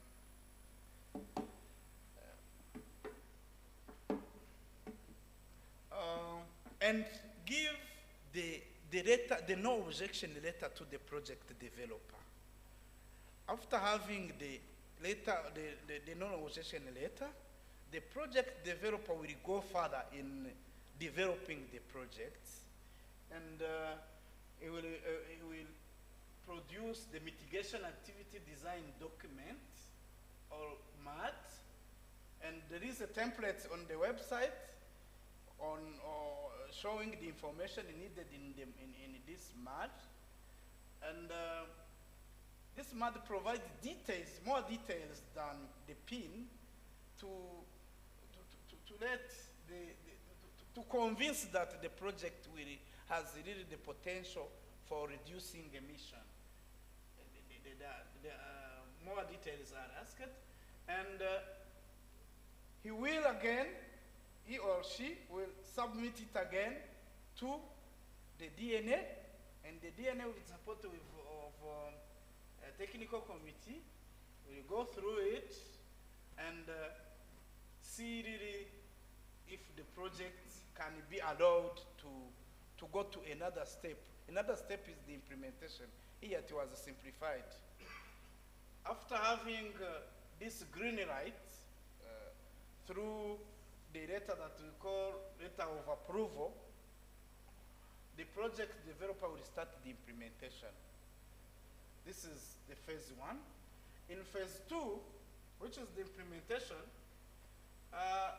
you implement, normally for those who are used to implement the carbon market project know, when you implement the project, you keep records. You keep records. For example, you are distributing cook stove. You keep the records, and every year you conduct the verification. The verification is done by an external verifier, and you produce the report. Project developer produce through this verifier produce the report, verification report, that they will send to DNA again to request for the carbon credits, if I can say, emission reductions credits. Ni ukuvuga ngo iyo umaze kugira uwo mu verifier akagukorera report akavuga ati muri solar home system project any company, iyi company yakoze imaze umwaka implementinga ya reducinze emission reductions toni 1,000 nk'urugero agatanga proof. The technical committee will check whether the methodology was good, whether they really achieved those emission reductions, and give you the paper, a letter confirming that those emission reductions were achieved. It's this letter that you take to the market. Actually, this is the carbon credits that we're saying. And if you have a buyer, you discuss and you get the agreements and you sell. But when it comes to transferring those emission reductions to any other country, in order to achieve its NDC targets, it requires the authorization. The authorization from the country, and it's the governing board that will take the decision. I think it's the last step in this under implementation phase. If we open this link, we will see more details, and here you will also find some other guidance and some frequently asked questions on the carbon market that I didn't develop here on those links. The carbon market framework has also the registry. It's mandatory to have a registry. It's a requirement of Paris Agreement. We are still developing it. We are refining it to it's not yet operational, but by September, by end of this September, it will be operational. It's kind of online platform where the projects are registered, and they have to report regularly under the system, under this online platform. About the potential, carbon market potential, I think I have mentioned it. We have potential because according to our policies, according to our strategies, the country is in the vision of reducing emissions. This means that any project in line with emission reduction, in line with what the country has put forward in NDC, is eligible to carbon market. And I think I have explained those issues of positive and negative lists. Yeah, I'm trying to be quick. So far, one may ask him or herself if we have some project. I didn't want to mention the names because project developers do not like this. But we currently have 8 projects, including 4 in energy efficiency, mostly cook stove. I don't know why, and we are looking at it. Why always developing projects in cook stove? And we have 2 in agroforestry, which is good. It has more. They have more other benefits. And we have some on water filters. And so far we've delivered 13 no objection letters, but few of those projects are at this level of having the letter of approval. Cook stove dominates in the projects that we have. I don't know why they're easy to develop, but we should also think and enlarge the scope and see also other technologies. Ntabwo umunyarwanda kuyishiga gusa, ntabwo umunyarwanda kuyimbabura gusa, tukwiye kujya no mu zindi technologies.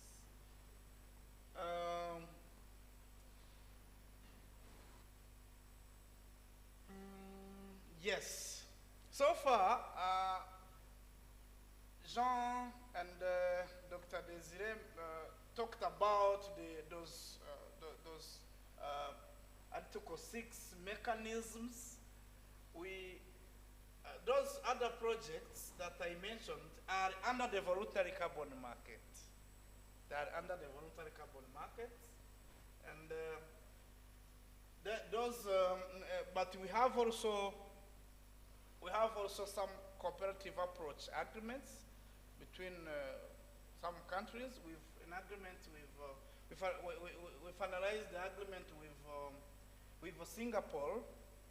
We have an agreement with Singapore, and we are finalizing an agreement with Sweden to exchange those ITMOs.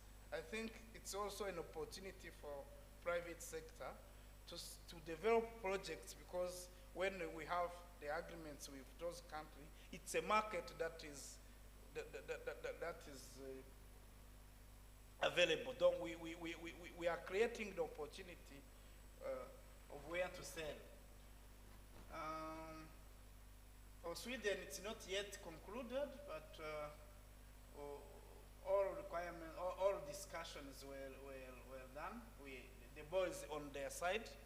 If they send it back, we'll see if it can be signed, or probably in a inside the line of COP29. Yeah. I think I still have some slides on what we heard about called Standardized Crediting Framework, or SCF. It's another framework that we have that is generating now money in the country, that is generating the emission reductions that have already the market, because it's the World Bank that is buying them. I am not quite sure if you are part of these projects of energy access and the quality improvement projects. It's being implemented through EDCR and jointly with BRD, and their emission reductions will be certified according to this standard crediting framework that we piloted some years back in Jean, was it 2017? I think 2017, 18, 19, yeah. And So far, we do have some templates that were developed under SCF which can also be used by other projects if need be, depending on the technologies. But here they were developed in solar home systems and for solar home systems and improved cook stoves only. They are available on our website. I don't want to go through all of them. I thank you so much. I think I've tried to summarize. Otherwise, the document is big. You can also find it on the links that I shared.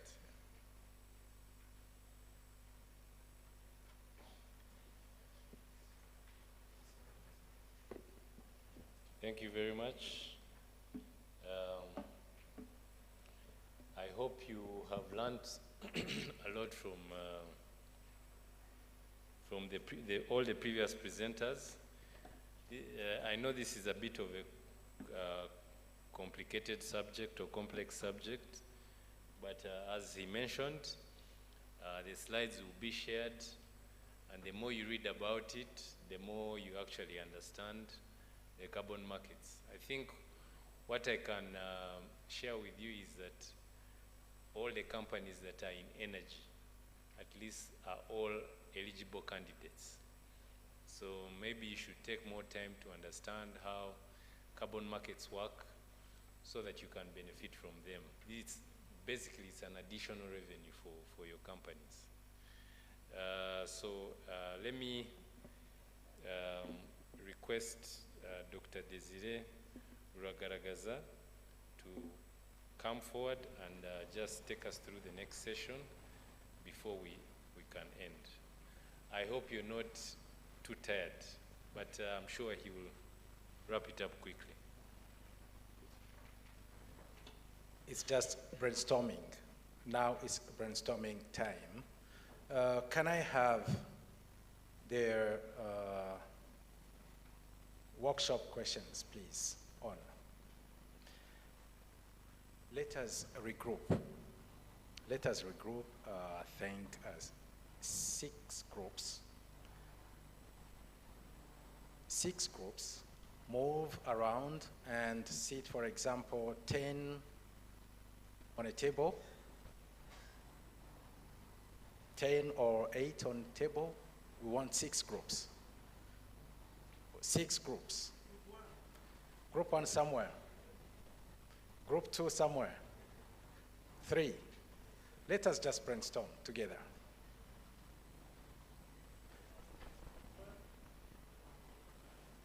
Okay?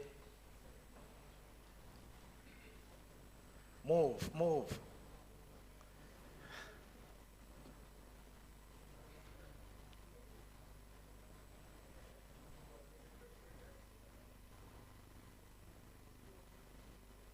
Workshop questions, please. Yeah, thanks. Thank you. Aaron, please come.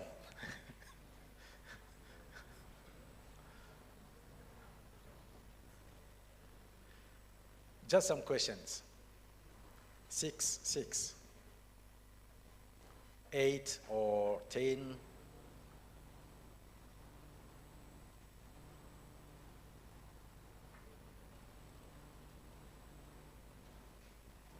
Group 1.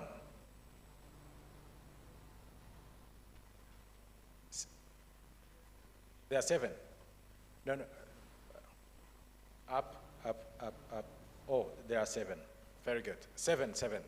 Make 7. Thanks. 7.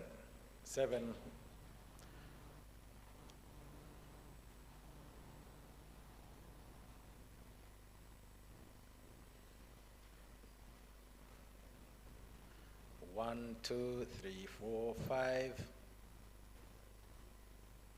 1, 2, 3, 4, 5, 6. Oh, 7 over there. Very good. Are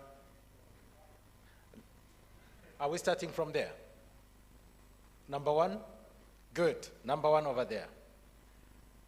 Can you nominate someone who is going to just to put together your answers?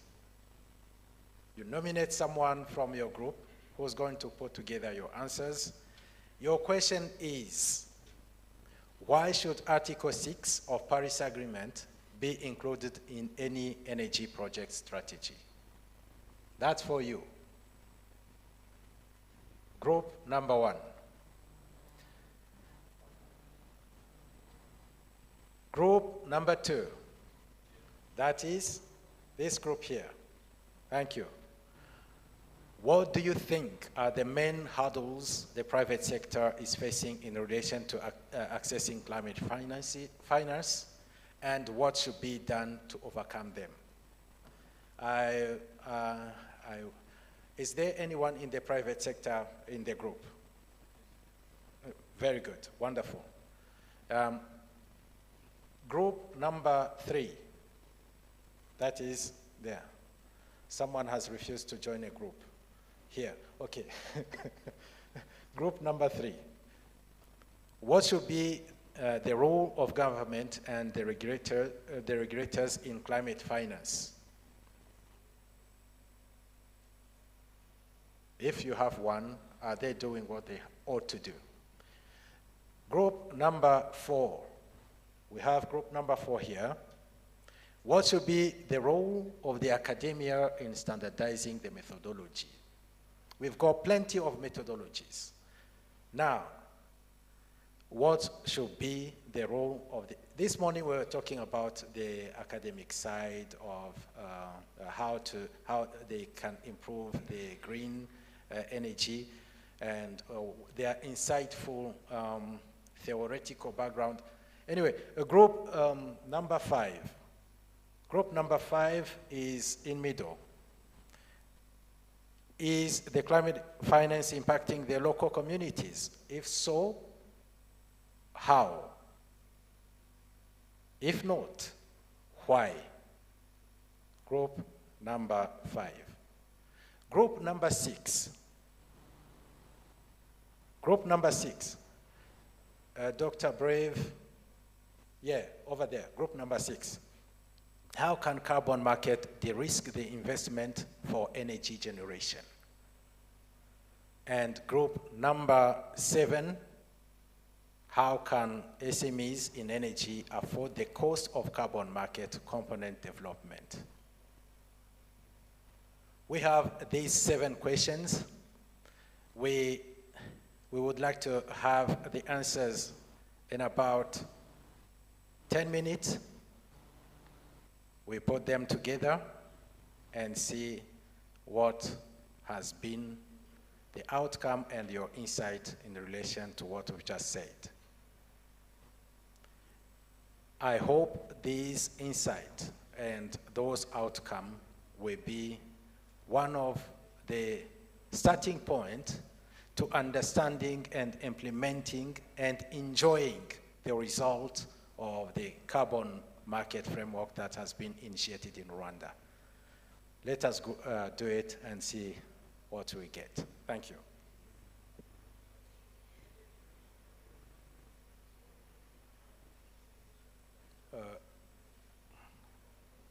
Jean, please look after group number 2. Is it number 2? Yes.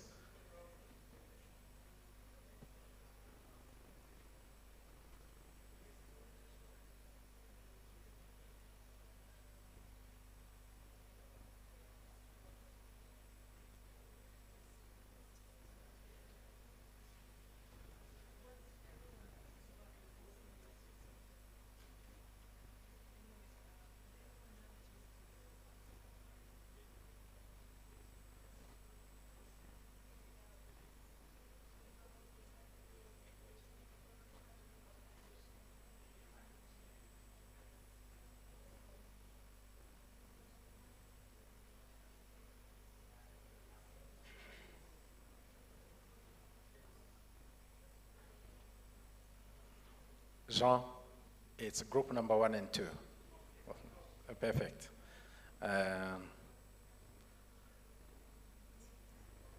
Herman, group number 3 and 4.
Once you are done, please.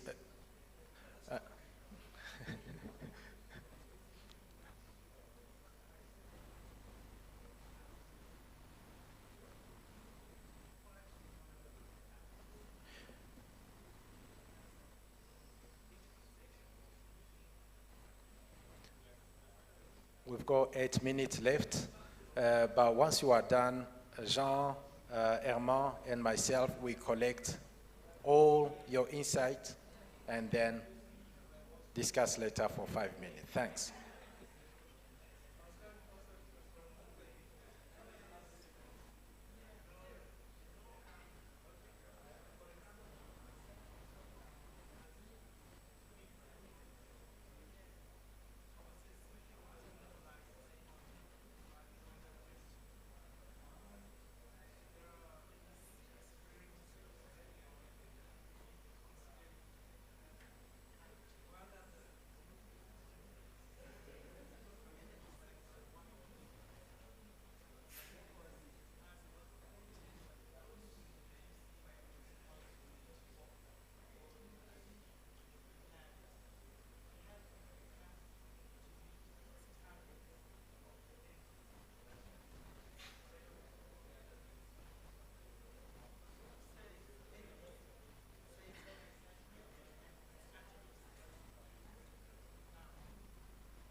Can you collect the insights from group 1 and 2, please?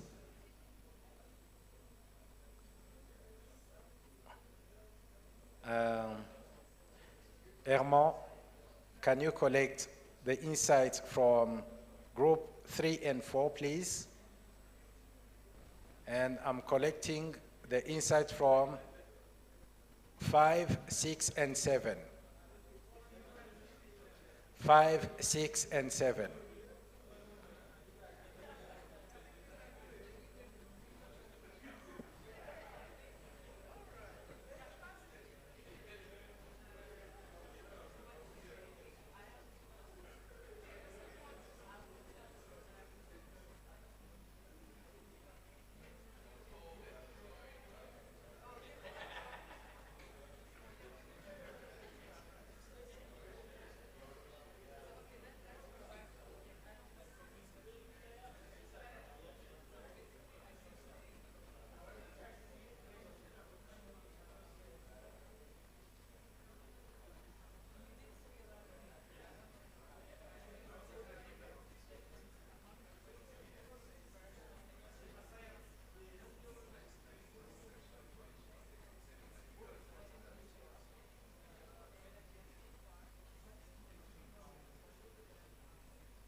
Really wants to be proactive and talk about them. May I invite her here on stage and okay.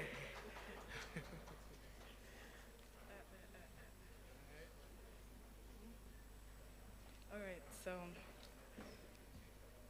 so regarding this, our group have found that the first point is so money. Obviously, that's what we're all here for, mostly. So it's in Rwanda, one of the first or the priority sectors is the energy sector. So far they're actually doing well because they're promoting mobility, off-grid community, energy, solar. So that was our first point. Secondly, it encourages more investing in private investment. The third point is it raises the profile of the project internationally.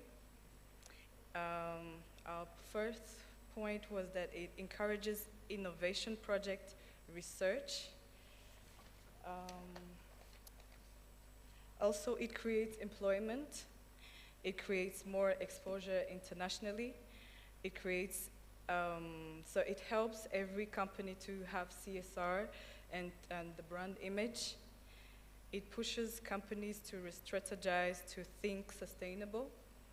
So if you're a project energy today accredited, your government, the government is more likely to invest more into it because it is actually sustainable.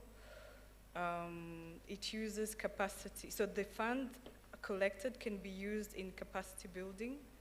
Yeah, and our last point is sustainable development. Thank you.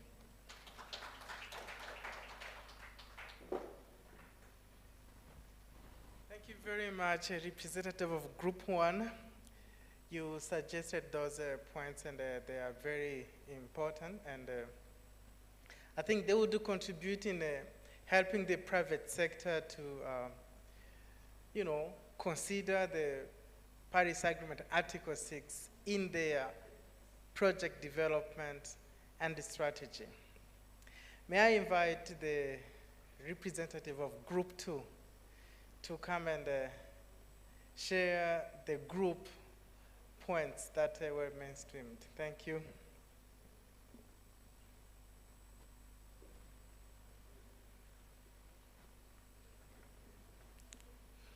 Good Good afternoon, everyone. We are Group 2. We had a question that was speaking about the challenge that the private sector is facing for accessing, the climate finance. So I'm really glad to speak about that because personally I'm the private sector, and I do really know the challenges that we have in that area. So it's such a pleasure. Personally, I work for a company called the Netis Group. We specialize in telecommunication and also energy. So we've been here since 4 years and also present in other 16 countries here in Africa. So our group and I, we've been brainstorming and we come to different challenges that the private sector is facing. And the first one is that we don't have knowledge. We don't have knowledge of the climate finance market. Actually, we see that as a big challenge because we don't know where to find that money actually, and we are facing that challenge. And also, one of our members came with the variability of the market. The market is not stable. It's changing time after time. So today, the climate finance market can focus on the clean cooking. Tomorrow it will be solar, and also after tomorrow it will be another, clean energy generation technology. So if we have access to information and the market trend, how it will be changing, we think that would be very helpful. And also another point is that the upfront cost to start the process itself is really costly, and it's high. The upfront cost is high. And also another point is that we don't know the qualified people. We don't know who to go to so that we can be advised on the climate finance market, and that's also a big issue.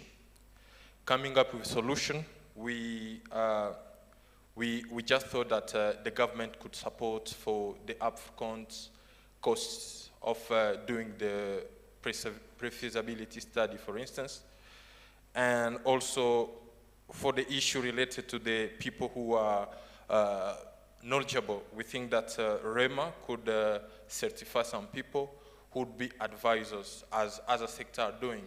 So we came up with the example of the people who are working maybe in real estate. If they need any advisement, they go to a given person, they say, okay, that is what I want to do. What do you advise me to do? We think that the process also could be streamlined if we could have access to those people too. And also, of course, there is a regulatory framework, but we need more explanation. And such kind of workshop are really encouraged so that we can be able to understand well that regulatory framework as well. And also, the capacity building is really important. Capacity building is really important, as I mentioned so far, I mentioned before. And also, we need some clarification on the process for getting that carbon finance or carbon credit money. And the last one is that we have to reinforce the local standard.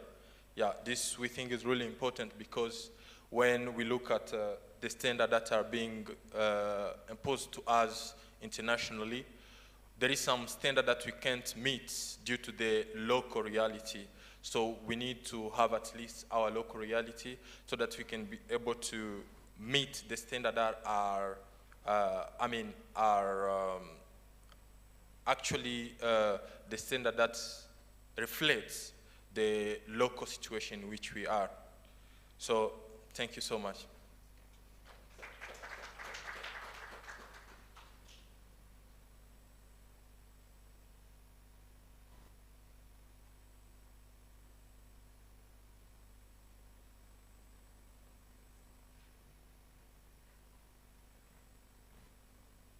Thank you so much. Thank you so much. Let's now invite the other group worked on the role of governments. Okay. Welcome. So, thank you very much. We're group number 3, and we worked on the role of government and the regulators in climate finance.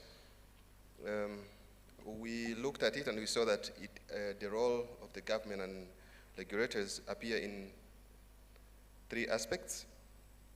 There is effective mobilization and governance and alignment of financial resources with climate goals. So in that sense then, we outlined some points that are important, that are showing the role of government and regulators. The first was that the government has to be part of international agreements.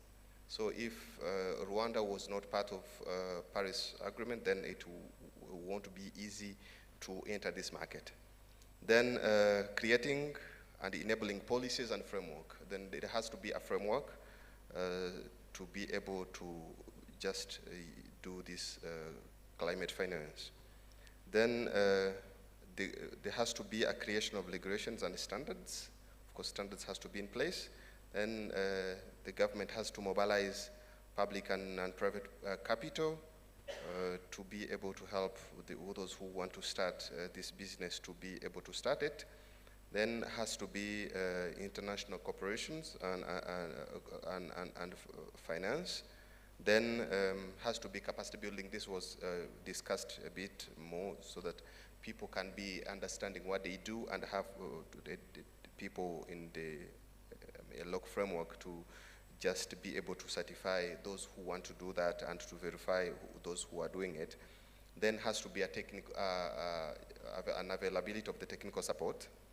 The government has to monitor and has to just make sure that is accountable of everything that is happening in the environment.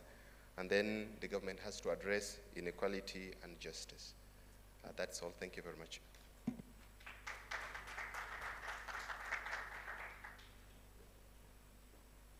Thank you so much. The group, maybe the one aspect that was not well developed is about the monitoring. Monitoring has a very important role in this carbon market business because not all emission reductions have credits to be to the buyers because they need to buy the high quality emission reductions. So the governments have to put in place regulatory framework that help project developers to produce high quality emission reductions and enforce the regulations to have them.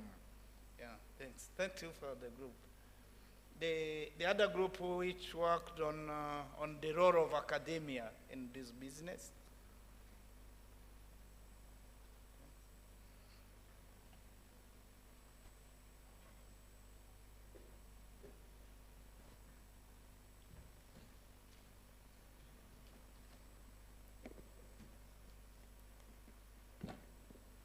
Good afternoon.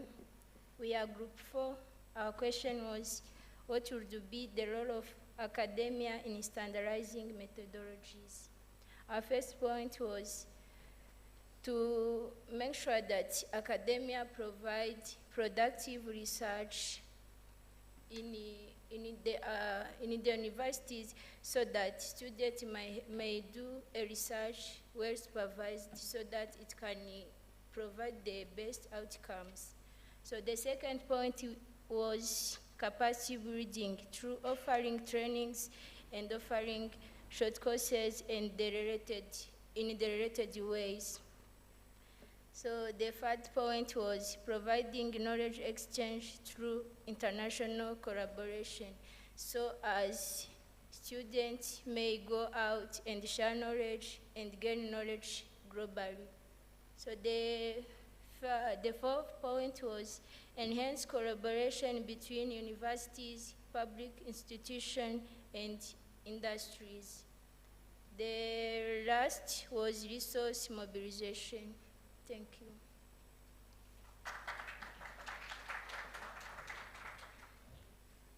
Thanks a lot, the group. The academia has an important role in this carbon market business because it's not a business like others. This is based on science. Those methodologies, to be approved, they have to be evidence-based. So to convince that those emission reductions that you are claiming were achieved, it requires to show how they were calculated, how which methodologies, to have the adequate methodologies that is recognized internationally. So the academia here will play an important role, but also the knowledge sharing, even the capacity building will be accompanied by our universities, by the academia. Thank you.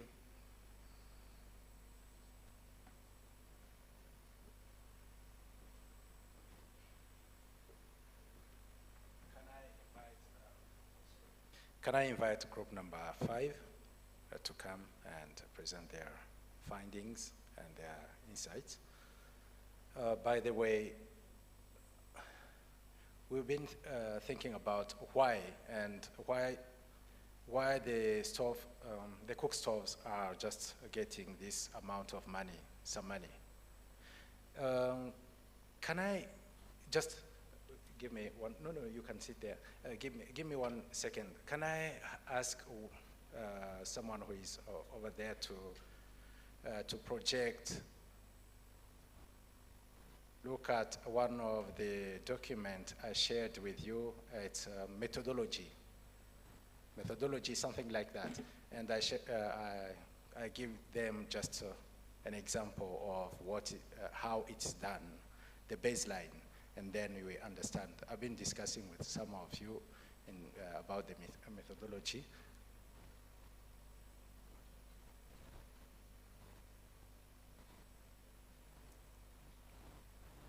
Do you still have my file? Okay. While we're still looking for it, please join me and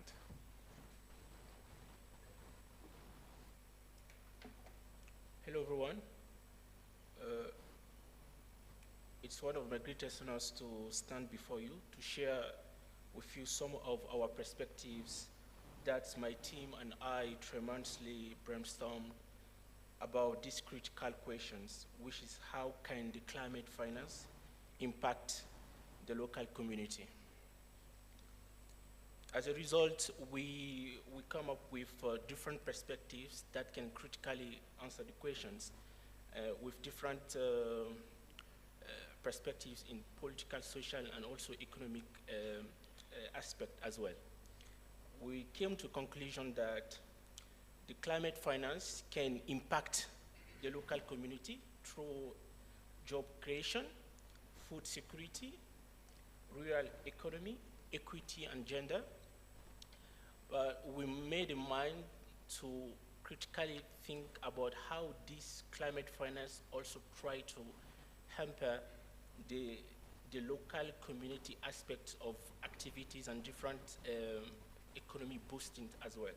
So we made in mind that it's very crucial and important to proceed with a participatory approach, which means that it's very important to come up with primary data, not only secondary data, in order to solve the roots of the problem, not the effects of the problems. Because we realize that most NGOs currently that practically get fundings from different international organizations, they don't drastically solve the roots of the problems. They just look at the surface of the problems in order to get a lot more funding. But the moment we try to look at the roots of the problems, not the effects of the problems, it will help us to make the climate finance, sustainable on the local communities through their different activities of development. Thank you.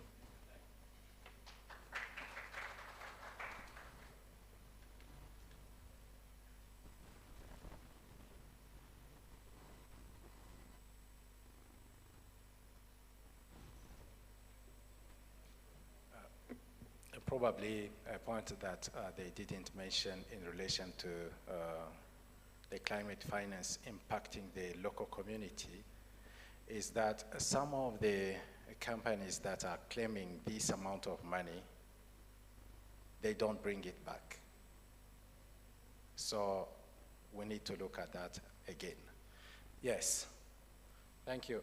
Can you, we be up? This is for the solar home systems for Rwanda. There are people who have not claimed this money. Are we be up? That's the summary, eligibility criteria. These are documents that are online on REMA. You can access this online. Are we bit up? We're talking about, are we bit up? We're talking about go to baseline. This is, the equation, yeah, the baseline. This is how you calculate it. You need to understand the baseline, the factors and the parameters, and then once you apply this, at least you will have a baseline.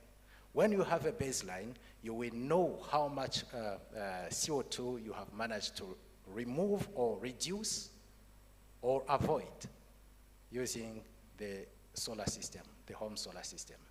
There is another template that you can access as well on REMA, on REMA's website. It shows you how to calculate the baseline and hence getting the amount of CO2 you have managed to. Another thing, we provide you with a baseline as well for hydropower plant. But if I give you that, I will get out of business. Anyway, let us continue. Group number 6, thank you.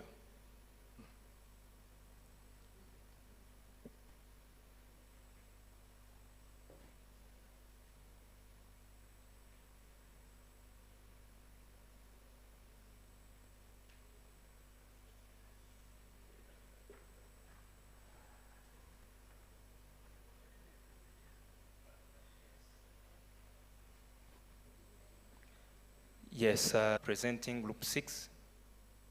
We had a question that asked how carbon de-risk the investment of inner generations. We're discussing about this and we found that the carbon finance, when it comes, it helps to remove and reduce the financial challenge which are reducing tariffs. Also, it's reducing the risk on taxes. Also, reduces. Also, we have also mentioned that when we are on this carbon finance, the nations or companies of renewable will adopt renewable energy technology to have enough to export. Here we'll be benefiting both in terms of money from exports, also in terms of climate stability. As conclusion, we as Group 6, we conclude that we will be able to keep investing as well as we will be having enough money from exported carbon. Thank you.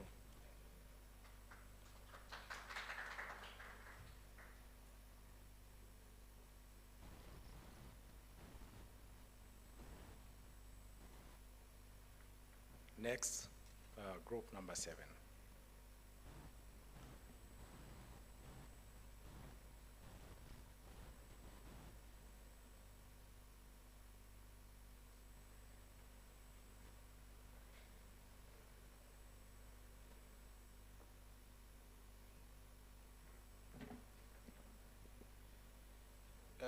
This one is a subject which interests everyone because now is where you know how you're going to get financing for your credit carbon access. My name is Fabrice Nakiritimana from Tembo, Africa. Our subject was how can SME in energy afford the cost of carbon credits market component development. We managed to get like 9 points how you can get the finance for credit carbon. One, it's partnership and collaboration between SMEs. Two, government grant and incentive, whereby you may see some taxation, tax waves, policies, subsidies, tax support innovation in green energy. Third, we manage the point of third parties financing, like green bonds, venture capital firms, whereby you can access. Four, use of open platform and technology. These platforms they often provide tools for tracking and trading carbon credit without the need to build from scratch. And scaling gradually, SMEs can reduce costs by focusing on small scale carbon projects first and gradually scaling operations as they generate revenue from initial credit and trading activities.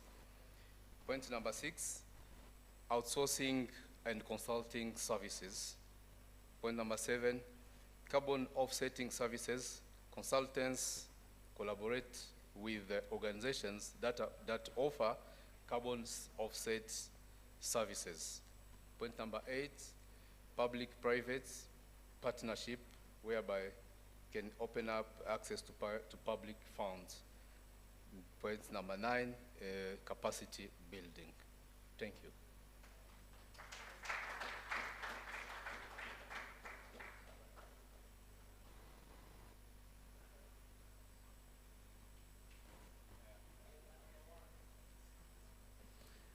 Thank you very much, all of you. I didn't know that we were already around 6 o'clock, but I think that this has been very insightful. Thank you for your insight. Thank you for your contribution.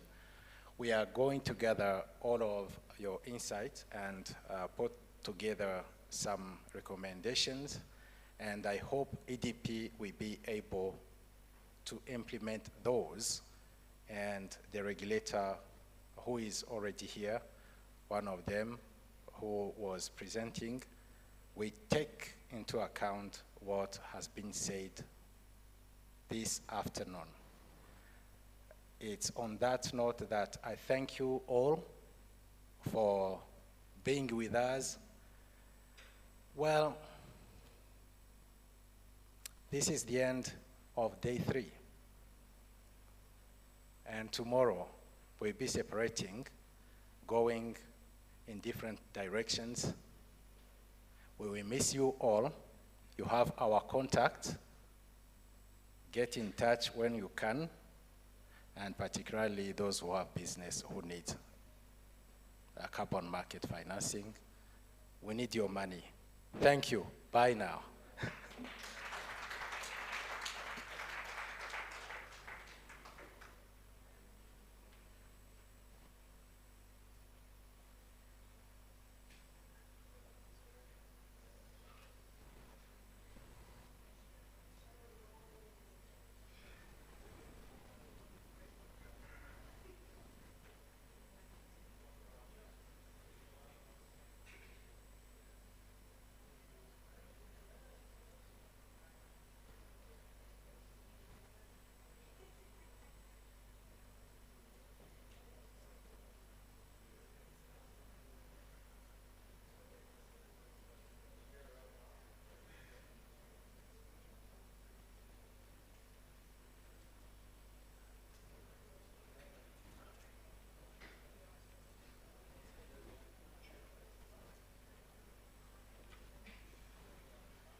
Good evening once again.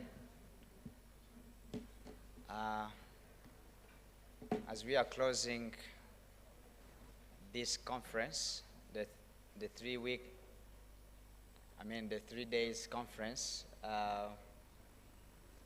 we would love to have like one minute or second to close officially, and then we give you the announcements.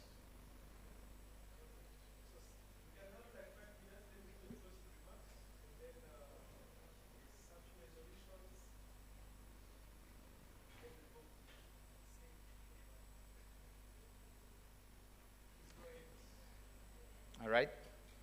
Thank you very much. My name is Emmanuel Legishmana, and I head business development at EPD. I have around 8 years experience in renewable energy, and I have background in mechanical engineering. Well, distinguished guests, ladies and gentlemen,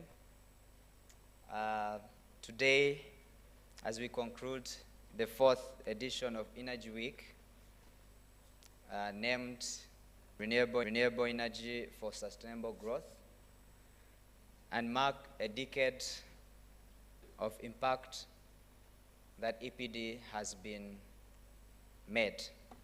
We want to thank each and everyone, specifically the government of Rwanda, that has given us this platform to exchange this knowledge. We want to thank development partners. We want to thank energy private developers, as well as the financial institution. We cannot leave this conference, this meaningful day, without calling all the stakeholders for action. This week has illuminated the path forward for driving energy transition, aligning our efforts with COP28, SDG 7, NST, and NDC, and addressing diverse perspectives on renewable energy. We have explored the potential of solar energy, from its role in commercial and industrial application until to its integration in the universal clean cooking solution. Our discussions on climate finance, carbon market, climate mitigation, and adaptation have highlighted the urgency of mobilizing resources and implementing effective strategies. Therefore, we call upon governments, including the Ministry of Infrastructure, various ministries such as Minagri, Ministry of Environment, and Ministry of Education, and other regulators. We say that you have a pivotal role in shaping policies that drive sustainable energy transition. We urge you to continue craft and enforce policies that support renewable energy integration, foster innovation, and ensure equitable access for all. We also urge for financial institutions that we recognize your support, and we know it is crucial. And the funding you provide enables the scaling of solar technologies, the advancement of clean cooking solution, and the implementation of climate adaptation and mitigation projects.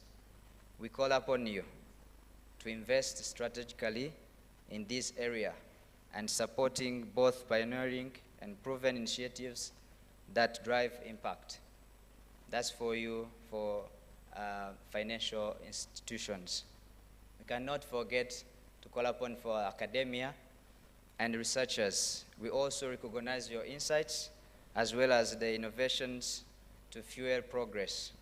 And we continue to encourage you to also encourage the real-world challenges and contribute to the policy discussions and drive forward research that address energy needs and sustainability goals.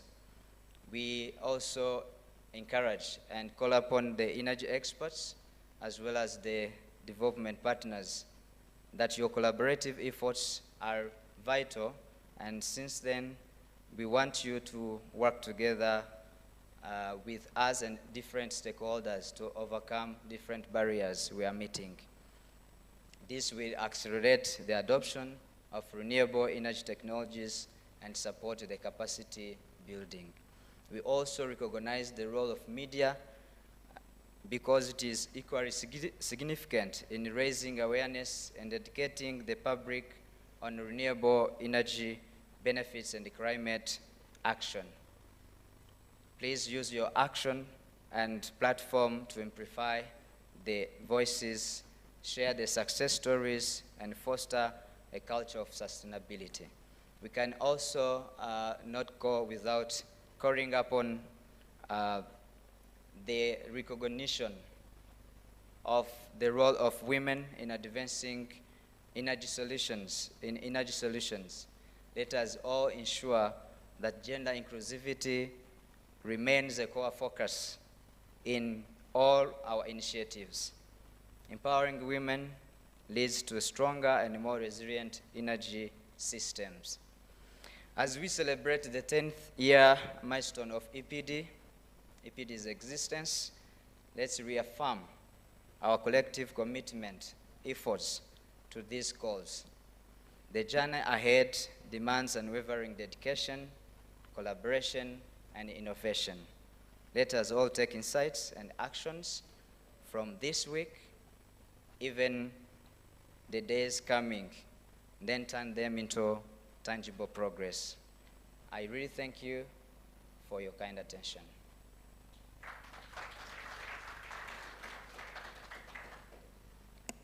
Thank you very much. I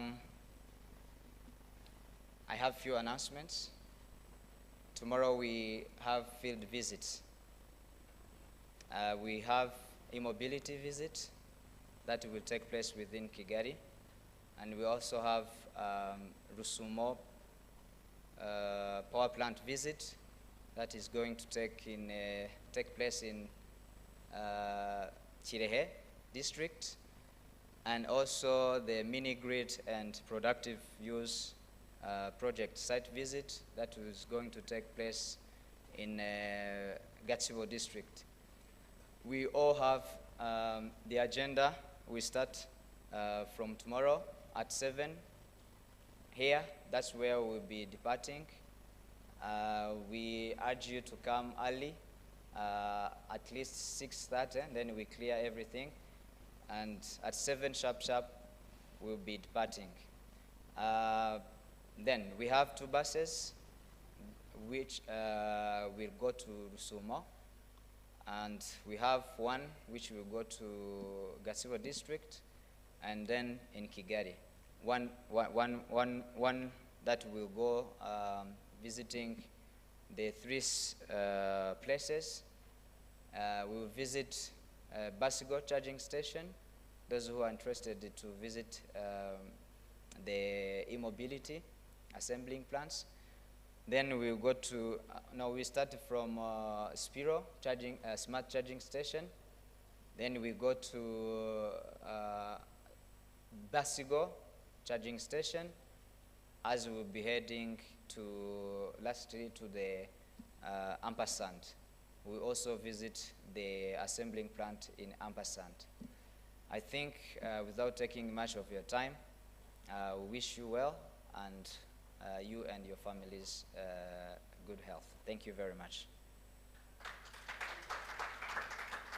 And so in this evening, sorry for delay, in this evening we have a General Assembly for active members from 6:30.